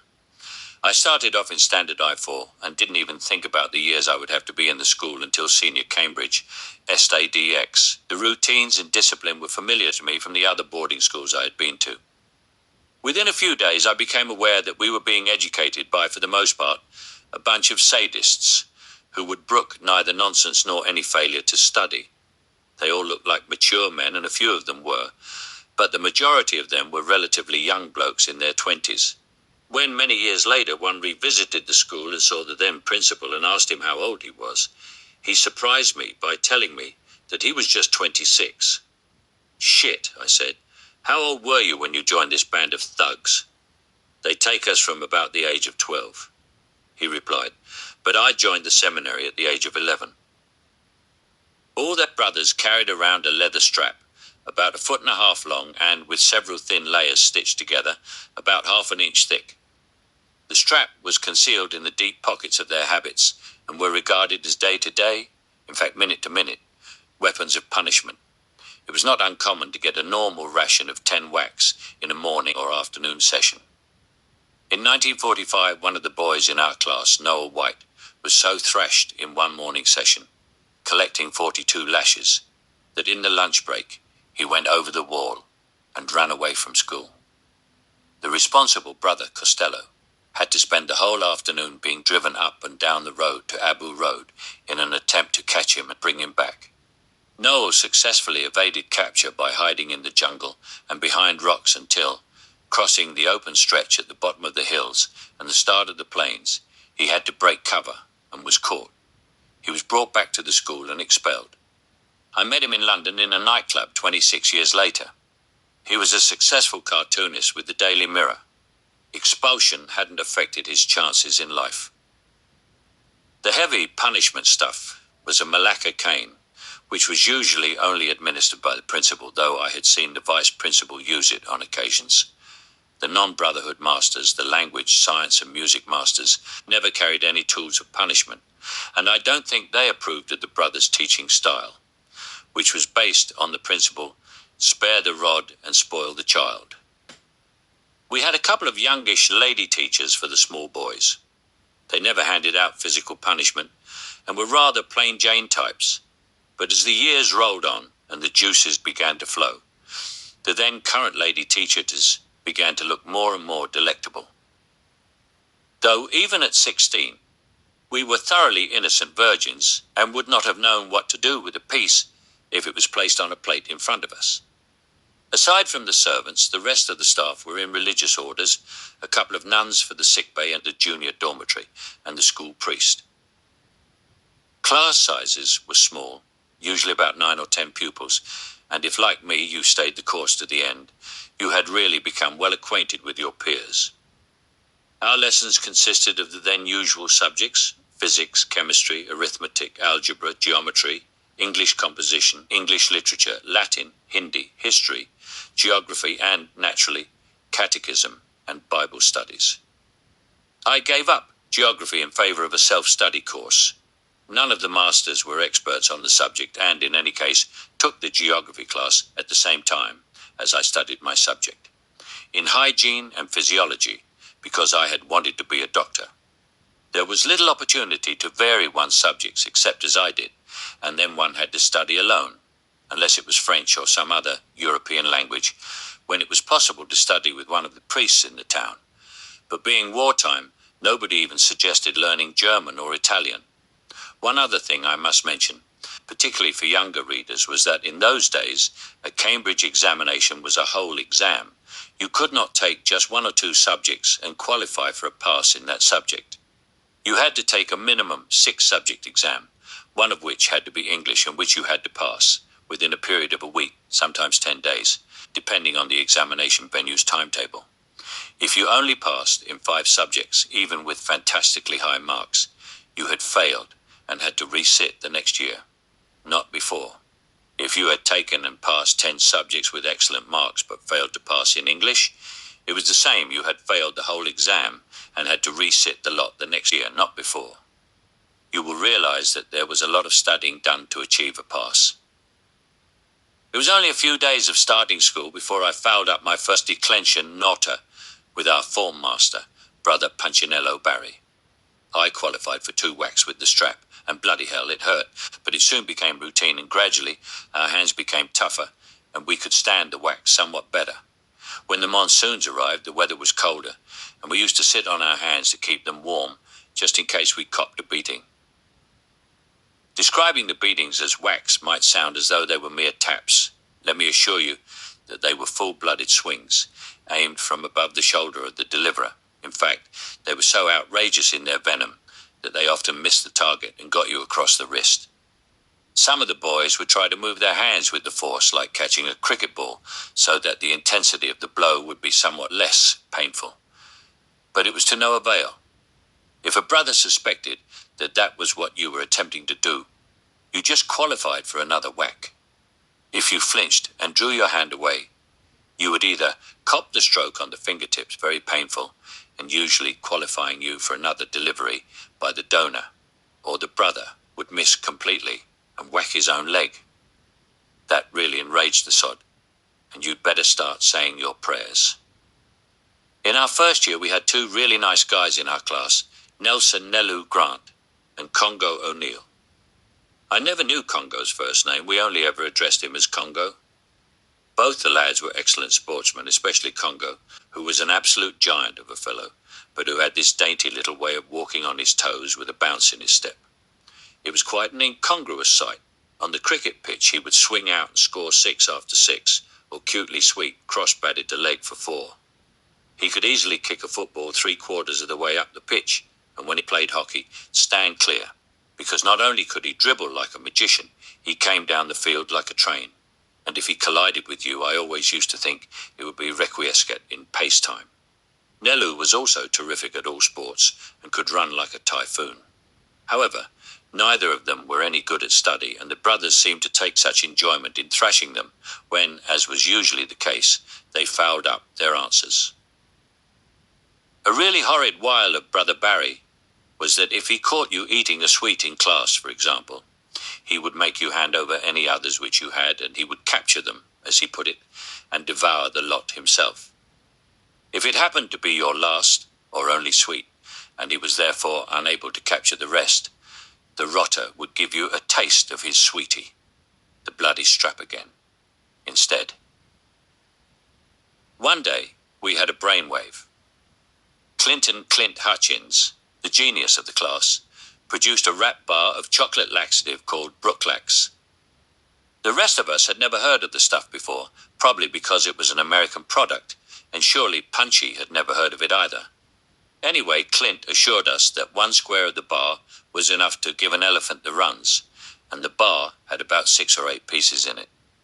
Clint broke 1 piece away to make it look as though it was eaten, and then instructed Nelu to keep the rest in his desk and make out that he was chewing something. Like a fish, Punchy fell for the trick and took the bait hook, line and sinker. He asked what Nelu was eating, captured the rest of the bar, and consumed it within the course of the 45-minute lesson. That evening, Punchy took us for hockey practice on the lower playing field, removed his habit, which was like a long overall that hung down to the shins, and with his white trousers tucked into his socks, proceeded to play hockey with us. I have to admit that he was quite an adroit player, but at some time during the evening he must have tried to fart, or else overexerted himself and felt the moist crap in his pants. A small brown stain appeared on his white trouser seat. Later in the game, the stain grew larger, wetter, and obviously more and more uncomfortable. Punchy called off the rest of the game, an unheard of decision, and told us that we were to get back to the school as soon as possible, boys. But we stooged around on the way back to the school, and he had to follow on behind to try to prevent us from getting behind him and seeing the ever-growing stained mess on the seat of his trousers. After much dawdling about and finding any excuse to get behind him and view the damage, we got back to the school while he rushed off, no doubt to have a big liquid crap. We had tamed his greed, and I think he suspected what had happened, but he never said anything to us. The other thing he never again did was to capture and eat our sweets. Apart from that sort of entertainment, we used to go to 2 or 3 movies each school year. The AKC, the Army Kinema Corps, would have regular movies in the army barracks throughout the year, and we sometimes went to 1 or 2 of them for a matinee showing. In addition, there was another venue at the Gymkhana Club where they showed matinees and evening movies on 2 or 3 days a month. We always had to get togged up for these visits and other public occasions, with our best worsted grey suits, collar and tie, even in midsummer. But apart from the enjoyment of seeing a movie, we usually also got the dubious sexual thrill of being near the convent girls, who occasionally went along to the same movies. The girls would sit down one side of the theatre, and we would sit down the other. We never got to speak to the little virgins except brothers to sisters and vice versa, but we would try to respond to their apparent skittishness by flinging live chameleons, geckos or other wriggling things across the aisle and onto them. If you got caught doing things like that, you would be in for a pasting from the brothers when you got back to school. Several of the boys and girls reckoned they had boyfriends or girlfriends in the convent, or the boys' school, as the case might be, but this amounted to waving your hand at them from the dependent position as you passed each other. No contact was ever made, and it was real pretend stuff most of the time. I remember I asked Kathy to fix me up, as we used to put it, with a girl called Leslie de Mello. She was quite a pretty girl, and once we were fixed up, we actually wrote a few letters to each other. We never spoke, nor certainly did we ever get within 50 feet of each other. I suppose I thought that one day she could easily become the love of my life. Until, and that was only years later, I heard that she was a raving lesbian. The Gymkhana Club was also the place where a travelling dentist would once or twice a year set up his makeshift action room. This was real frontier dentistry. The chair and the drill were definitely pre-First World War. In addition, he was a solo operator, or as he might have said, a do-it-by-myself man. Having got the patient suitably positioned, he would fix in a drill bit and start up the drill, which he would pedal with his right foot while precariously wobbling on his left. There was no such thing as a Novocaine shot to deaden the pain. I guess the stuff must have been available, though. I never heard of its use in dental fillings until we came back to England after independence. The damn drill would slow down or speed up, according to how well he was balanced, and he was forever half toppling over. Suddenly he would hit a nerve and have to scrape me off the ceiling before he could proceed. I must have been more and more reluctant to let him get at me again, because he would constantly be saying to me, "Hooray, mister, please open it the mouth so I can get my tool inside." Fuck his bloody tool, I thought. The drill is bad enough. I was too bloody scared of this hitman to ever go to him for an extraction, but I suppose he must have used some sort of anesthetic, even if it was only a blow to the side of the head, with a hammer, for that procedure. God must have realized that I had suffered enough at the hands of this and other dentists, because he finally introduced me to Jonathan Caine, the world's best, and to whom I have been faithful for the past 30 or more years, building up a patient dentist and personal friendship, which I will treasure until I leave to go to the happy hunting grounds. I really must break to tell you about going on holiday to India in 1993 with Jonathan and his delightful wife Layla. Piyako and Kathy were there too, and we had spent 2 or 3 weeks trotting around the Rajasthan, previously Rajputana area of the country. 2 days before leaving the UK, I had visited Jonathan to discuss baggage and medical supplies, and had mentioned to him that my upper incisor right felt a bit loose. He checked it out and said that maybe we should pay a visit to his surgery right away so that he could examine it properly. This was around midnight anyway. We went to the surgery and he said that there was no hope for the tooth and that sooner or later it would have to come out. He asked if it hurt, and when I said no, he stuffed some plate-making putty into my mouth and said that he would get a denture made for me in anticipation of the future extraction. We'll also take a couple of hypodermic needles with us in case you have to have the tooth extracted while we are out in India. The local dentists may not have the right facilities for sterilization to hand, he added. I said, really without thinking, Jonathan, if you can't do the extraction, nobody else is going to have a go at my mouth. I'll wait until we get back. And forgot about it. Imagine my horror when we got to Bombay a day after being in the jungles of Abu and my damn tooth began to give me all sorts of hell. I took a total of over 20 cocodamol tablets during the day and was in absolute agony in the hotel room. Jonathan and Layla were in the dining room when Kathy went down and told them that I was suffering. Jonathan came up immediately and, having looked at the tooth, said, "Right, it's got to come out," and proceeded to spill a bag full of dental instruments onto the bed. He gave me the magic shot and, with a twist of the wrist, yanked out the offending peg. He put in a bung and said that I should relax and he would look at me again in the morning. I lay there with so much relief at having had the cause of the pain removed, but wondered a bit ruefully about my pretty face, the visage I would present for the remainder of the holiday. Oh, heck, I'm not trying to pull a bird, forget it, I thought, and went to sleep. Next morning, bright and early, in bounces Jonathan. "That looks fine," he says, and promptly fits a new denture into the gob. "How the hell did you manage that?" I asked. You would not believe it. He had got on the telephone to his special dental technician the night we were in his surgery and, within 24 hours, the night before we left London, had obtained the denture. Now, if you've got a friend like that, tell me a story to match. During the hot season in Abu, which was most of the time, the brothers wore a white habit over their white shirts and trousers, and in the cold months, which was from about mid-October to the end of the school year, they wore a black habit, trousers and shirt. They usually wore a white dog collar throughout the year. In addition to the black uniform, they would wear a long black cape fastened at the neck with a brass chain and clasp, rather like the Sandeman portman, when they were out of doors, or if it was the white season and there was a cold snap in the air. When they were in black, they did look quite regal in a way, but the black uniform brought out the domineering nature which always lurked just under the surface. In fact, I can only remember the principal delivering his canings when the black cape was in position. Maybe there was some significance in his dress which he wished to convey to us boys, but I think it was lost on us at the time, and it is only when thinking back on that one suspects that that could have been the case. School days.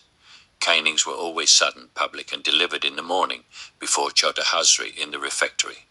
You never knew when they were coming.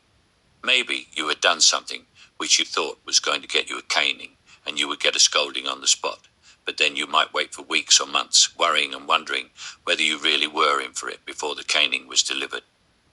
Before the caning was delivered, Brother Rowe, for it was he who I remember as being the chief perpetrator of the cruelty of caning, used to say, "This is going to hurt me more than it hurts you." And I thought, you lying bastard. Give me the cane and let me whack you, so that you can really know what it feels like. We would march into the refectory, stand by our tables and say grace with a certain amount of irony. "Bless us, O Lord, and these thy gifts which of thy bounty we are about to receive. May the Lord make us truly thankful. Through Christ our Lord. Amen." These thy gifts. A single fellow or group of offenders, as the case might be, usually given a name like the Tank Corps or the Electricians, my two occasions, would be called to the front of the refectory and ordered to get the piano stool, which would be suitably placed for the swing of the cane. One by one, we would dutifully bend over and receive our ration, invariably 6 of the best. No bum rubbing was allowed, lest you let down the rest of the school.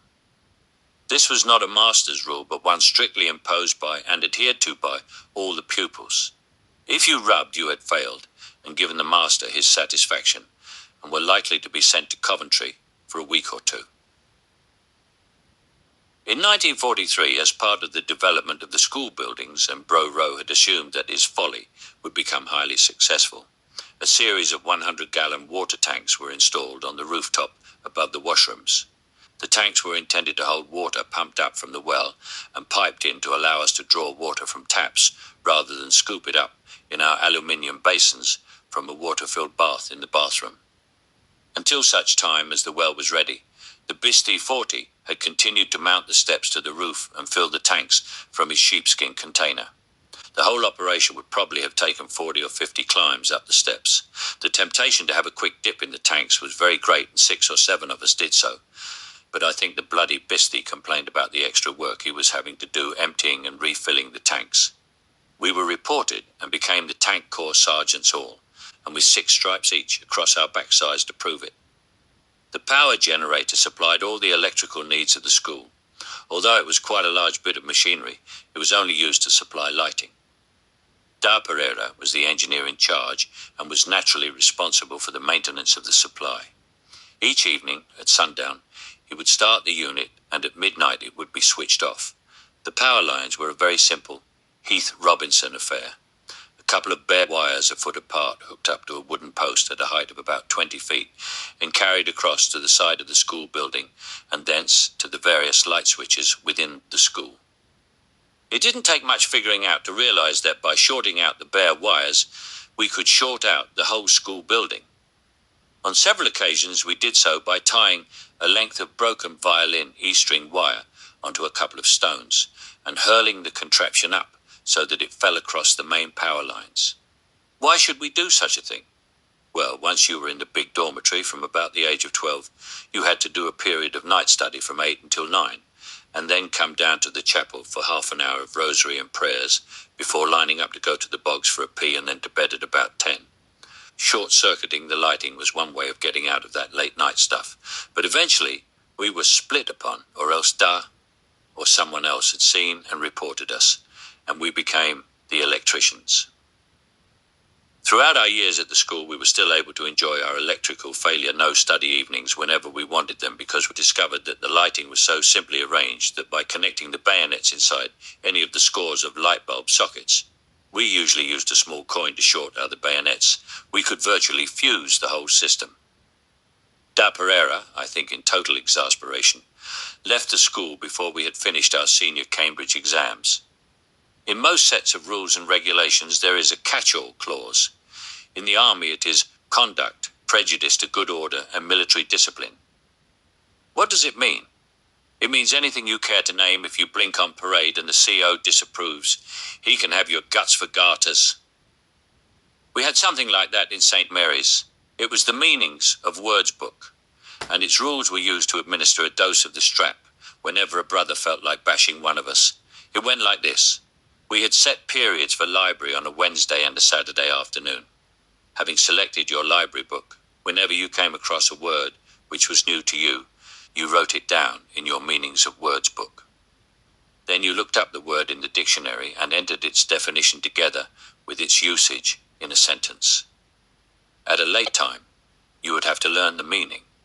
Finally, at the end of a library period, you would have to date your last entry. At any time, usually when he wanted to exercise his arm or simply to beat you up, a master could ask to see your MOWB. It didn't matter that you had not yet learned the meanings of all the words you had written down. The crunch came when you were asked what page of the library book you had reached. You had better A, either know the meaning of all words up to that point, or B, have entered the meaning in your MOWB. If you didn't, it was bash time. Many of the lads tried different schemes to try to outfox the masters. Schemes like filling in a whole lot of words from the first chapter or two and learning the meanings, like keeping their fingers crossed that the master would not find a word with which to catch them out, like pretending they were slow readers, like, you name it, none succeeded, and eventually you realized that it was easier to accept that you had to conform or face the music. But the good thing about the whole deal was that you certainly increased your vocabulary. I think 1943 was my bad year because that's when I also got my first bout of malaria. Malaria is one hell of a rotten illness. For those who don't know, it starts off with terrible headaches, shivering ague, and very marked influenza-like symptoms of pains in the joints. There are different types of malaria, all carried by mosquitoes: benign, tertian, quartan, malignant, and so on. The main differences are in the number of peace or fever-free days you can enjoy between attacks. For instance, with tertian, you get 3 days off between attacks. But when you've got it, and it must be treated, or you will eventually die like a shivering wreck. With treatment, in those days it was quinine. You then had to go to bed and try to get warm, which happened anyway. The ague would be followed by the second stage, a raging fever, where your temperature could easily go to 105 degrees Fahrenheit and more, and dazed confusion. If you were lucky, and with medical help available, you would usually get a shot of quinine in the buttocks at that time to break the fever and prevent your temperature going high enough to kill you. A couple of hours or so of the fever, and then you start sweating, as though you are in a sauna after throwing water on the hot stones. That lasts for another couple of hours, and then blissful peace comes over you, and despite being somewhat confused, you will eventually begin to think straight again. Unless you have had the foolish idea of getting out of your thoroughly soaked bed, in which case you fall flat on your ass because of dehydration. It is quite common to lose up to 10% of your body weight in perspiration in a single session. On one occasion when I had malaria, I've had all the Sirs 57 inches varieties over the years. I was coming out of the fever and saw this most beautiful angel standing next me and wiping the sweat off my brow. My God, I thought, it's my guardian angel. I must have died and now be in heaven. But it was the mother of one of the other boys in hospital with malaria. With the availability of modern drugs and the widespread prophylactic use of anti-malaria tablets, I religiously insist on taking them when I go into a malaria-affected region of the world. The scourge of malaria is quite controllable. Most other common infections are as nothing compared with malaria, and being alert to them, one can be wary not to eat, drink, or otherwise come into contact with anything which might be contaminated and cause these illnesses. It is almost unimaginable that, having just had a bout of malaria and need to be treated with quinine for about 2 weeks after it, that we would not take the medicine. Yet one of the chaps said that it was so bad that he would not swallow his down. I used to take mine even though it made my ears whine with a high-pitched and annoying tone. My teeth would be almost permanently on edge, and the taste would linger on in my mouth from one dose to the next. Frank Diaz, one of the lads, reckoned that if you poured the dose into a glass of water, the sister would never know. The trouble was that it made the water a very light but quite noticeable blue color. Frank had the bright idea that he would put the quinine into the water and then put a piece of blue paper torn from the cover of the Illustrated Weekly of India into it to make it look as though the color had run. But the colors were wrong. The color of the quinine was very bright and sparkling, and the IWA color was like ink. We decided to sling the dose out the glass onto the floor under the bed. The blasted thing turned white. The sister knew what we were up to and would ask if we had taken our dose, and we'd say yes. "All right then, boys, I can still see a lethal," we used to say lethal, "drop left in the bottom. Please swallow that up too." Of course, even running one drop on your tongue was as bad in its effect as if you had taken the whole blasted dose. No getting out of it. We started taking the stuff and stopped complaining. There are lots of other tropical diseases which can be a source of great distress. Dengue, sandfly fever, dysentery, black water fever, typhoid, smallpox, and yellow fever, to name but a few.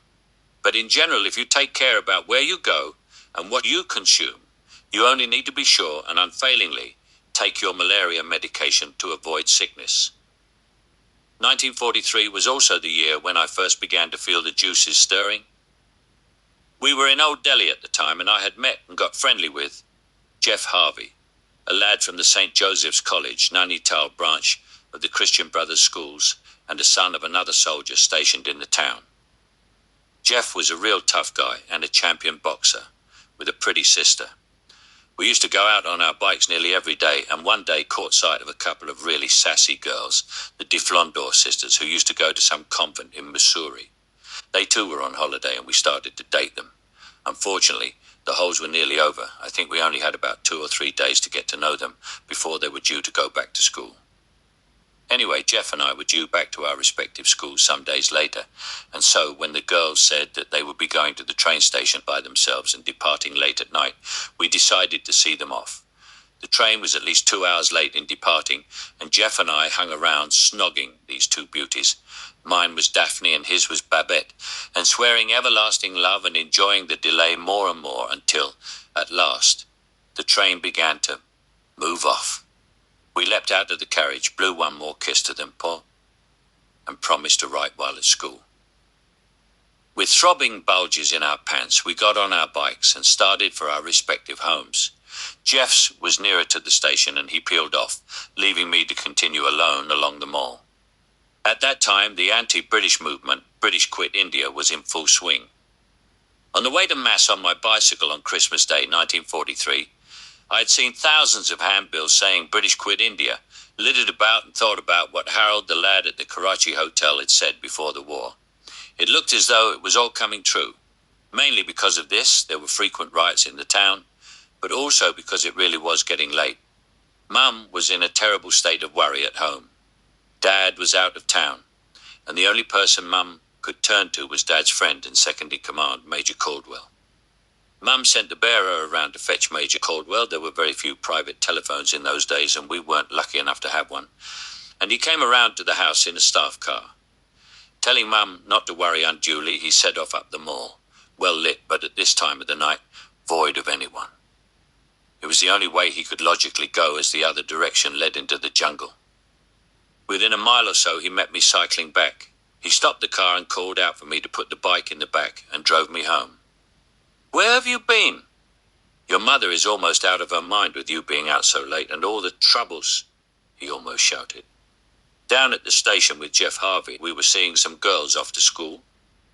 He chuckled to himself, probably remembering his own youthful escapades. He was reckoned to be a bit of a lad with the girls. Because of that, Mum didn't much care for him and suspected him of encouraging Dad to be a naughty boy.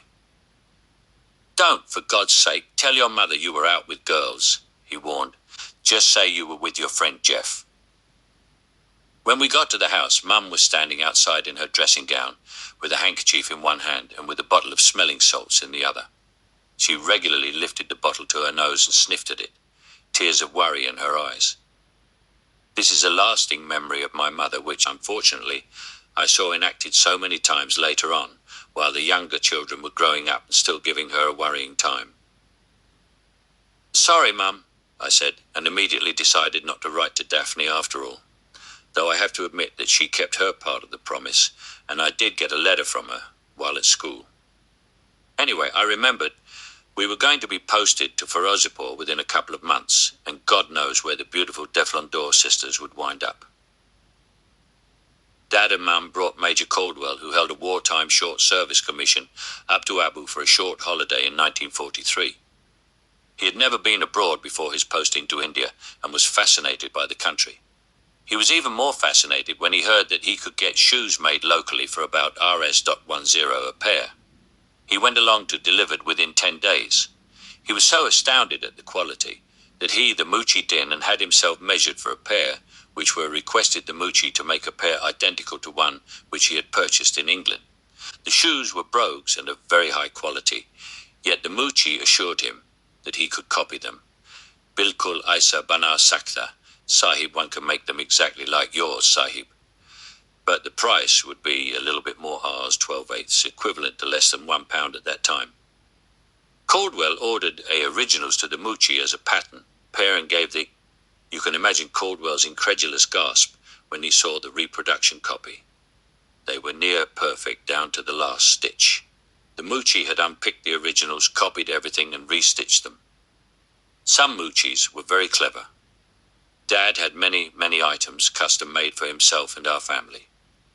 To this day, 60 and more years later, we still have some of the items: baggage trunks, a portmanteau, riding leggings, a collar box and a camera stand case, to name but a few.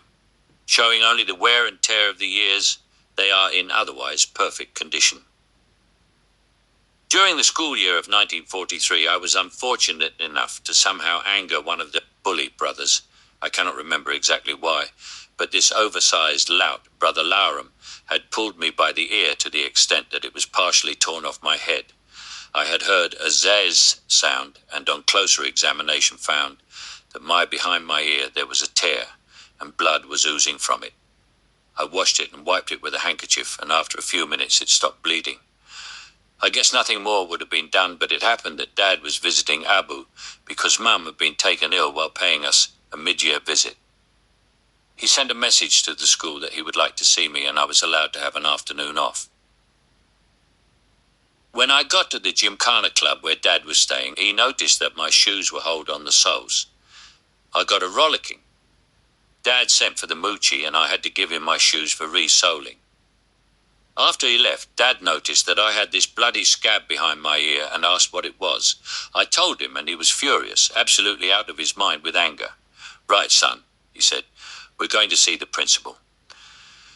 Unfortunately, I was now shoeless. "Don't worry about that. Here, wear these."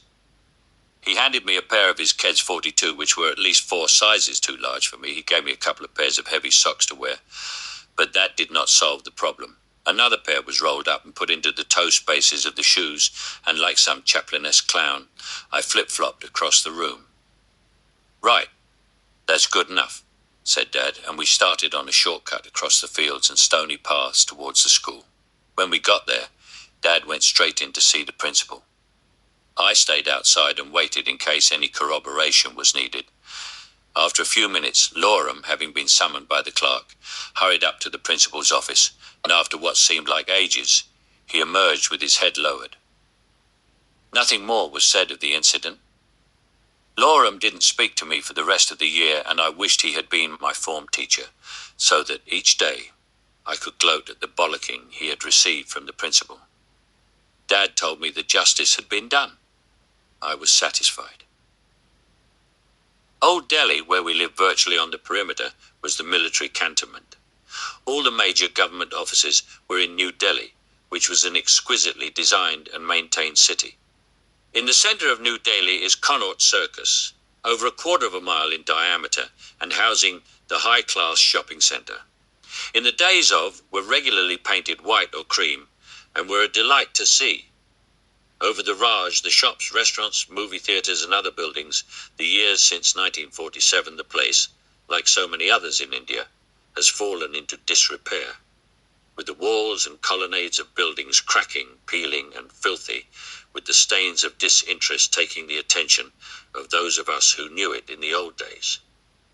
Roofs are rusted and dilapidated, and in contravention of bylaws, which were strictly enforced while the British were there, untidy clotheslines hang from almost any available accommodation, and carry the squalid rags of a nation not interested and seemingly incapable of any semblance of tidiness whatsoever. Dead cats and rats litter the gutters, and mangy pariah dogs roam the streets and side lanes. The administrative buildings and government offices, built of pinkish stone, tile and ceramics, with statues and minaret-topped edifices and memorials, are still in place, though decaying quite rapidly. But the broad boulevards, roads and gardens are unkempt and dirty by past standards, and the whole atmosphere is one of Jana Do, Jana Do. Let it go, let it go. Having seen many other tropical and subtropical countries, which are also filthy and uncared for, one is almost inclined to blame the climate, but that would be unfair to places like Singapore, the subtropical states of North America and Australia, to mention but a few. No. It is the mentality of the people who lack the will and the funds, because they are stolen by corrupt politicians and establishment figures to maintain it. Many Indians will tell you that it is the fault of the British, who stole all our wealth, which is all too easy an excuse and a lie. Some Indians are among the wealthiest people in the world, and even they don't seem to care about how squalid the outsides of their homes are, of course. They will tell you that they do not want to advertise their wealth. That's a load of old codswallop. In any case, India has had over 50 years to progress yet, in common with much of the rest of the Raj which chose self-determination, has gone backwards. No major roads or building projects have been undertaken and completed since 1947. They said British quit India and threw us out.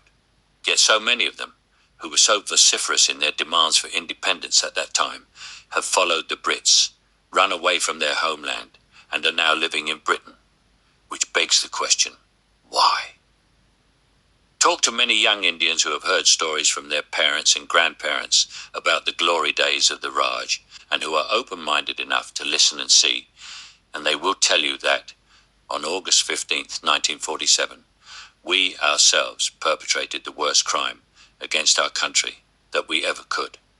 But in spite of the decay and degrading atmosphere and the sense of having been brutalized along with the country, deep down inside me, I still love my India, and somehow, through all the filth, the grime and corruption, it still manages to hint at the memory of the imperial grandeur that used to be, especially for those of us who knew it in those days. Animals. When we were in Delhi, we had several animals. There were 2 trap ponies, Minnie, a tiddler of about 9 hands, and Mary, a taller mare of about 14 hands. In addition, we had an ex-cavalry horse called Bedsocks, who also pulled a trap, but since he stood so much taller, he pulled a different, taller, 2-wheeled trap. We had Icy for the beasts, but when I came home from school, Dad delegated me the job of riding Mary to the local forge to get it shod. The trouble was that we didn't have a saddle for Mary, but Dad had scorned the idea when I said that I would have preferred to ride her with a saddle and said, "You don't need a saddle, son. Ride her bareback." I did, but by the time I got home again, it was 3 or 4 miles each way to the forge. I had a very sore backside indeed. However, Dad was solicitous and advised that I should wash with warm water and then use Blanco on the insides of my thighs and on my bum, an old cavalry trick apparently, and sure enough, I was okay the next day. Being wartime, there was no chance of having a private car, even though there were many Indians who managed to find the funds to support one. The ponies, therefore, became the mode of transport when Mum and Dad needed to go to and from the officers' club. The Saisir would take them there and leave them for the evening's booze up. When they staggered out at midnight, they would get into the trap and set off home, without even bothering to drive, because the ponies, Mary especially, knew their way home and used to race back at full gallop.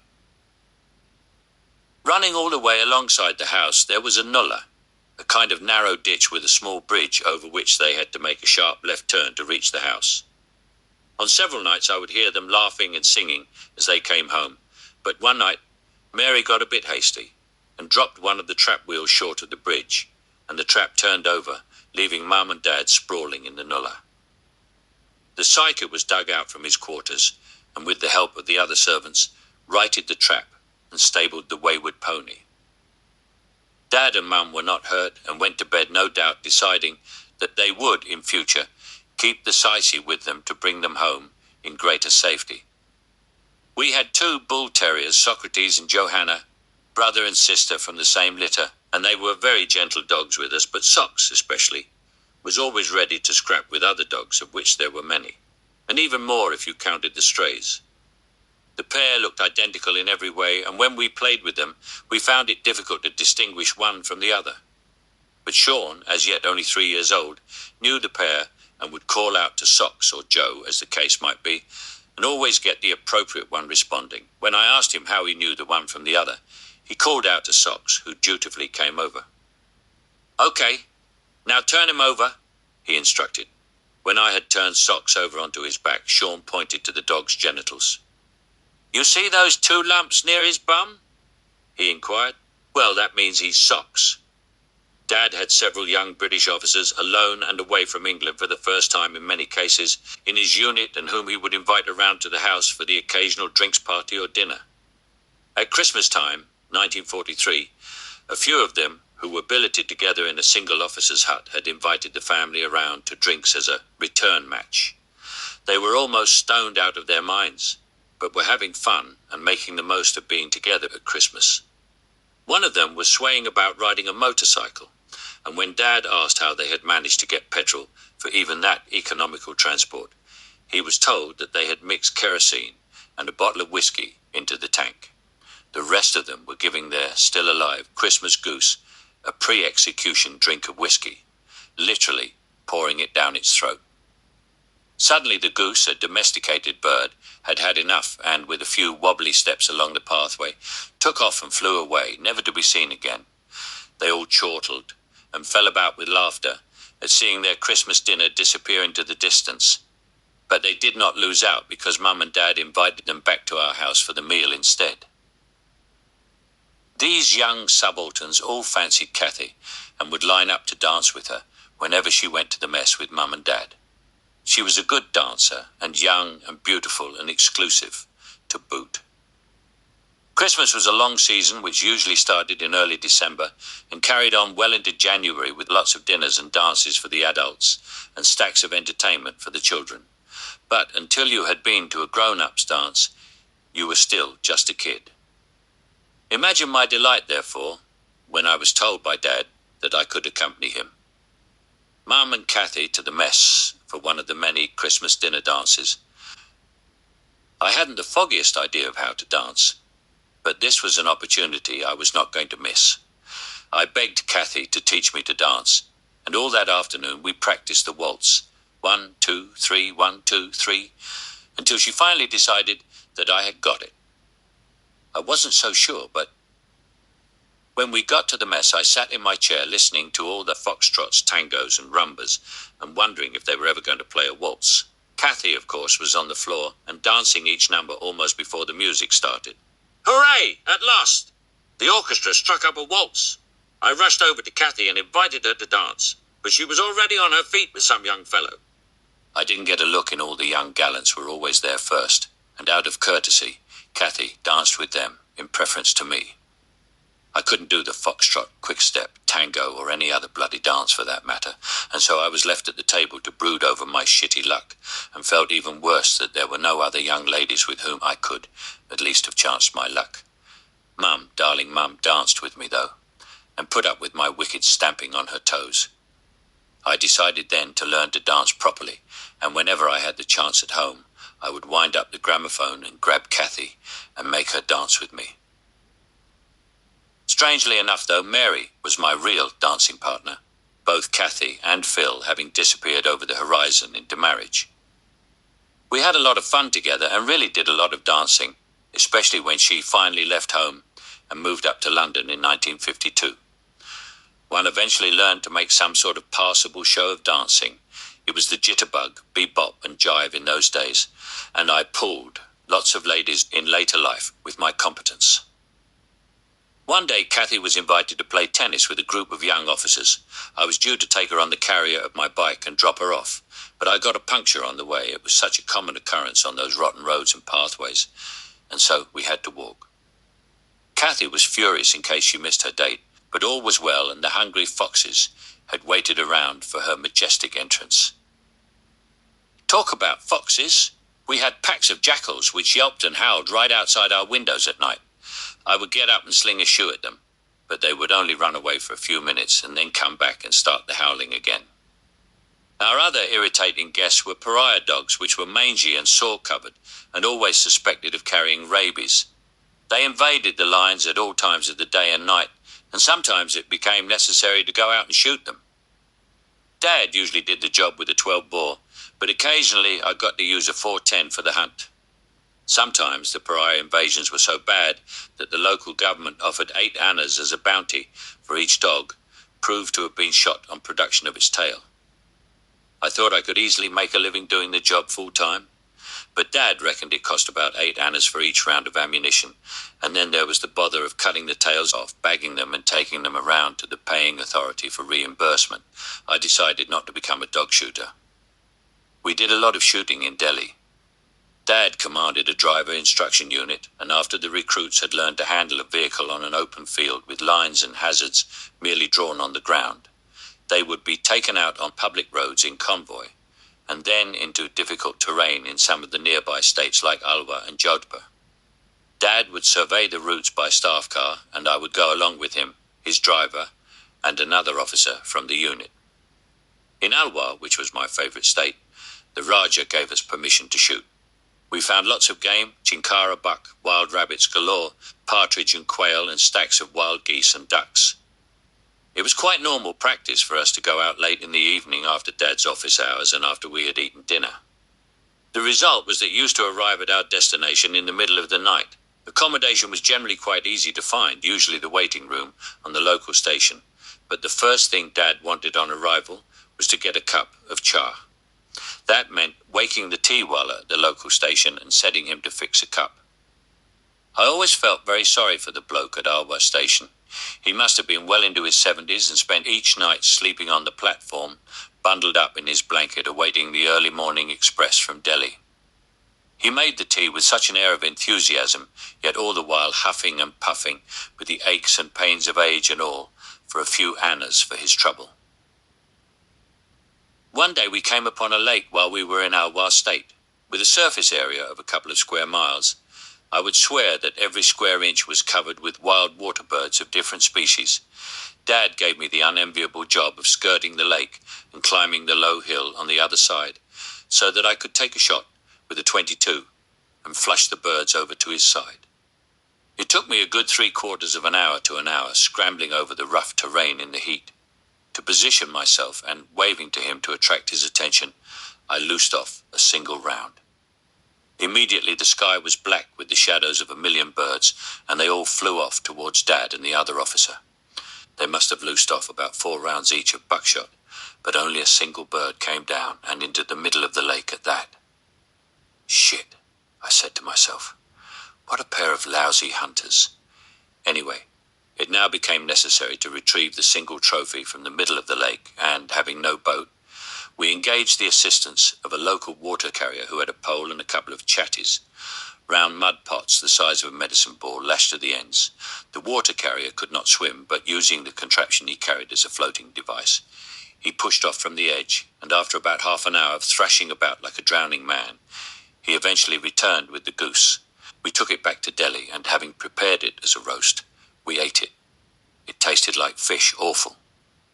But we had to pick our way through the whole bird to try and find pellets which had brought it down. It's hard to believe, but we only found 2 pellets in it, and when you consider that buckshot will usually have 9 to 12 pellets around, and the intrepid hunters had loosed off at least 4 rounds each, you have to ask what happened to the other 70+ pellets, which should have hurled murderously into that huge mass of bird life that, to me, was really shitty shooting. Anyway, the next day we were doing a road recce asterisk in a jeep, Dad, Madge. Green Comet, Dad's adjutant, who had come with us, the driver and I. We came across a herd of chinkara buck. The leader was a magnificent specimen with horns at least 18 or 20 inches long. Dad thought it would make a nice trophy, neck, head and horns for the mess.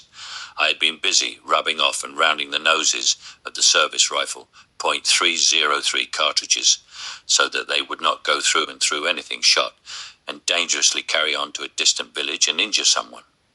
Dad had a clip full in the rifle.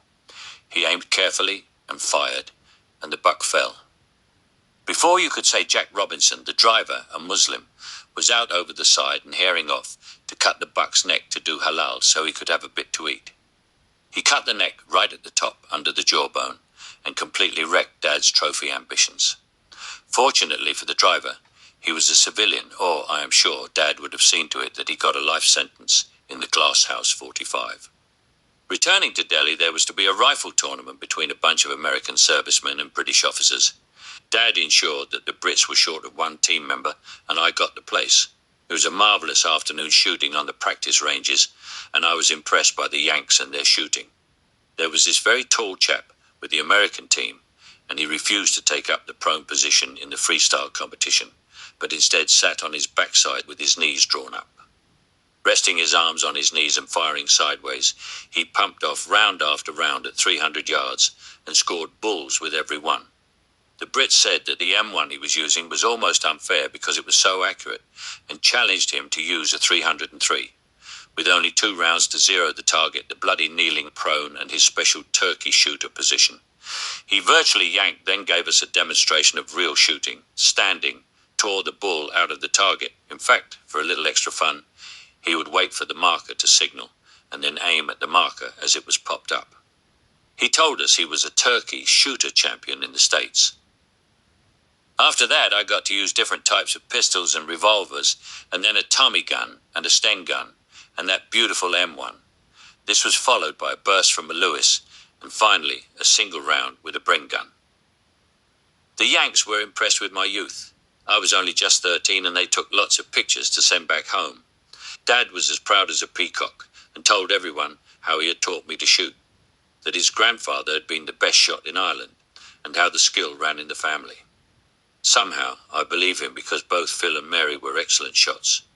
Kieran, our younger son, is no mean shot, and Carl, our elder son, was the captain of his school shooting team. They won the Country Life Championship while he was at Epsom. This was success indeed because the school had never won it before. He still goes back to Bisley for the occasional bang-bang, though, these days. I think he spends more time in the Surrey bar than on the range. Having spent so many years in India, Dad had learned Urdu very well and could read and write it like a native. He had, as a child, already acquired a smattering of Urdu from his father, who had served in the Boer War and then gone to India to complete his service life. When the Second World War broke out, the army wanted all British officers to learn Urdu and offered a prize of Rs.500 to each one who could pass an oral test in the language. A further prize of Rs.1000 was offered to those who could pass a written test. The prizes were intended to assist with the costs of private tutors. Dad, who even had finger in the development of Roman Urdu written using Roman characters, found out that the tests were open to any British AA officer, and so one afternoon he sat the tests and earned himself the easiest Rs. 1,500 I've ever earned in my life. After that, Dad engaged the services of a Hindi munshi to coach Kathy and me in the language. Kathy was dead keen, but I could not be bothered. After all, I felt I could speak the language sufficiently well already. As it happens, we used to learn Hindi in school in Abu, and what with having to speak to the servants and shopkeepers and other Indian folk, it was a case of I don't need it. Added to this, the munshi in Abu was a funny old bloke, fat and waddling, who regularly chewed pan during lessons, and would suddenly spit a distance of a good 15 feet between the students seated at their desks and out through the classroom window. Most of us kept a beady eye on the bounder in case his red and evil-looking spit came straight at us. How the heck could we concentrate? At least that was our excuse, but the truth is that in 5 years or so, he never misfired. Clean through the window every time. Naturally, I guess I failed my exams in Hindi, not badly. Just miserably, and Kathy, well, she got honours. Funny thing is that when we have been to India together since then, Kathy does all the reading of notices and so forth, and I do all the speaking. A very good dual act. I still can't read Hindi to save my life. We always went up to school and down from school, irrespective of whether home was north or south of the school. That was the influence of being in hill schools. The journey to school, except for those who lived in Abu Road, the town with the train station, was by train and bus. The buses were shocking experiences, and lots of kids got sick, especially going up into the hills. The hairpin bends and the disorientating aspect from the windows of the vehicle, looking over hills and then valleys, large gorges and then damned great rock precipices, were usually blamed. But the most common reason was that the buses were ancient. Rattling crates with leaky exhausts which pumped fumes and, no doubt, a measure of poisonous carbon monoxide into the interior. I never heard of anyone actually dying, but then the windows were always open and a certain amount of fresh air came in and prevented total asphyxiation. The trains were a little better. You probably had to travel for several days and nights to get to the school and consequently got your training, pun, a bit more effectively. In order to survive the journey, it was necessary to have a bedding roll with you. This consisted of a thin mattress and a fully made-up bed, complete with pillow, tucked into an outer case, rolled up and finally tied with a couple of leather straps and carrying handle.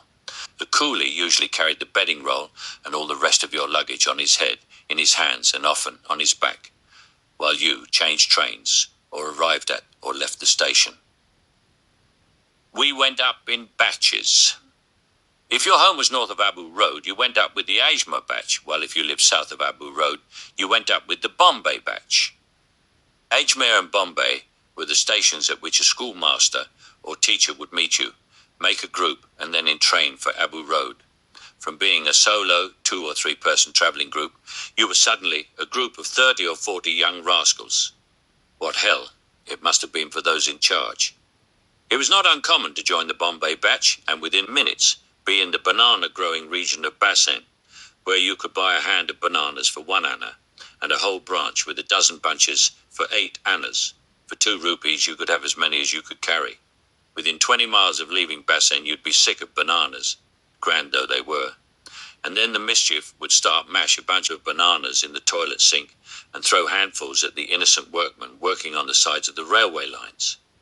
Mostly, they would be standing and looking at the train go by and would be able to dodge the pulp. But now and again you'd score a direct hit and have some fun while we can. Coming from Ajmer, it was mostly immediately feel guilty about your cruelty. What the heck?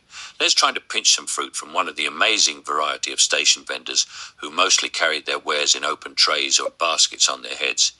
Otherwise, we squirted water pistols at them. We were real little shitbags.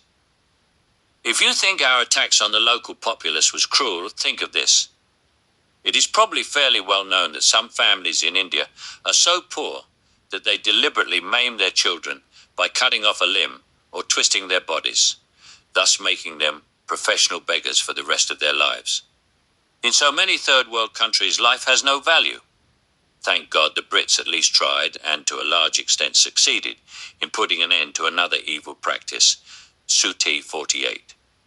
When the American forces, ever innovative, came out to India and heard of the awful practices carried out, they started a new and more civilized scam for beggars. They taught them how to sing hit songs at the times in English. The poor little blighters didn't know what they were singing about, but it was quite cute to hear them. Lay that pistol down, babe, lay that pistol down, or gimme land, lots of land under starry skies above, don't fence me in. At the same time, they would hold out one hand and tap their stomachs with the other, indicating hunger. Then came the inevitable bakshish, sahib, bakshish. But there is no way out. Feel sorry for a single beggar on the street and give him or her bakshish. And your day could be ruined because, where there was only one before, they suddenly appeared from nowhere and descend on you like a swarm of locusts. What is the alternative? Give your donation to an organized charity? Forget it. They're all a bunch of thieves. I knew a fellow who worked at the Indian Embassy in London. He was in the department which dealt with foreign aid. One day I asked him how much of the aid donated was actually received by the beggar on the street. I hate to tell you this, Pat, he said, but after it has been picked at by the establishment in India, it amounts to less than 5%.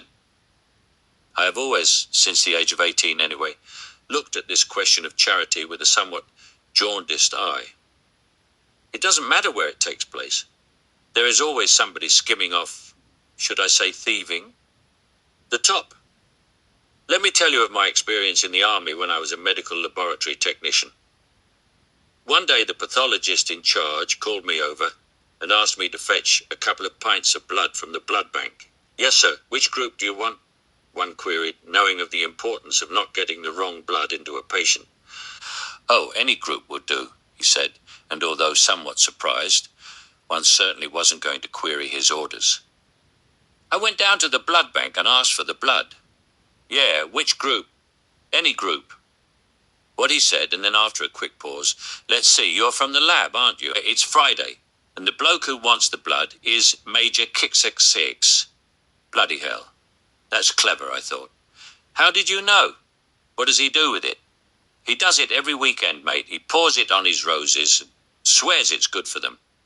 I really did think the blood bank operative was kidding me on, but no. After a lot of exhaustive inquiries, I discovered that it was true. Do you really want to talk about charity rip-offs? Most times during the school holidays, unless you lived in the same town, you hadn't seen your mates for 3 months. During the time of teen years, they had changed almost unrecognizably, up to a foot taller, bass voice, and probably a stone heavier. Gee, what the heck? Is that the little squirt I kicked the shit out of last year, or for his part, I'll fix him this year? But mostly meeting up after the holidays was a time for renewing friendships and rejoicing in the prospect of another year giving the masters a hard time. Fixing was sometimes done in the boxing ring, but the real stuff was done at the back of the school near the toilets. "Meet me at the bogs," was the usual challenge. We'd fight bare-fisted and wind up with bleeding knuckles and bleeding noses, blackened eyes and swollen cheekbones. Nobody ever got too badly beaten up, though there were some vicious encounters, because the protagonists would have their respective cheer gangs who would decide when their man was getting too much of a pasting and would stop the contest. Then it was make-up time, and though there were often scowls and swearing under the contestants' breaths, hands would be shaken and the episode soon forgotten. The bogs were a series of cubicles built into a corrugated iron-roofed, brick-walled structure. Each cubicle had a lockable door and contained a piddle pot hung on the side near the door, and a commode backing onto an outside wall. The piddle pots were emptied through the door, but the commodes were built in such a way that they could be extracted by the mathar, the crap cleaner, from either inside or outside. It was not unknown for the stupid fellow to pull the pot from outside just as you were dumping. But no worries, it was down to him to clean up anyway.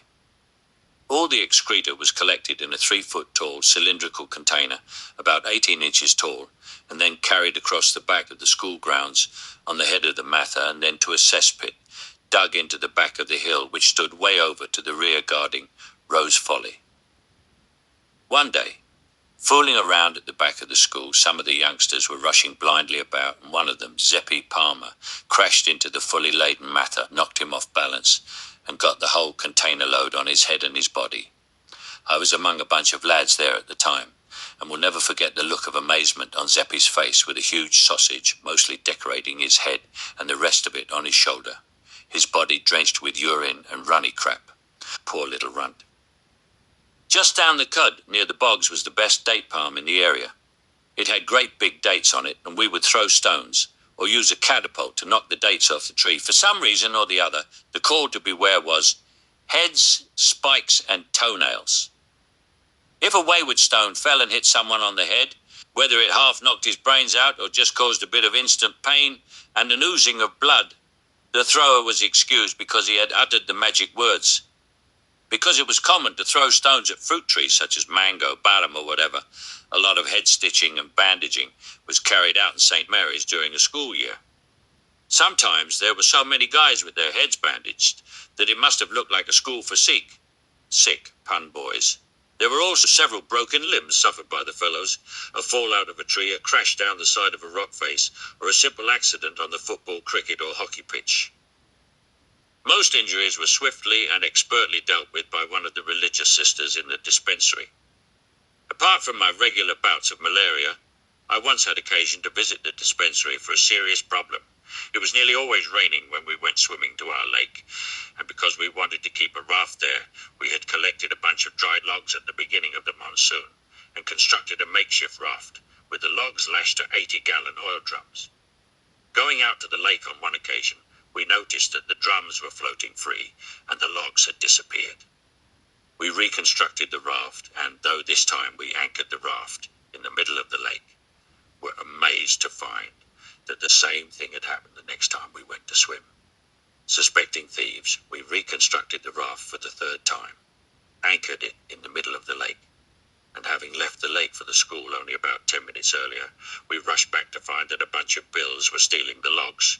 They were not good swimmers and used a dog paddle cum side stroke method to propel themselves along in the water. We were a crowd of excellent swimmers and decided to catch the bills and give them a hiding. They scattered and made for the shore.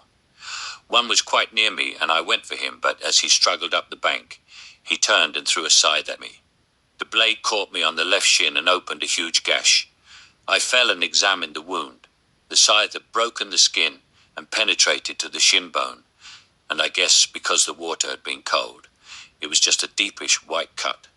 But within seconds, the damn thing started to bleed profusely. The other lads helped me back to the school, while the bloody bills made off fortunately, leaving our dry logs. For a few days I attended the dispensary for dressing changes, the sister saying that she could not possibly stitch the wound without first consulting the town doctor, and contented herself with giving me a tetanus shot. I soon got fed up with going to the dispensary and decided to treat the wound myself, After all, I thought it did look quite clean when I took off the now somewhat grime bandage, and one wanted to be able to train for sports day, which would have been a non-non from the French sister. I plastered germaline ointment into the wound, and each day I would add some more, but after only 3 or 4 days I had a lump in my groin, and the bloody wound had a nasty blackish look about it. I went humbly back to see the sister, who gave me such a rollicking that I really thought she was going to start swearing. She cleaned the wound and put on a new dressing. "You could get a gangrene if you are not careful. You have to come back here every day until I tell you it is okay. You hear?" she scolded. I quietly limped away, apologizing and hanging my head in shame. At that time, there were no antibiotics available, and she treated me with the next best thing, one of the sulfonamide group of drugs. It took about 3 weeks to show any sign of getting better, and I was the last man picked for a sports team when I should have been a captain, as it was my last year at school. Nobody wanted a no-hoper cripple in their team, yet I'm proud to tell you that, though I bear the scar to this day, more than 50-plus years later, I went on to make a complete recovery, break records in the high jump and long jump, win the 100 yards and 220 yards dashes, and also win the 110 yards hurdles to become the best all-rounder in the division. Despite the long school year and 6 years spent there, only 2 boys died while I was in Abu. I don't know what was wrong with them. One was Jerry Colley, twin brother of Ashley Colley, and a nephew of the Colley, who was one of those killed in the gunshot incident in 1934. The other was a young fellow with the surname Ash. They were buried in the cemetery in Abu. Spud Murphy was a really nice guy, though sometimes a tough kitchen steward. He would not think twice about giving any of the bearers a sharp clip around the ear. However, he was left-handed, and in response to that, all the bearers used to tie their turbans so that they covered the right ear with a thick, protective layer. You could always tell if a bearer worked for Spud because of this trademark. St. Mary's was reputed to have been the best-fed school in India. One of the few provisions we were not self-sufficient in was butchery, and relied on the town butcher for our meat supply.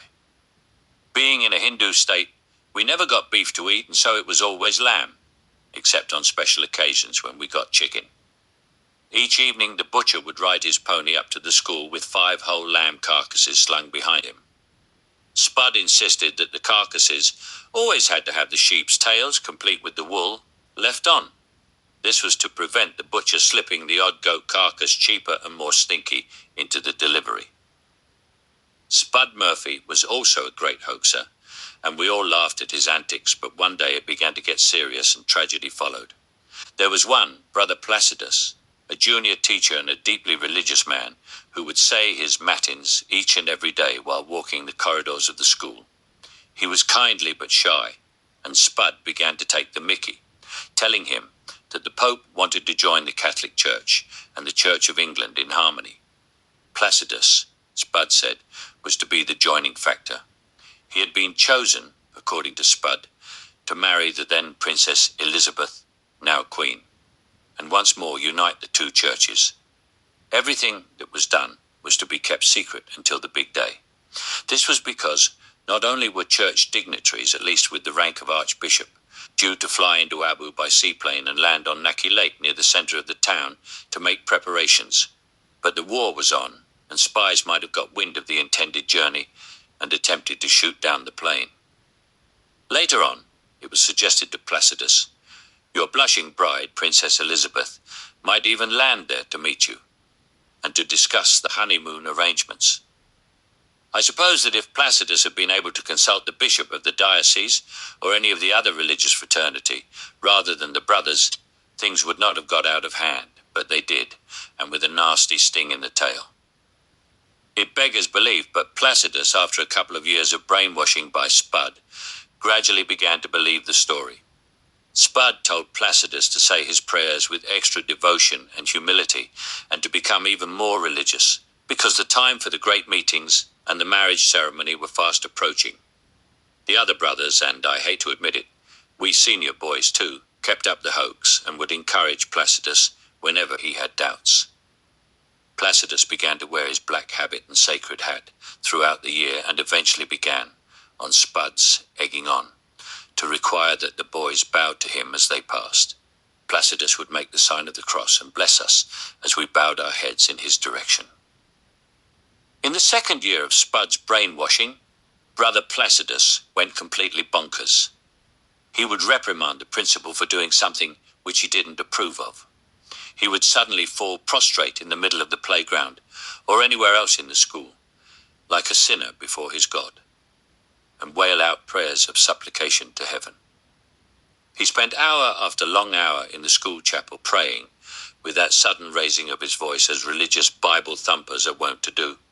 He never smiled and affected that haughty expression so beloved of many with a superiority complex. Finally, in 1946, it became obvious to everyone that he had gone mad, and after due consultation with the doctor, and who knows, maybe even a psychiatrist, Spud was ordered to escort him to the lunatic asylum in Pune and then return to Abu. About a week later, during Mass, we were suddenly asked to pray for the speedy recovery of Spud, who had, it turned out, been totally overcome with remorse at the result of his terrible prank, and had cut his own throat in an attempt to commit suicide on the way back from Pune. Everyone, right down to the poorest inhabitant in Abu, knew Spud, and someone had recognized him dying in a pool of blood and had set off the alarm. He'd been taken to the hospital, and even after he was sewn up and started to recover, he remained silent and would not say a word to anyone. I rode home to Mum, who came dashing up to Abu right away and went straight to the hospital, where she begged the staff to tell Spud that she was there and wanted to speak to him. After some deliberation, but without too much argument, Spud assented.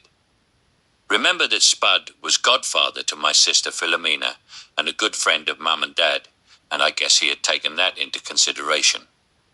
Over several days, when he had the strength, Spud blurted out the whole story to Mum, who wanted to take him home with her and allow him to recuperate. But he refused every offer of help and said that he had only told Mum the story because of who she was and because he could not face anyone else.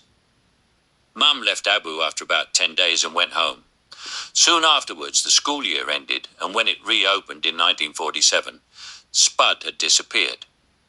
Dad tried very hard to get in touch with Spud to offer him a home with us because partition was near, and Dad knew that Spud had been in India so long that he would not have had a valid passport even if he could lay his hands on his old one. However, everyone who was in the know was very secretive about his whereabouts, and despite the fact that on each of my several visits to the school in later years we made inquiries, we were always met by a tight-lipped silence or professed ignorance and unable to locate him. In 1984, Perko and I visited the school, and I was amazed to meet up with the master who had taken me through my senior Cambridge way back in 1946. He was retired, a man of 85, living at the school, and said that he could trust me. I asked about Spud, and he confided in me that Spud had gone to Sanawar, one of the sister schools of the Christian Brothers, and where nobody knew him. He had died, a broken, silent, and lonely man several years later, in the 1950s. Before Mum died, I was able to tell her the last chapter of the story. There was a remarkable secrecy about many things which happened in the school over the years, and which did not become common knowledge until long after the event. One such was the story of Daly and his cave. Daly was a pupil in the 1930s and had decided that the regime was too harsh. The punishment meted out was inhuman, and that all in all, it was too much for him to bear. He ran away and lived in a cave in the jungle for several weeks, awaiting a couple of other lads who had promised to join him when they could do so. And then the three of them were to run away and disappear from Abu completely. Once Daly had disappeared, all the staff were on alert, in case of any of the other boys decided to go over the wall too.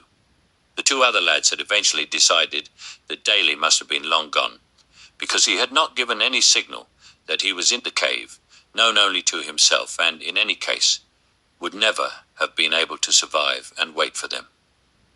Remember that even while I was in school a decade later, there were still hordes of wild and dangerous animals roaming the jungle, and it would have been a foolhardy character who tried to survive by himself. Daly survived on wild berries, fruit and nuts, and was reputed to have caught the occasional wild rabbit and devoured it.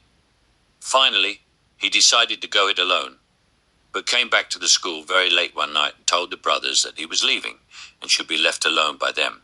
Otherwise, he threatened to tell his story to the press and spoil the reputation of the school.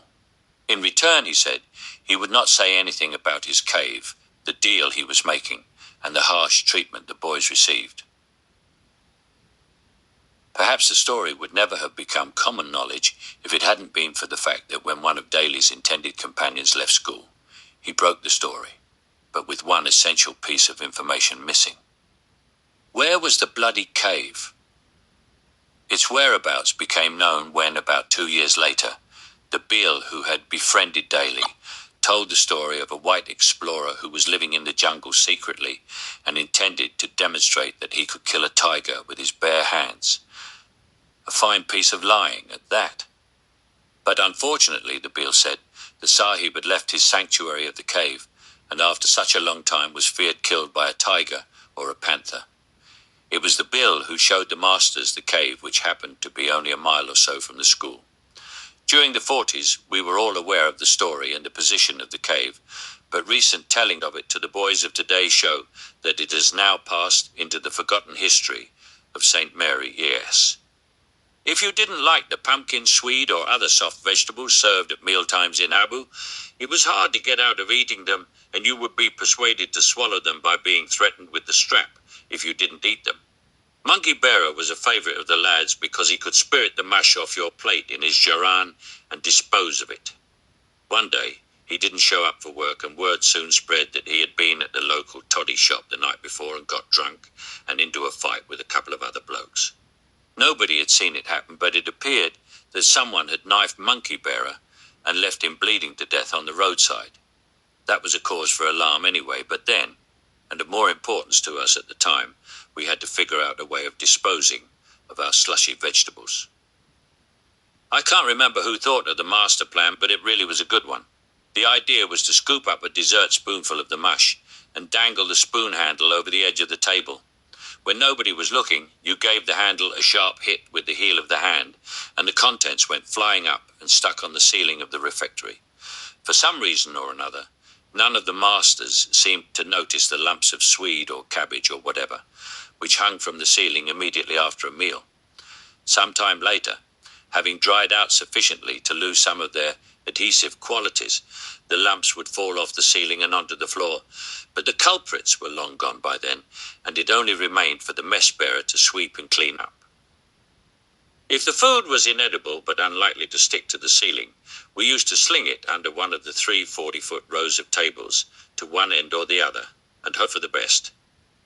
The trouble with this method was that quite often you might hit someone's legs with the offending morsel and cause him to then try and dispose of it too.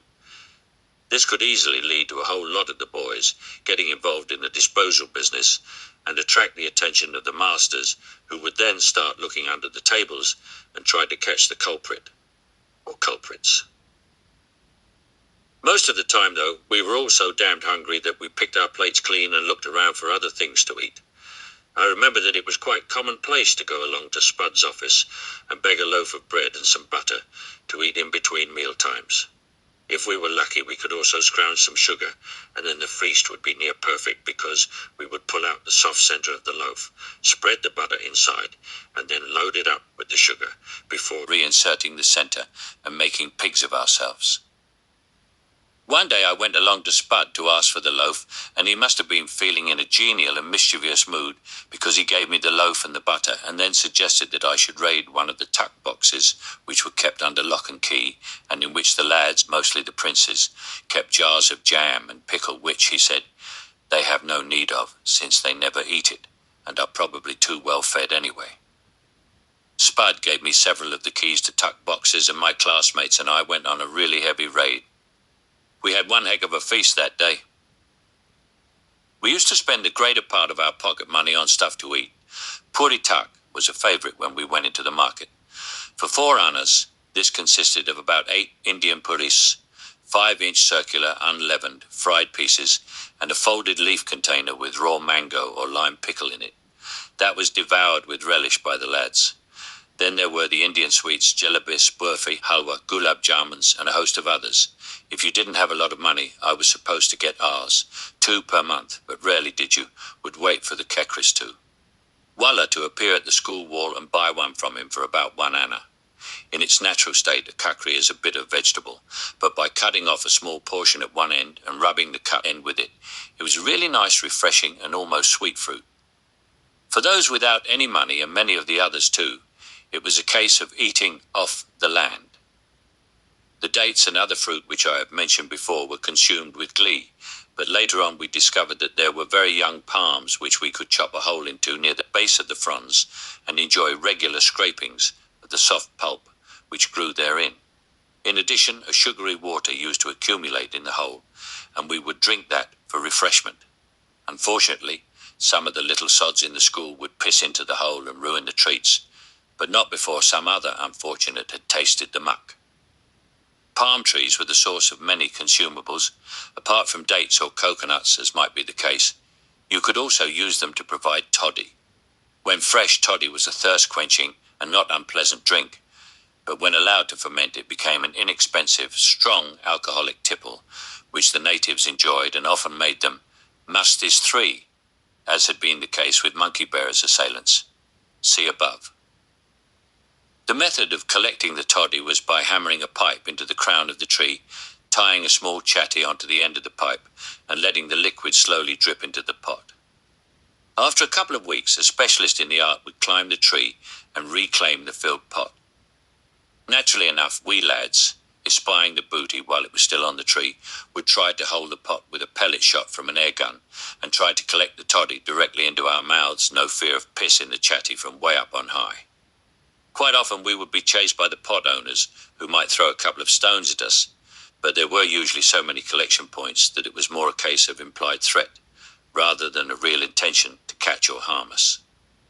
If you had been sent any pocket money, the amount was recorded in an exercise book and kept in the school tuck shop, where the master in charge, usually Brother Sinnott, would record any purchase transactions and debit your account accordingly. While Snotty, as we called him, weighed out the sweets or otherwise dispensed the goodies, he would constantly eat sweets, chew biscuits, and more often than not do this from the purchased amount. He was a pleasant enough fellow, but I hated his thieving. I never bought sweets or biscuits, and thus prevented him from stealing any of my goodies. As I mentioned before, I didn't get pocket money regularly, but when I did, I would buy Nestle sweetened condensed milk, puncture 2 holes in the can, and then in the rest afternoons in high summer, when we went to have an afternoon siesta, I would suck on a tin and consume the bloody lot. I sometimes felt sick to my stomach, but it never became a no-no to me. After sucking as much as I could out of the tin, I would use a tin cutter to remove the lid and scrape the remains out of the can, and eat that too.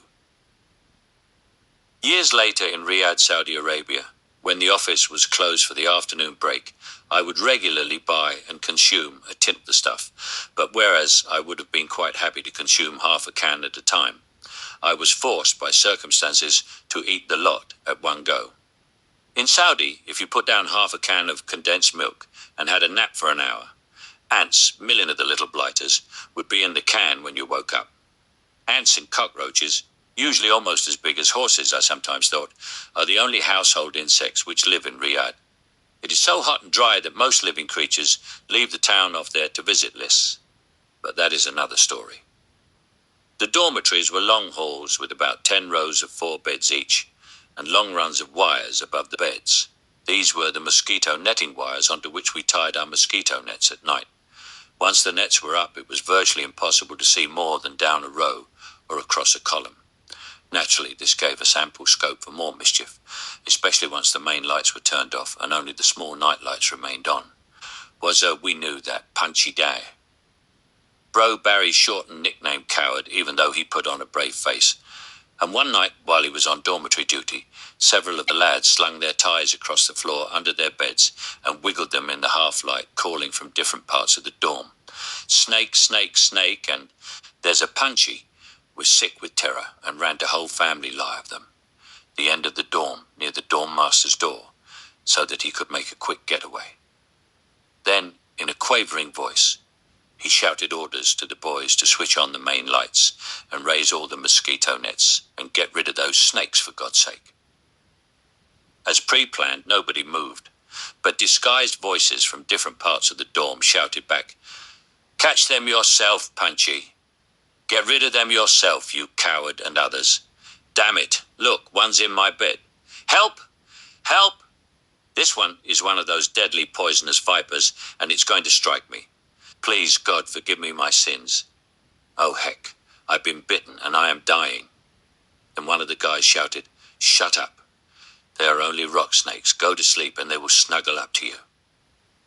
We were all holding our noses and trying to bite the insides of our cheeks so that we would not laugh out loud, but the sound of the sniggers came through.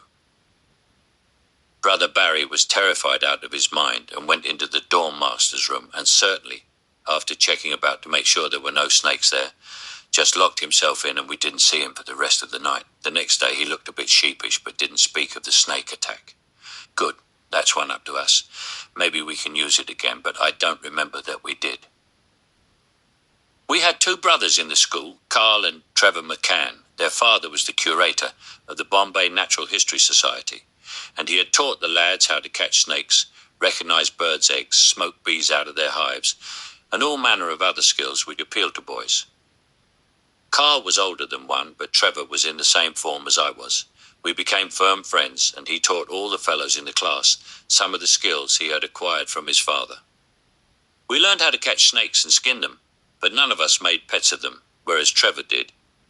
It was not uncommon for somebody wanting to borrow a geometry set from Trevor, for example, to obtain his desk keys and open the desk, only to find a snake glaring fiercely from within. Every so often, it would be necessary to feed the snake, and so, usually on a Sunday afternoon when we had free time, and before our library session, we would get down the globe case, remove the globe, and place the snake and a lizard, gecko, inside. The snake meal was always a fascination. First, the snake would strike the gecko and dismember its tail, which, while still wriggling, would constitute the snake's first course. Then the snake would stalk the tailless gecko until, with a sudden lunge, it would catch the unfortunate creature from behind. What followed was something which has never ceased to amaze me. The snake would swallow the gecko whole. Starting from its rear legs, it would stretch its mouth wider and wider and deliberately unhinge its lower jaw, thus permitting an even wider stretch. Gradually, it would envelope the whole feast, while the wide and occasionally blinking eyes of the gecko looked helplessly out from the mouth of the snake, before its head would finally disappear into the snake. Abu is full of snakes of one sort or another. Rock snakes were common, as were crickets, but one occasionally got sight of a cobra or one of several species of viper, or more dangerously, a crate. The crate is often called a minute snake because of its venom, which kills a victim within minutes. You will rarely, if ever, meet anyone who has been bitten by a crate. Death is virtually a foregone conclusion. I did actually meet one lady who reckoned she had been bitten by a crate in Africa and lived to tell the tale, but I have never really been convinced that it was a pucker crate. Maybe just some snake which people had said was a crate. The crate is only about 18 inches long when full grown and is indigenous to India, though. I'm not suppose. There could be species of the reptile in other parts of the world. About the thickness of a ballpoint pen, it is a sandy color with black speckled markings, and consequently, it is beautifully camouflaged for its normal habitat. I was once about to steal the eggs of a bulbul and already had my hand half raised into the bush where the nest lay when Carl McCann, who happened to be near when I gave the customary cry, "Bird's nest," which meant that it was for my first pickings, said, "Stop, don't move, crate." I froze, but I was unable to see the snake as Carl moved slowly towards the bush. He directed my attention so that I could see it. My gosh, it looked just like a twig, and would quite clearly have struck me, since the snake and I were both on the same stealing mission, and the crate certainly would not be denied. Carl slowly pushed his go-everywhere baton into the bush and under the snake, which lay still, its glare encompassing both the nest and us. Suddenly, with a deft flick of his wrist, he lifted the crate onto the baton and flung it out of the bush and onto the rocks with force. It only had time to wriggle once before Carl had his size 12 boot on it and the baton end on its neck, squeezing the life out of the creature. Somehow, I am glad that I have lived to tell you this story. I never met Carl after leaving school, but after 50 years, we managed to get in touch quite by accident, and he called me from New Zealand and chatted for about half an hour. A year later, I heard from his sister that he had died of a long-endured and painful cancer, the suffering of which he had not even mentioned to me on the telephone. Trevor McCann had most of the same skills as Carl, but in addition, he was mad about rock climbing and would always take his climbing tackle with him on jungle walks. Within sight of the school, there are 3 well-known hills: Polly's Peak, Plummy, and Spongy.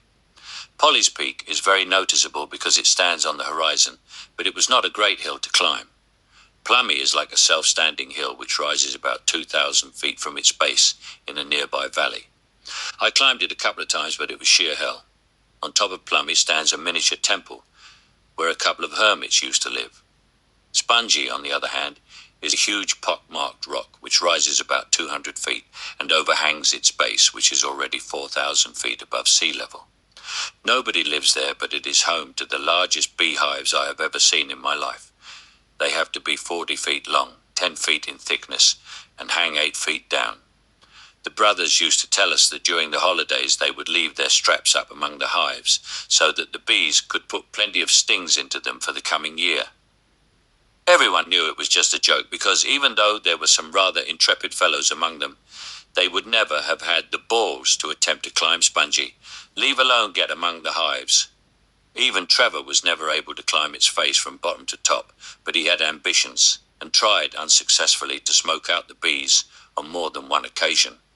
But as far as I know, he only managed to climb it by making a lateral approach and could only get chunks of the hives by using a catapult. Pets. We didn't have much time for pets, though most of the fellows tried to keep one at some time or the other.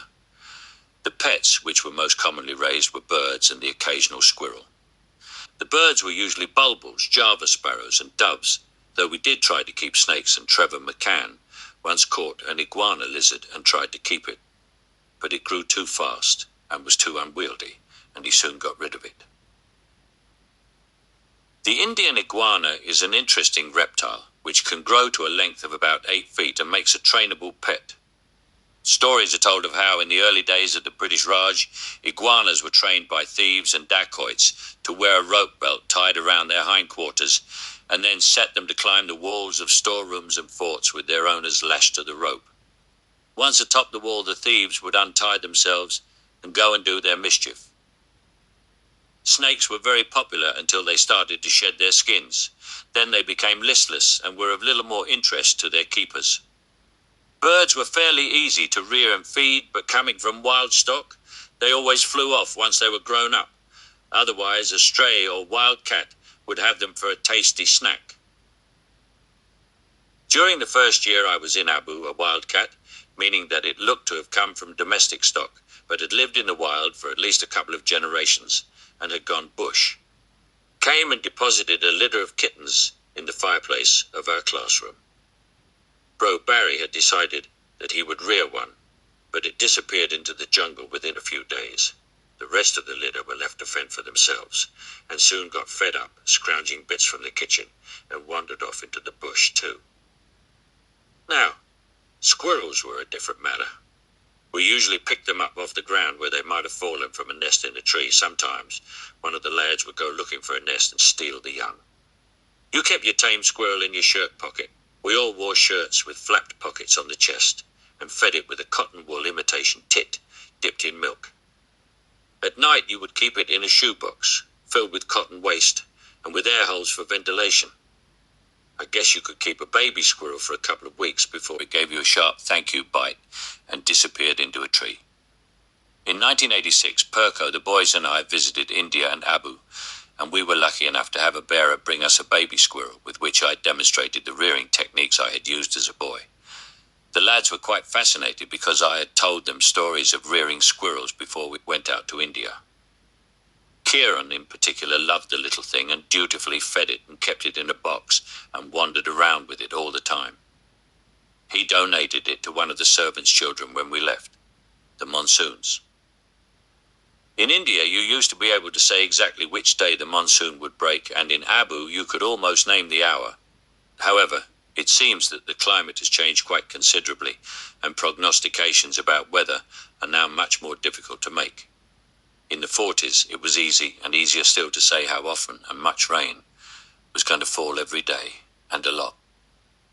Once the monsoon broke, it came down in buckets, and if it wasn't raining, the whole place was covered in mist and low-lying cloud. Football was the game of the monsoon season, and it was quite incredible to be playing a game, hearing the voices of the players at one end of the pitch, and be at the other end, not seeing anyone.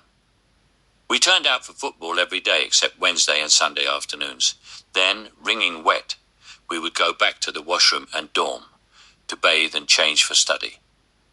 We hung our damp clothing on lines in what we called the boot room and tried to stack our boots as near to the seagrass as was safe. The following day the boots would be stiff, and had they been stored, too damp for drying in a single night, they would have an inch-thick coat of mildew on them. Anywhere damp stank of mildew.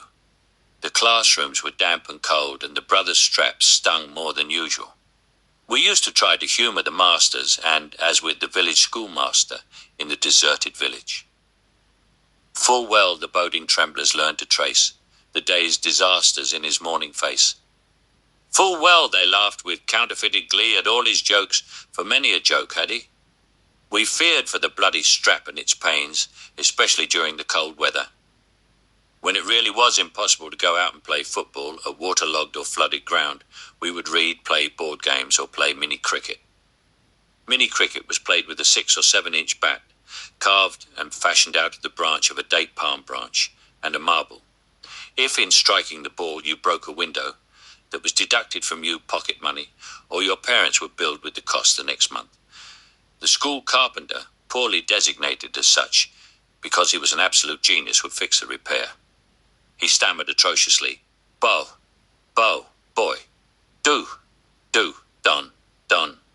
don't touch my tools. His stammering making him even more irritated and agitated than he was at having his tools borrowed or touched. But he taught us how to make propellers out of wood and pierce the centres with a red-hot nail, and then attach them to a stick so that we could dangle them out of the bus or train window and watch them whir. Later on we began to make 3- and 4-bladed props out of sides of packing cases. We had a lot of fun. Such were our simple pleasures. On a couple of days during the monsoon, the sun would break out, and one of the senior boys would be chosen to go up to the principal's office to ask for a sunny day holiday. When we had Bro Comber and Bro Murphy as principals, we were usually in luck, but during the whole time J.C. Rowe was principal, we never struck lucky. I don't know what was wrong with the sod. Maybe he had a bad case of hemorrhoids or something. He was a nasty piece of work, and while keeping a pretty tight hold on the purse strings for the rest of the school, he blew money on his own pet. Mostly stupid projects, as though there was no tomorrow. Apart from his folly, he had had a wide strip in front of the school on the playground, tarred and made into a road.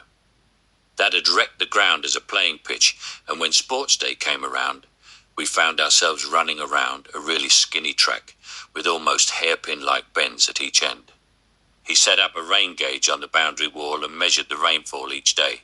Who the hell cared how much rain we had had? It was a bloody lot. The first year he was there, he set us to collecting all the scrap metal we could find, rusted cans and rusted pieces of corrugated iron, which had lain down the cud for years and years and were unfit for anything. It's for the war effort, he told us when we were first advised of the project. The worst part about that scheme was that we had to do it in our own free time, of which there was precious little. Nobody could put his hand on heart and say he liked him. By the time we went home for the Christmas holes in 1944, Dad had indeed been posted to Firozapur. The war was in full swing and things were getting difficult to obtain, and I was doubtful as to whether or not I would have a bike to ride. But precious Mum had ensured that I would have one and had bought me a second-hand job until a new one became available. New ones had black handlebars and my second-hand one had chrome ones. I said to Mum that I preferred to have the oldie, and that took a weight off her mind. I do remember that she always insisted that I have a bike when I was home for the holes. We lived in a fine house on the mole, and in front along the road was a horse carriageway along which each day rode some officers who had mounts. There were several ex-cavalrymen in the town. One day one rode out at the front gate rather rapidly and very nearly collided with a mounted army officer in civvies, who berated me something rotten. I apologized profusely, but the sod kept up his tirade for half a minute or more, before snootily continuing his early morning chucker, during the bloke shouting. Socks had stood by me and just whimpered. After getting bollocked by the officer, I went for a short ride on the bike, with the dog tagging alongside me, and then returned home and started to put away the bike on the veranda. Just then the same bloke, who had earlier given me a rocket, was returning along the horse track, and as he passed the house, Socks ran out and leapt at the horse, causing it to rear and throw the rider. It was totally uncharacteristic of the dog, because he had never attacked any other rider before, and I could only believe that he was paying off the rider for his verbal attack on me. The rider, somewhat ashamedly, for after all he was in his own mind, an expert rider, dusted himself off and was about to start shouting again when Socks growled menacingly and caused him to think better of it. I made a clean breast of the incident to Dad when he came home and described the rider and the horse. I didn't want any crap flying at a later date. Don't worry about it, son, Dad assured me. That's that bloody idiot, Captain Brown. He doesn't know how to ride a bicycle, leave alone a horse. He just borrowed it for a ride to show off his breeches, and he's leaving soon anyway. I breathed a sigh of relief and patted Socks. Good boy, I thought later. Thank God Dad's a half-colonel. There were some officers who were very pleasant and without a hint of vanity in them. One of them was the designer of the Monopoly board, a Colonel Monks. He was not only famous but a fabulous artist and cartoonist, and I think he must have drawn every one of the other officers in some cartoon or another. The walls of the mess were full of the cartoons. I wonder what ever happened to them. I fell in love again when we were in Ferozepur. Her name was Sheila Piggott, and she was the only child of Major and Mrs. Piggott, though I think her father and mother were divorced or separated. I can't remember how I met her, but I think it was at a Christmas party. She was a beauty. I only ever fell in love with beauties, though they say love is blind. Falling in love at that age only meant that you enjoyed kissing the girl in question. Nothing else. No groping or other liberties. In any case, you really had to work at it to get any further. And if you got lucky, you measured your progress in numbers. Number 1 was the lip kiss. Number 2, the French kiss. Number 3 was the boob rub on the outside of the dress. Number 4, and you had managed to get your hand into her brassiere and onto her bare tits. And so on, until you managed to go the whole way. I thought I had achieved a near miracle when I got to number 3 with Sheila, but it never got any further. In fact, it was only when I left school in 1946 that I managed to get to number 4 while we were stationed in Bolarum, with Grace Fitzgerald, a school friend of Philomena and Mary. She wore a high-neck blouse with just 2 buttons at the throat, and it was achieved while each one of us sat alongside each other in separate deck chairs on the veranda. Can you imagine the contortions we went through? Don't try, it's wrist-breaking. While we were in Ferozepur, I first saw a bloke go on a fizzer, little realizing that within a few years I would, during my national service, be on a couple myself. Actually, Dad had asked me to leave the office while he dealt with the offender, and I waited outside on the veranda and listened and took a surreptitious look through the open window. I think the bloke got 1 week's CB, confined to barracks. Dad's troops had a love-hate relationship with him. On narc nights, for example, they would make a fuss of him and put rupee notes into his trouser flies so that the girls would give him a touch-up as they retrieved the money. He took it all in good spirit. However, he was one hell of a disciplinarian. He had been posted to Firozpur to set up yet another training camp from scratch. The starting point was a bare field, and having constructed a brick office block or two, the men who had to live under canvas while construction was carried out were set to getting the place organised with roads and all the other requirements of a military camp. When there were defaulters, they did construction work, but there weren't enough of them to make any real progress. Dad arranged that one company would each day be detailed to wear their fatigues and do construction work as well. The rest of the troops were to continue normal duties. They hated it and complained that they were in the army and should not have to carry shovels and spades and do construction work. As it happened, General Sir Claude Auchinleck, the CNC at the time, was due to make an inspection of the camp in a couple of weeks' time, and there was to be a full military parade complete with the regimental band. Word got to Dad through one of his VCOs, Viceroy Commissioned Officers, that the men intended to complain to the Ork when he arrived. On the day of the visit of the CNC, every single other rank in the unit was equipped, on Dad's orders, with a shovel, spade, paintbrush, or some piece of construction or decorating equipment, ordered to wear fatigues and carry on with the construction work. There was to be no parade at all. The Ork wasn't fussed, and was highly impressed with the building work's progress, and commended Dad and the men very highly. The men realized that Dad had worked a flanker on them, and was not to be intimidated, and they loved him again. We were in Agra in 1944. It proved to be an interesting station, inasmuch as Auntie Theo was there. Also, as station master at Agra Central Station, was Jack Robinson and cousin Edna with their kids. One of my school chums, Jimmy Campbell, was there at the same time, though we didn't see too much of him during the school holes. The USAAF had made Agra the centre of their activities in India, indeed the largest base in the East. They had a local radio station specially set for their thousands of troops, VU2ZW, and it would blast out music and news all day for them. I was highly impressed by the facilities which they enjoyed, and so too were many of the local girls who had chucked their local Anglo-Indian boyfriends in favour of the Yanks. All Americans were known as Yanks. There were often fights at the Railway Institute on dance and tombola nights, and a notorious gang of railway youths who called themselves the Gorgonzola Boys, God knows why, were held responsible for a dead Yank's body found at the bottom of a well in the grounds of the Institute. I don't think anybody was ever actually charged with his death, but I think the Gorgonzolas were taken quite seriously after that. One of the biggest problems was that for the first time in their lives, the Anglo-Indian boys were subjected to the test of excuse me or tag dances, where anyone could come and tag your partner.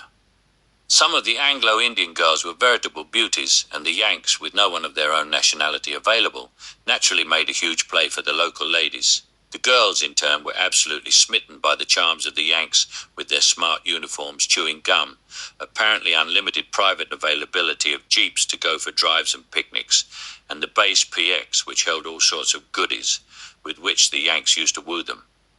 The local lads really stood no chance against the Yanks when it came to grabbing themselves some skirt, as they put it. Having no money compared to the well-paid Americans was a bind, and led to even more fights and squabbles. Furthermore, the Americans were always warmly greeted as allies wherever they went into military circles, and they took full advantage of the open house which was extended. Now the daughters of the army families became targets, and the army dances and tombola venues became fair game too. There were a couple of sisters, the Nicole sisters, who seemed to have decided to make some money on the game, and they were dubbed the Nickel sisters. There was a love girl called Pat O'Reilly, a dark-haired, blue-eyed angel who I really fancied and wanted to dance with. But the Yanks were always there first, and I was sick with jealousy. Then one day she danced with me, and I thought my luck had changed, but I soon realized that all she had wanted to do was make one of her American fancies jealous. I finally had to put up with a great lump of a girl called Pat Crawford, who I chatted up while she was cycling along the road. We met a couple of times after that, but I couldn't bring myself to kiss her. The romance died a natural death. There was one lad, Jim Whitfield, a buck private in the USAAF from Seattle. He could hardly have been more than 18, and he used to stroll into the officers' club with impunity and come over to our table to drink a beer or two and eat whatever sandwiches or cakes were available. He was a huge lad, more interested in his belly than in girls. And one day, after we had been out to the movies, we came back, and there he was in front of our icebox, with the door open, munching merrily on a roast chicken, which was supposed to have been our supper. But he made up for his gluttony by taking us all out to Fatehpur Sikri for a picnic. "I'll take you out for a picnic in the Jeep and you bring lots of food, okay, Mum?" he had said to Mum. Agra was a great place for picnics. One of our favourite spots was the gardens of the Taj Mahal, where we often went for a midnight picnic. One night, Pat O'Reilly showed up with a crowd of others who were also enjoying a picnic. We joined in a game of kissing kook, and I chased her up to the top of one of the minarets, the front one on the left as you look at the Taj, and we had a snogging session of 2 or 3 kisses, big deal, but it was, wow. I never got to kiss her again, but whenever I look at a picture of the Taj, or if I'm in its grounds, my mind turns back to that night in 1944. I wonder if hers does. Nowadays, the Taj is secured, and the minarets are not accessible even during the day. I suppose one cannot complain because with tourism, terrorism, and sheer vandalism, places like that all over the world have become forbidden areas to most of the public. Vide our own Stonehenge and other ancient monuments. In Agra, we lived in a very large house with about 4 acres of compound surrounding it. Around the perimeter on one side were the servants' quarters, which housed the cook, Dad's bearer, the inside bearer, the ayah, the bolchi cook, masalchi, cook's assistant, a couple of malis, the sweeper, the chokra, and divers others, each in their own separate houselets and with their families. The funniest one of all was the chokidar, the night watchman. He was an old fellow who always carried a dunder or lahti, a thick bamboo pole with which he was supposed to hit any intruders. He was appointed to walk the grounds and keep intruders away, but he preferred safety to valor and was always near the servants' quarters, sleeping, smoking his hookah, or just resting. Terrified for his own safety, whenever he heard anyone approaching the house at night, he used to cough and wheeze, and with a rolling, grating rasp, so typical of many Indians, he would clear his throat and spit out the phlegm. "Hark, thou! I'm here, intruders, awake and ready to bash your skulls in if you dare come any further," he appeared to threaten. Nobody took a blind bit of notice. Our dogs were always the only real threat. Mum and Dad had got married in Agra in 1924. Mum was a nurse at the General Hospital and Dad was a lance bombardier in the RHA. The story behooves a telling because of the sheer farce of it. Apparently, after much chasing and much disappointment for Dad with his romantic advances, he was accepted by Mum. The way Mum used to tell the story was a complete volume in itself.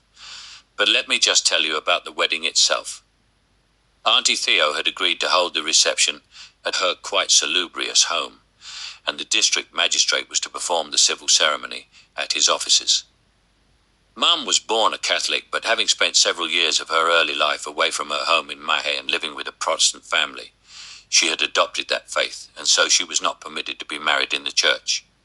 A few months after marrying Dad, she reverted to Catholicism. The big day approached and all the guests had been invited.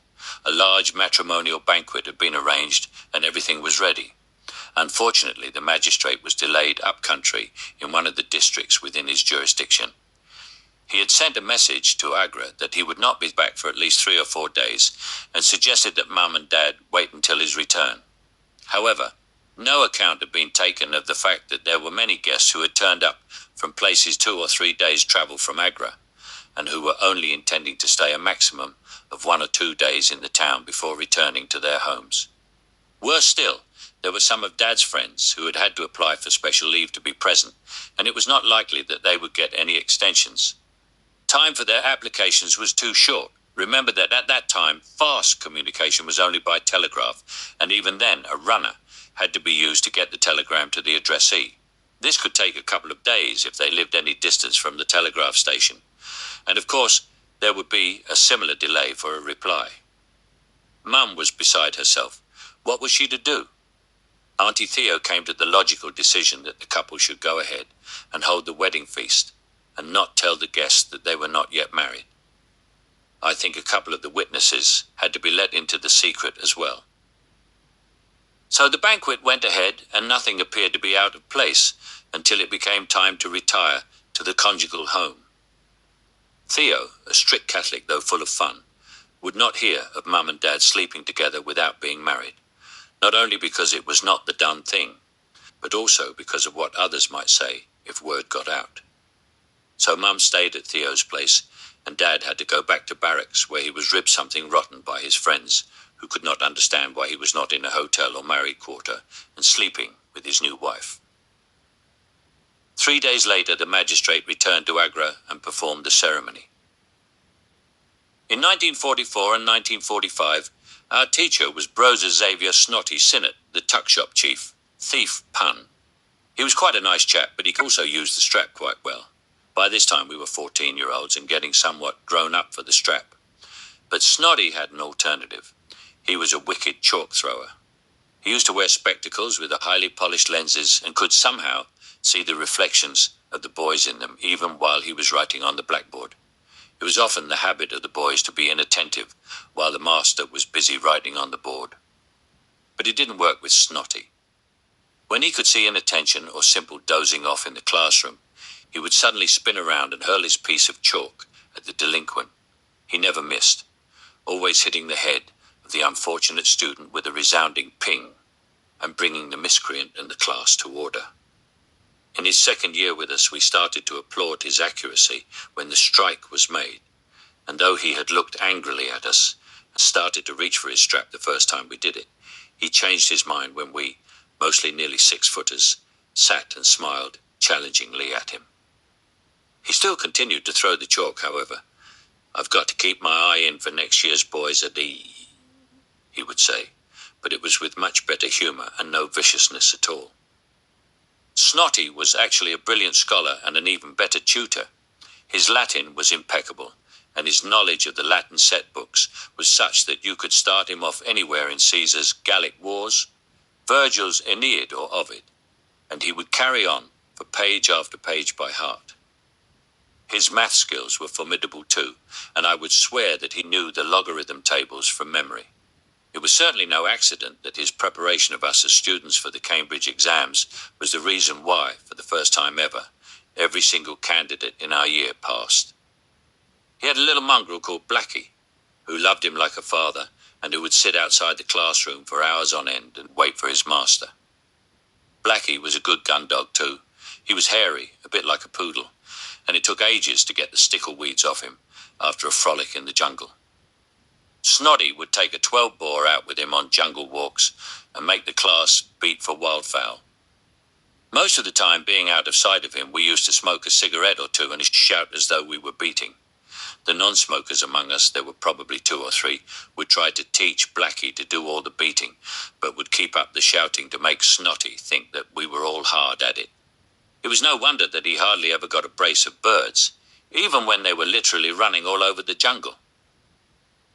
Talk about smoking. Snotty was one of the heaviest smokers I had ever met. I think he smoked about 60, 80 a day.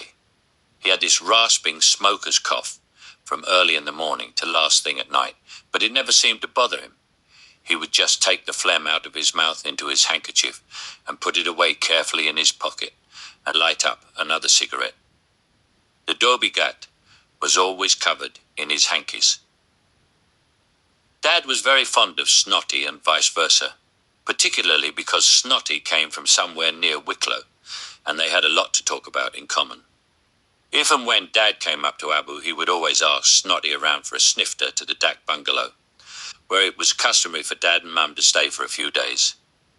Snotty would smile when I passed the invitation on to him.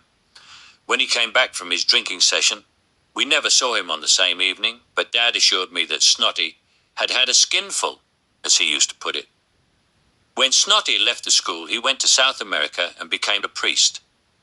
The brother who taught us in 1943 was Costi Costello, a tall, gaunt, cadaverous, bespectacled individual with thinning hair plastered neatly to his skull.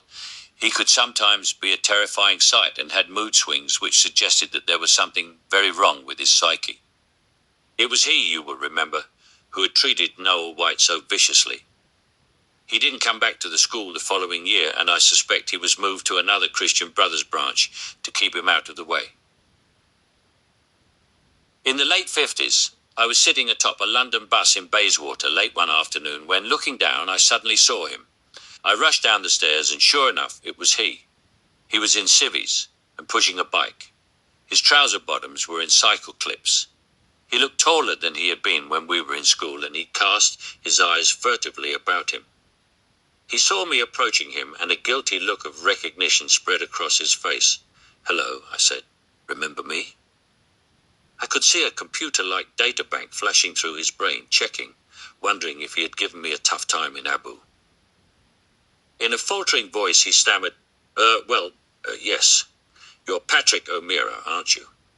"That's right, Brother Costello. It looks as though your past is catching up with you," I said in a kind of half-menacing tone. Well, you see, I'm not a brother any longer. I work for the civil service, Patrick." "That's interesting.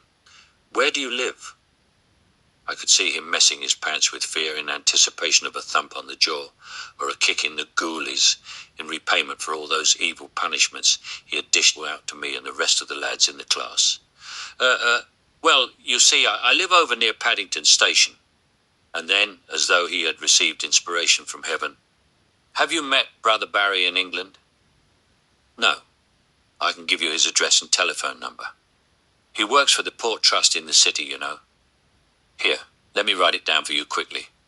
I've got to be away for an appointment." He struggled to hold himself together. I didn't know, and I didn't care. I began to feel pity and loathing for the miserable wreck that stood in front of me, physically shaking as he now was. He had pulled out a pen and a piece of scrap paper from his pocket and was scribbling out the information. He pushed it into my hand and beat a hasty retreat. "Bye, Patrick. Nice to see you." A couple of days later, I came across the scribbled note and decided to give Punchy a call. When he answered and we had exchanged hellos, I invited him to have dinner with me at an Indian restaurant. At dinner, we talked about school days, and I reminded him of the Brooklax incident. He blushed like a virgin being propositioned, and his giant nose turned a bluish shade of purple. He said he couldn't remember. The lying swine.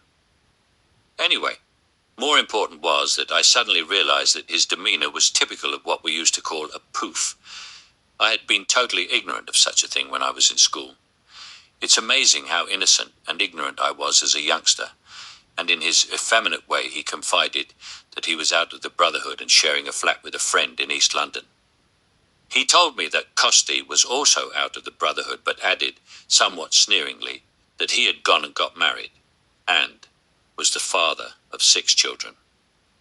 I did a quick mental calculation. Crumbs. Being generous and allowing for even 12 years of married life meant that the sod had produced a kid every 2 years. I immediately began to think of the unfortunate woman who had married him and pitied her and the children for the physical punishments they must surely have been enduring. We finished our meal, said goodbye, and parted company. I never saw him or Costello again. The last years. When we came up to Abu in 1946, we had a new principal, Brother T.A. Comber, and we were, of course, senior boys. We also had a new tutor, Brother Morrow. Comber was a reserved sort of fellow and seemed to be quite pleasant. Right at the start of the year, he called us seniors into his parlour and said that he knew that certain of the boys were smoking. Now, I know that some of you seniors have developed the smoking habit, and since you will be leaving school at the end of the year, I'm not going to try to stop you or change your behaviour, though I suggest you try to curb the filthy habit. He lit a cigarette of his own without even thinking, and continued, "However, you are not permitted to smoke in view of any of the boys outside of your class. You may, once you have obtained clearance from your form tutor, have the freedom to go down the cut for your smoke in privacy. But," he held up his own cigarette, "if I discover any other boys with cigarettes or catch them smoking, I will withdraw this privilege. Do you understand?" "Yes, sir," we replied solemnly and in unison.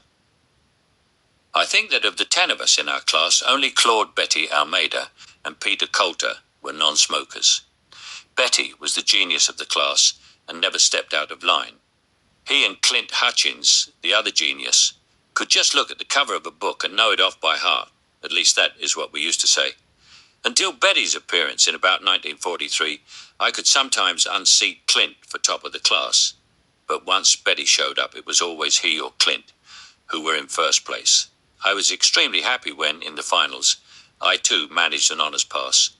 But these two were the bee's knees. We left the parlour feeling very superior, but then realised that Comer's permission was a clever move. He had set up an anti-smoking police force without any difficulty because we seniors made sure that no one would be caught with cigarettes or smoking them. The last year was brilliant for us because we knew that we would be regarded as men when we left and were able to parade as such in front of the younger chaps during the last year. We were able to go for private walks without being accompanied by masters and generally do our own thing. Additionally, we knew that all the beatings, strappings and canings were over.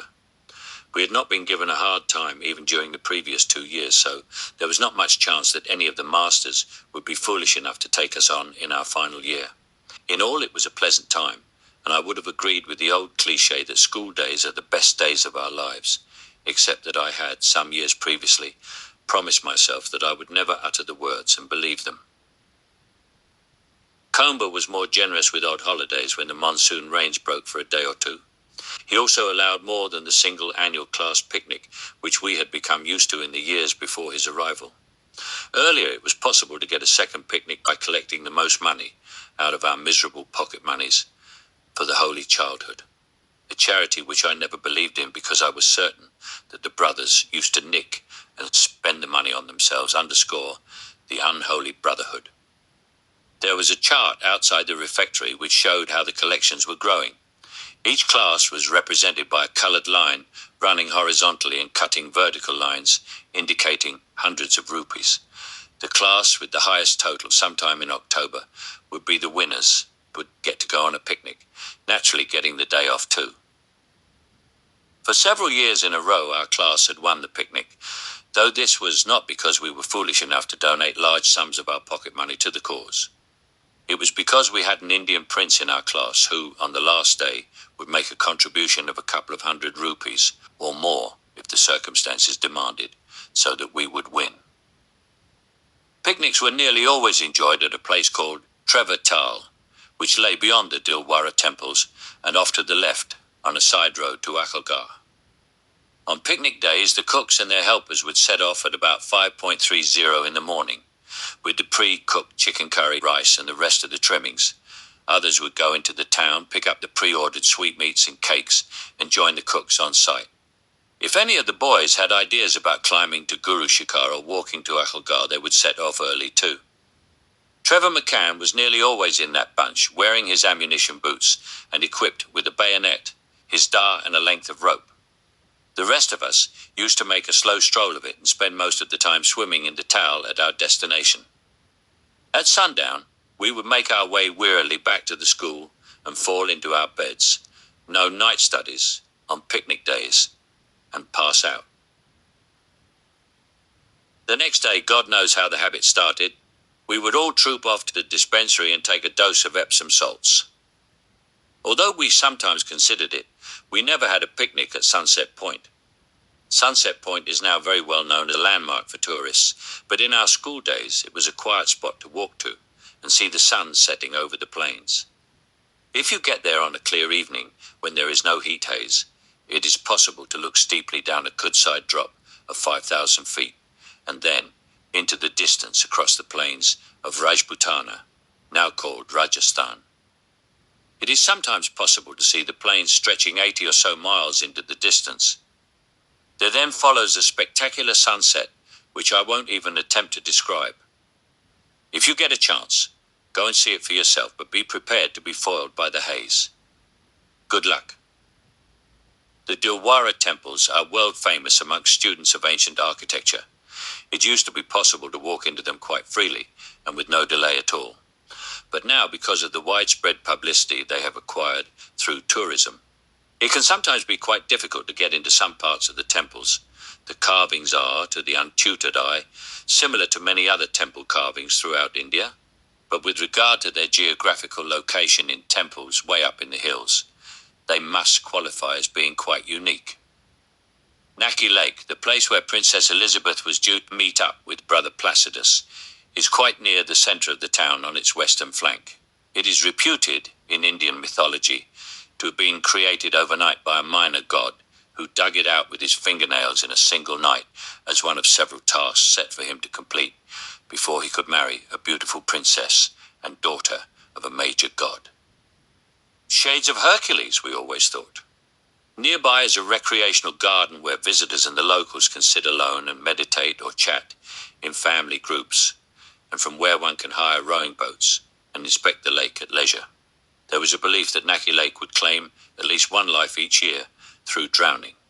It seemed to have lived up to its reputation during each of the years that I was in Abu, though I could never understand why people were foolish enough to swim in it when there were so many reeds and tall water grasses lurking just below the surface and which were so plain to see. It was these water plants in which swimmers so often seemed to get entangled and drown. Sometimes we would have our picnic at Abu Road. This meant an 18-mile walk down the metal bus road. Some of the more intrepid ones would actually roller skate the whole way and virtually destroy a pair of skates in the process. I never learned to roller skate. Though I had clipped on a pair once or twice during my childhood, I always seemed to fall and bruise my backside so badly that in the end I gave up trying. Essential footwear for these Abu Road route marches was a heavy pair of boots with studded soles. That was a pity because, although they saved your feet from blistering, they were a bloody hindrance when you wanted to trip the light fantastic, as the brothers used to put it, in the local railway institute that evening.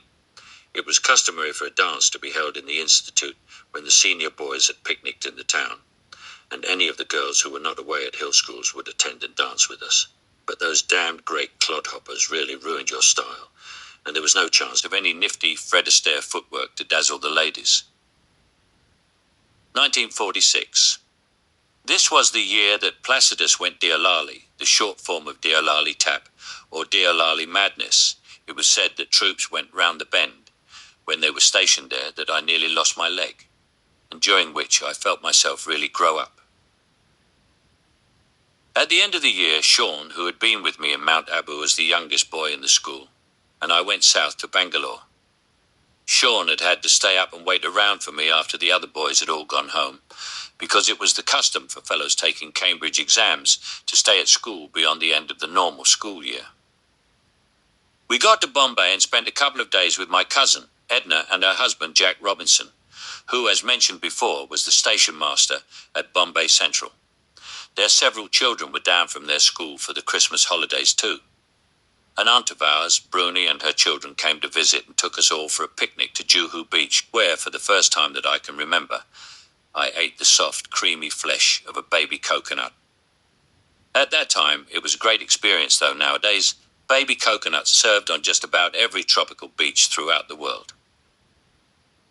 We were due to leave Bombay bound for Bangalore the next day when a telegram arrived from Dad telling us that the house, with all the family's personal things ready packed for transfer to Kamptee, had either been stolen or vandalized in the house in Bangalore, and could we stay in Bombay a couple of days more?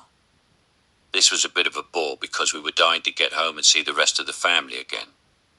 Anyway, we did stay in Bombay for a day or so more and had some fun with the cousins going shopping or to the movies. After we finally left Bombay, we went to Bangalore and spent only a few weeks there before moving on to Kamptee. In Bangalore, we met a fellow named Pereira, who was an accomplished amateur photographer. He was also a career aeronautical engineer and worked for the Nizam of Hyderabad. He took lots of photographs of the family, and on check flights of the Nizam's Dakota, we were allowed to fly with him to Mysore. A couple of years later, the Pereiras stayed with us in England while they made arrangements to emigrate to Brazil. I don't think we ever heard from them after they left. The Nizam of Hyderabad was an interesting character. He decreed that on each of the anniversaries of his ascent to power, he would be weighed in the precious metal or gem appropriate to the anniversary. Thus, on his copper anniversary, he was weighed in copper. On his silver anniversary, he was weighed in silver, and so forth. The value of the weight was then distributed among the poor of Hyderabad. He was a big lad, and at the time that he was due to reach his golden anniversary, he must have weighed between 280 and 300 pounds. I wonder who the lucky poor were. By this time Cathy was out of the Navy and was being dated by a young Army officer cadet, Michael Blampede, who later got his commission and was transferred. We have, since we left India, again met Michael, now a well-known architect, and his family in England, and have enjoyed some pleasant times together. Near to Kamptee was the town of Nagpur, which we remembered from the days when we had been in Agra. Dad used to travel on duty to Nagpur, and when it was the orange season, he took up his pastime of buying in bulk. He brought us back huge baskets of big, sweet, juicy Nagpur oranges, to my mind still the best oranges in the world. They have loose skins which peel off with the greatest of ease and look almost identical to ugly fruit, but they are much more delicious. In Kamptee, Dad was in charge of the supply depot, which was quite near the house, and used to ride to work each day on his motorcycle. One day he fell off it and onto his head. He was hospitalized in the military hospital in Jabalpur. In later years, he was always convinced that the fall had been the cause of him becoming diabetic. I was at a loose end, having finished school, and was waiting to come to England. Everyone suspected that independence was sure to happen very soon. The war was over, and the Indians were agitating and being even more disruptive than they were in the winter of 1943. Cathy, too, was at a loose end and used to spend day after day painting on the veranda. The two younger girls and Sean were in school locally. I became quite friendly with a couple of young fellows from the sergeant's mess who had their quarters across the Maidan and used to be off during the afternoons. I had started smoking regularly and carried my 50 tin of 3 castles and a box of matches like all the adults.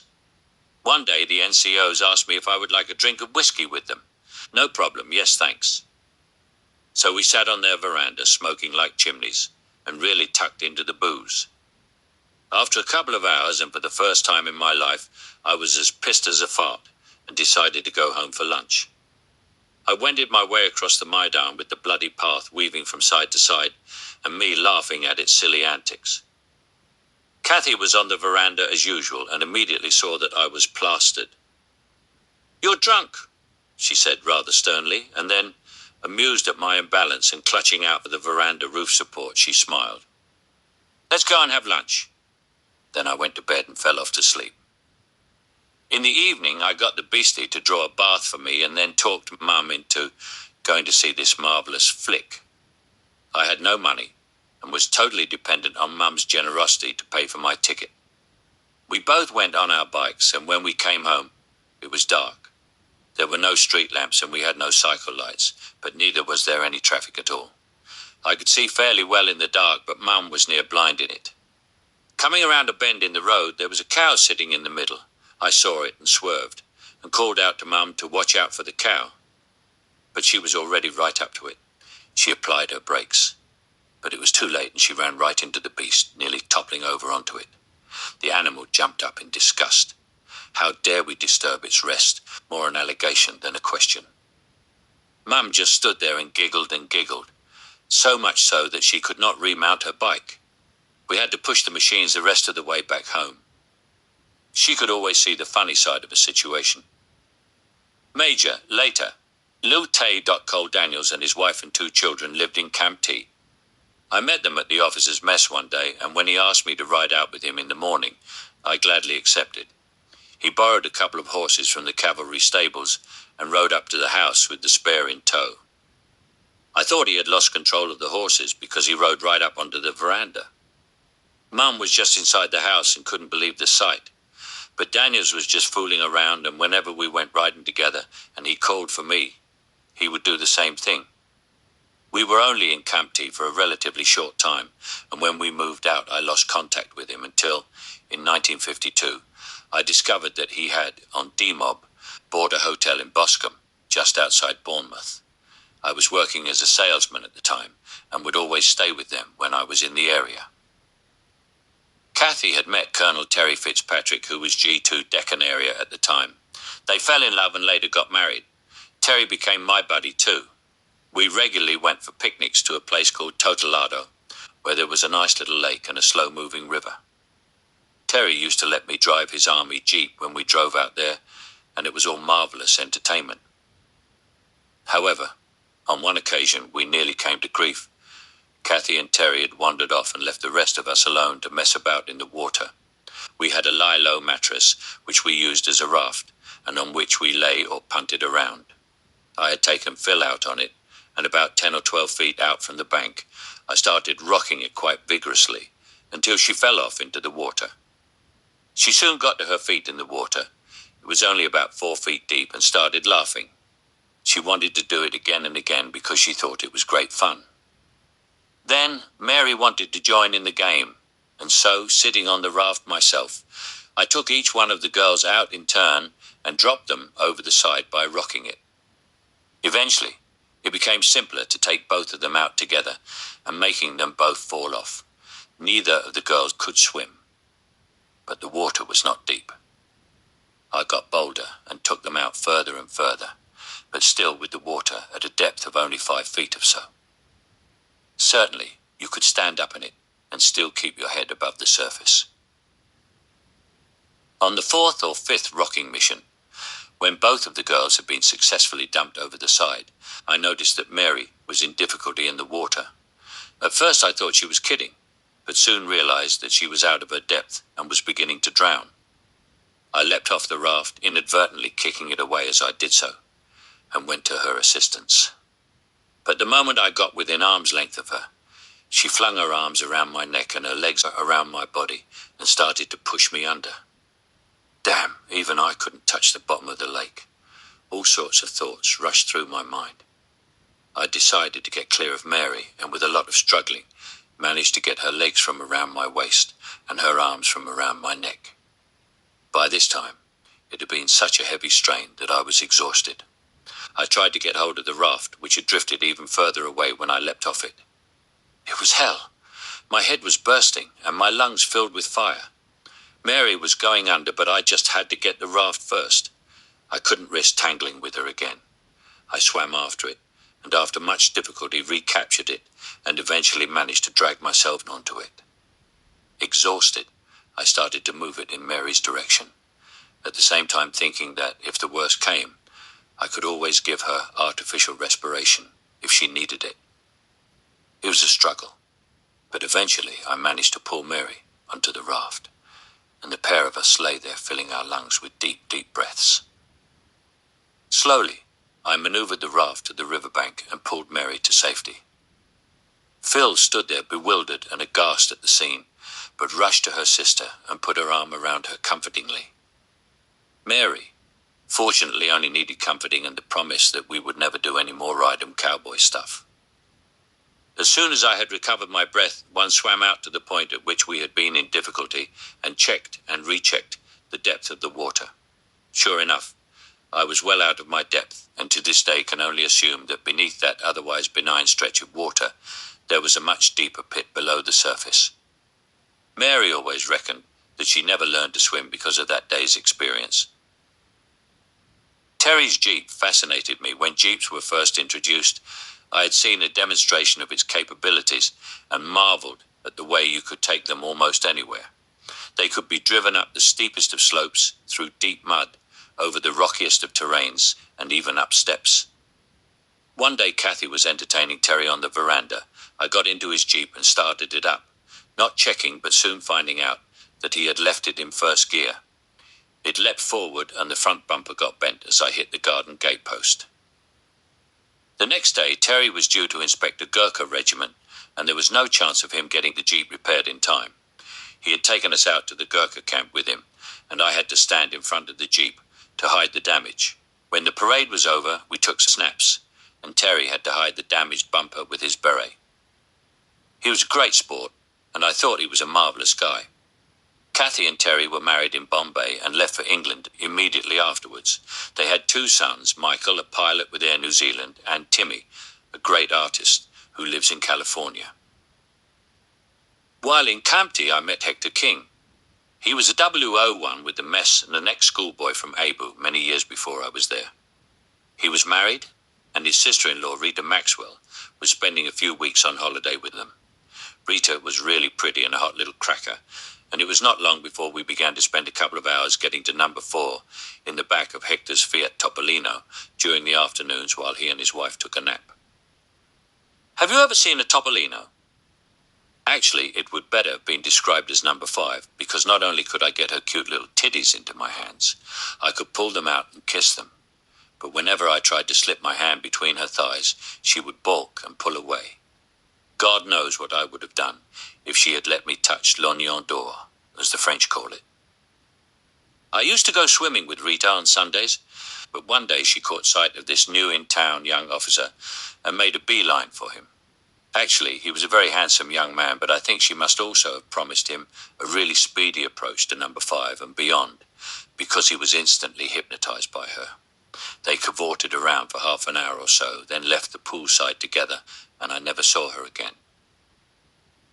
I still used to see Hector from time to time, and one day he asked me if I would like to drive his Topolino. It was quite ancient when he had it, but he had managed to keep it on the road quite successfully, possibly because of the facilities which were available to him from the mess workshops. I drove the little heap, but while I was changing gear, the bloody gear stick came off into my hand. Hector was not in the least perturbed. He grabbed the stick from me and, waving it around, shouted a couple of "Ride 'em cowboys," and then calmly put it back in place. What liberties one could take in those days. When we left Kamptee, we were transferred to Balaram, just outside Secunderabad. There I met an old friend, Reggie Parks, whose father was in the Rajan. We had first met in Quetta before the war. We became firm chums again, and each day we used to ride out together on our bikes. Sometimes it was just riding aimlessly or visiting this girl I had met at a dance. Her mother used to invite Reg and myself to lunch or to spend the day, but try as I could, I never made any headway with her, and naturally dubbed her as a snooty bitch. Mostly at other times we went to the Secunderabad club for a swim. It was a really relaxed time. Reg joined the army and came to England, where I met him again in 1953. We have remained friends over all these years, though we don't see each other too often nowadays. But in fact, Reg is my longest-standing friend. 61 years now. Our first house in Balaram was a veritable palace with some 40 or 50 rooms. Most of them were never used and just remained empty, other than for occupation by some of the servants who Dad had allowed to stay in them. The grounds were of about 8 acres and contained an enormous well, which was equipped with steps which spiraled down its wall and into the now stagnant waters 50 feet below. Its occupants were a family of snakes, and in holes where there had once been bricks, a couple of kingfishers had made their nests. I wanted to examine the nests for eggs, but the crafty birds had built them so that they were out of normal reach when you were standing on any of the steps. One day, our inside bearer came rushing into the house shouting, "Sahib, Sahib, Sahib." At least that is what I thought he was shouting. Actually, he was saying "Sap, Sap, Sap." And in one of the many go-downs there, to be sure, was an 8-foot trinket. I equipped myself with a stick of the regulation shape according to the prescription of the McCann brothers. It had to be about 5 feet in length and have a 6 or 7 inch stump of a branch at its end. I had used one before, and so there was no difficulty in finding one. I reopened the door of the go-down, with the bearer standing outside trembling with fear. "Muth Marothri, Muth Mar Dalo, Sahib," he pleaded with me as I approached the snake with the stick held forward. Generally speaking, Indians do not like to kill or hurt or see living creatures killed, but to see the cruelty with which they treat their own beasts of burden, buffaloes, cows, camels, and elephants, you would never know it. I had never really seen a trinket completely cornered before, and was surprised to see this one raise itself in an attacking stance, fully 4 or 5 feet up, and balance on the remainder of its body. I swung at its head, and it dropped into a defensive position, whereupon I quickly jammed the forked end of the stick onto its neck, and the job was complete. I only had to grab it firmly behind the head, ignoring its body entwined itself around my arm, and the peristalsis in its muscles, take it outside, and chop its head off. I had wanted to make a belt of its skin, and so I carefully skinned it and laid it out to dry for a day or two, amply covered with saltpeter. But it began to stink to high heaven, and even though I put lots of aqua velva shaving lotion on it to try and get rid of the smell, I had eventually to dump it and forget about the belt.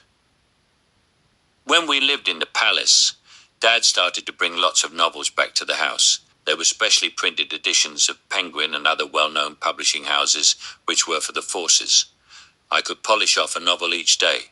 My special favourites were the detective novels of Peter Caine and his tech Slim Callahan, who always encountered the most beautiful women during the course of the novels.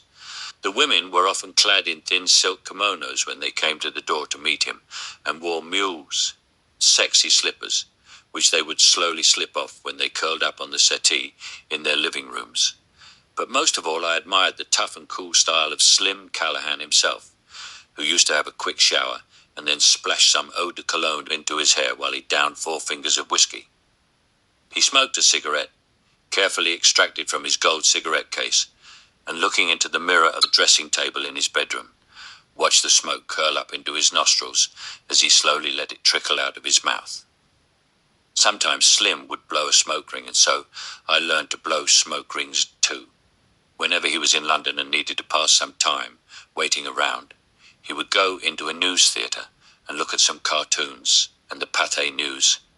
I decided that I would do that when I got to London. Then he would get into his open-top Bentley and roar off to his next appointment again, more often than not, with some beautiful woman. I must have read every single one of Peter Cheney's novels, some of them more than once. Our second house in Bolaram was newly built and of a flat modern design. We had 4 bedrooms, a lounge and a dining room, plus the usual servants' quarters in the grounds, and a magnificent garden surrounding the place. The Marley, who had a smattering of English, had told Dad, "Sir, I am a good Marley, and I will look after your front side. My wife will look after your backside." That reminds me of another howler that happened in Abu. Not one, I must tell you, of the several who had been princes, had once been at a prize educated in an English public school, giving ceremony in the town. At the end of a speech he gave, he thanked the sponsors for inviting him to dish out the silverware. "I am most grateful to you for your kind invitation, and I thank you from the bottom of my heart. And because my wife cannot be here today, I thank you from her bottom too." From Bolaram, Dad and I often went to the Secunderabad Club on our bikes for a Sunday morning swim. After that, we used to come home, and Dad would sit sunbathing in the front garden in his shorts. I remembered that prior to going to England in 1938, Dad had commandeered a room in the house which was next to the dining room. Nobody went in there except Dad, and each day he would do a series of exercises designed to get some weight off and tighten up a bit of flab. Now, nearly 10 years later, it was quite obvious that he was trying to get himself into shape again and get a tan as well. The time was fast approaching when we would get our marching orders from India. Some weeks later they came. Dad and the family were due to leave in 1948, and I was to go ahead, and immediately he had secured a passage for me.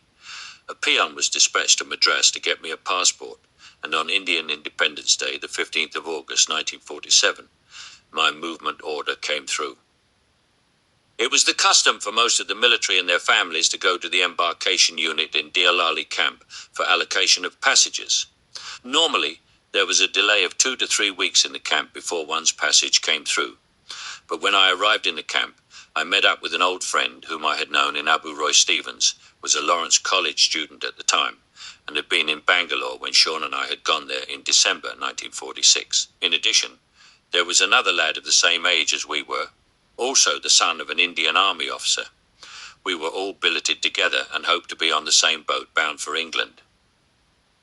Living as men without our parents was a great life. We were now 17 years old, and like so many university students in their first year, we felt we were the tops. The camp was like a holiday camp. All our meals were prepared in the camp kitchens and served to us in the dining hall. We had some travelling allowances and felt we could indulge our fancies. There was a movie in the town nearly every day, and then we would spend hours and hours on the billiard and snooker tables in the camp at night. We met a young officer who was a good snooker player and started enjoying his company for a game or two. He worked in the camp radio studio, and when he asked if we would like to get a program of your favorite music together and come and present it on the radio yourselves, we were very pleased. We put a show on each afternoon and took it in turn to do the presentations. After a month or so, our parents began to wonder why there was such a long delay in getting us shipped out, and complained bitterly to the camp commandant and the RTOS. The delay had been because we had got ourselves jobs as disc jockeys on the local radio, and it had been taken for granted that we were in no hurry to leave. It only took a day or two after a series of parental complaints before we were allocated space on a troop ship bound for England. For all its filth, poverty, corruption, and the many other distastefuls, I love India. Most of the other blokes who I have met since I left and who were there during the dying days of empire love it profoundly too. They, like myself, have this deep-seated feeling that it is really part of our heritage, and we must not easily and perniciously cast it aside.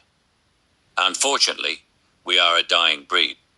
At independence, having been told that we were not wanted in India, we all took off in different directions. Some came to the UK, others went to Australia, New Zealand, Canada, and Africa. Still others went to other parts of the then Raj. It was a mass exodus in such a short period, and unlike any other ethnic cleansing ever undergone. No, we were not murdered, but no pretense was made of the fact that anyone who was not Indian, and particularly if they had British connections, were unwelcome. And life in some parts of the country became very difficult for those, especially women, many of whom eventually married locally and took to wearing saris. Of course, we are welcomed back as tourists, but it is almost impossible to live there permanently. In order to enter, we still have to get limited stay visas and get out before they expire. In 1947, my father had said to me, "Mark my words, son, independence is a sellout to the rich and corrupt. The rich will get richer and the poor will get poorer. The politicians say they want self-determination for the populace, but what they really want is to get their hands into the cash till. In their thieving and corrupt hands, the country will go backwards and not return, even to its present level of development and democracy, before the end of the century." 52 years after Indian independence, it is now only a couple of months to the year 2000. How right you were, Dad.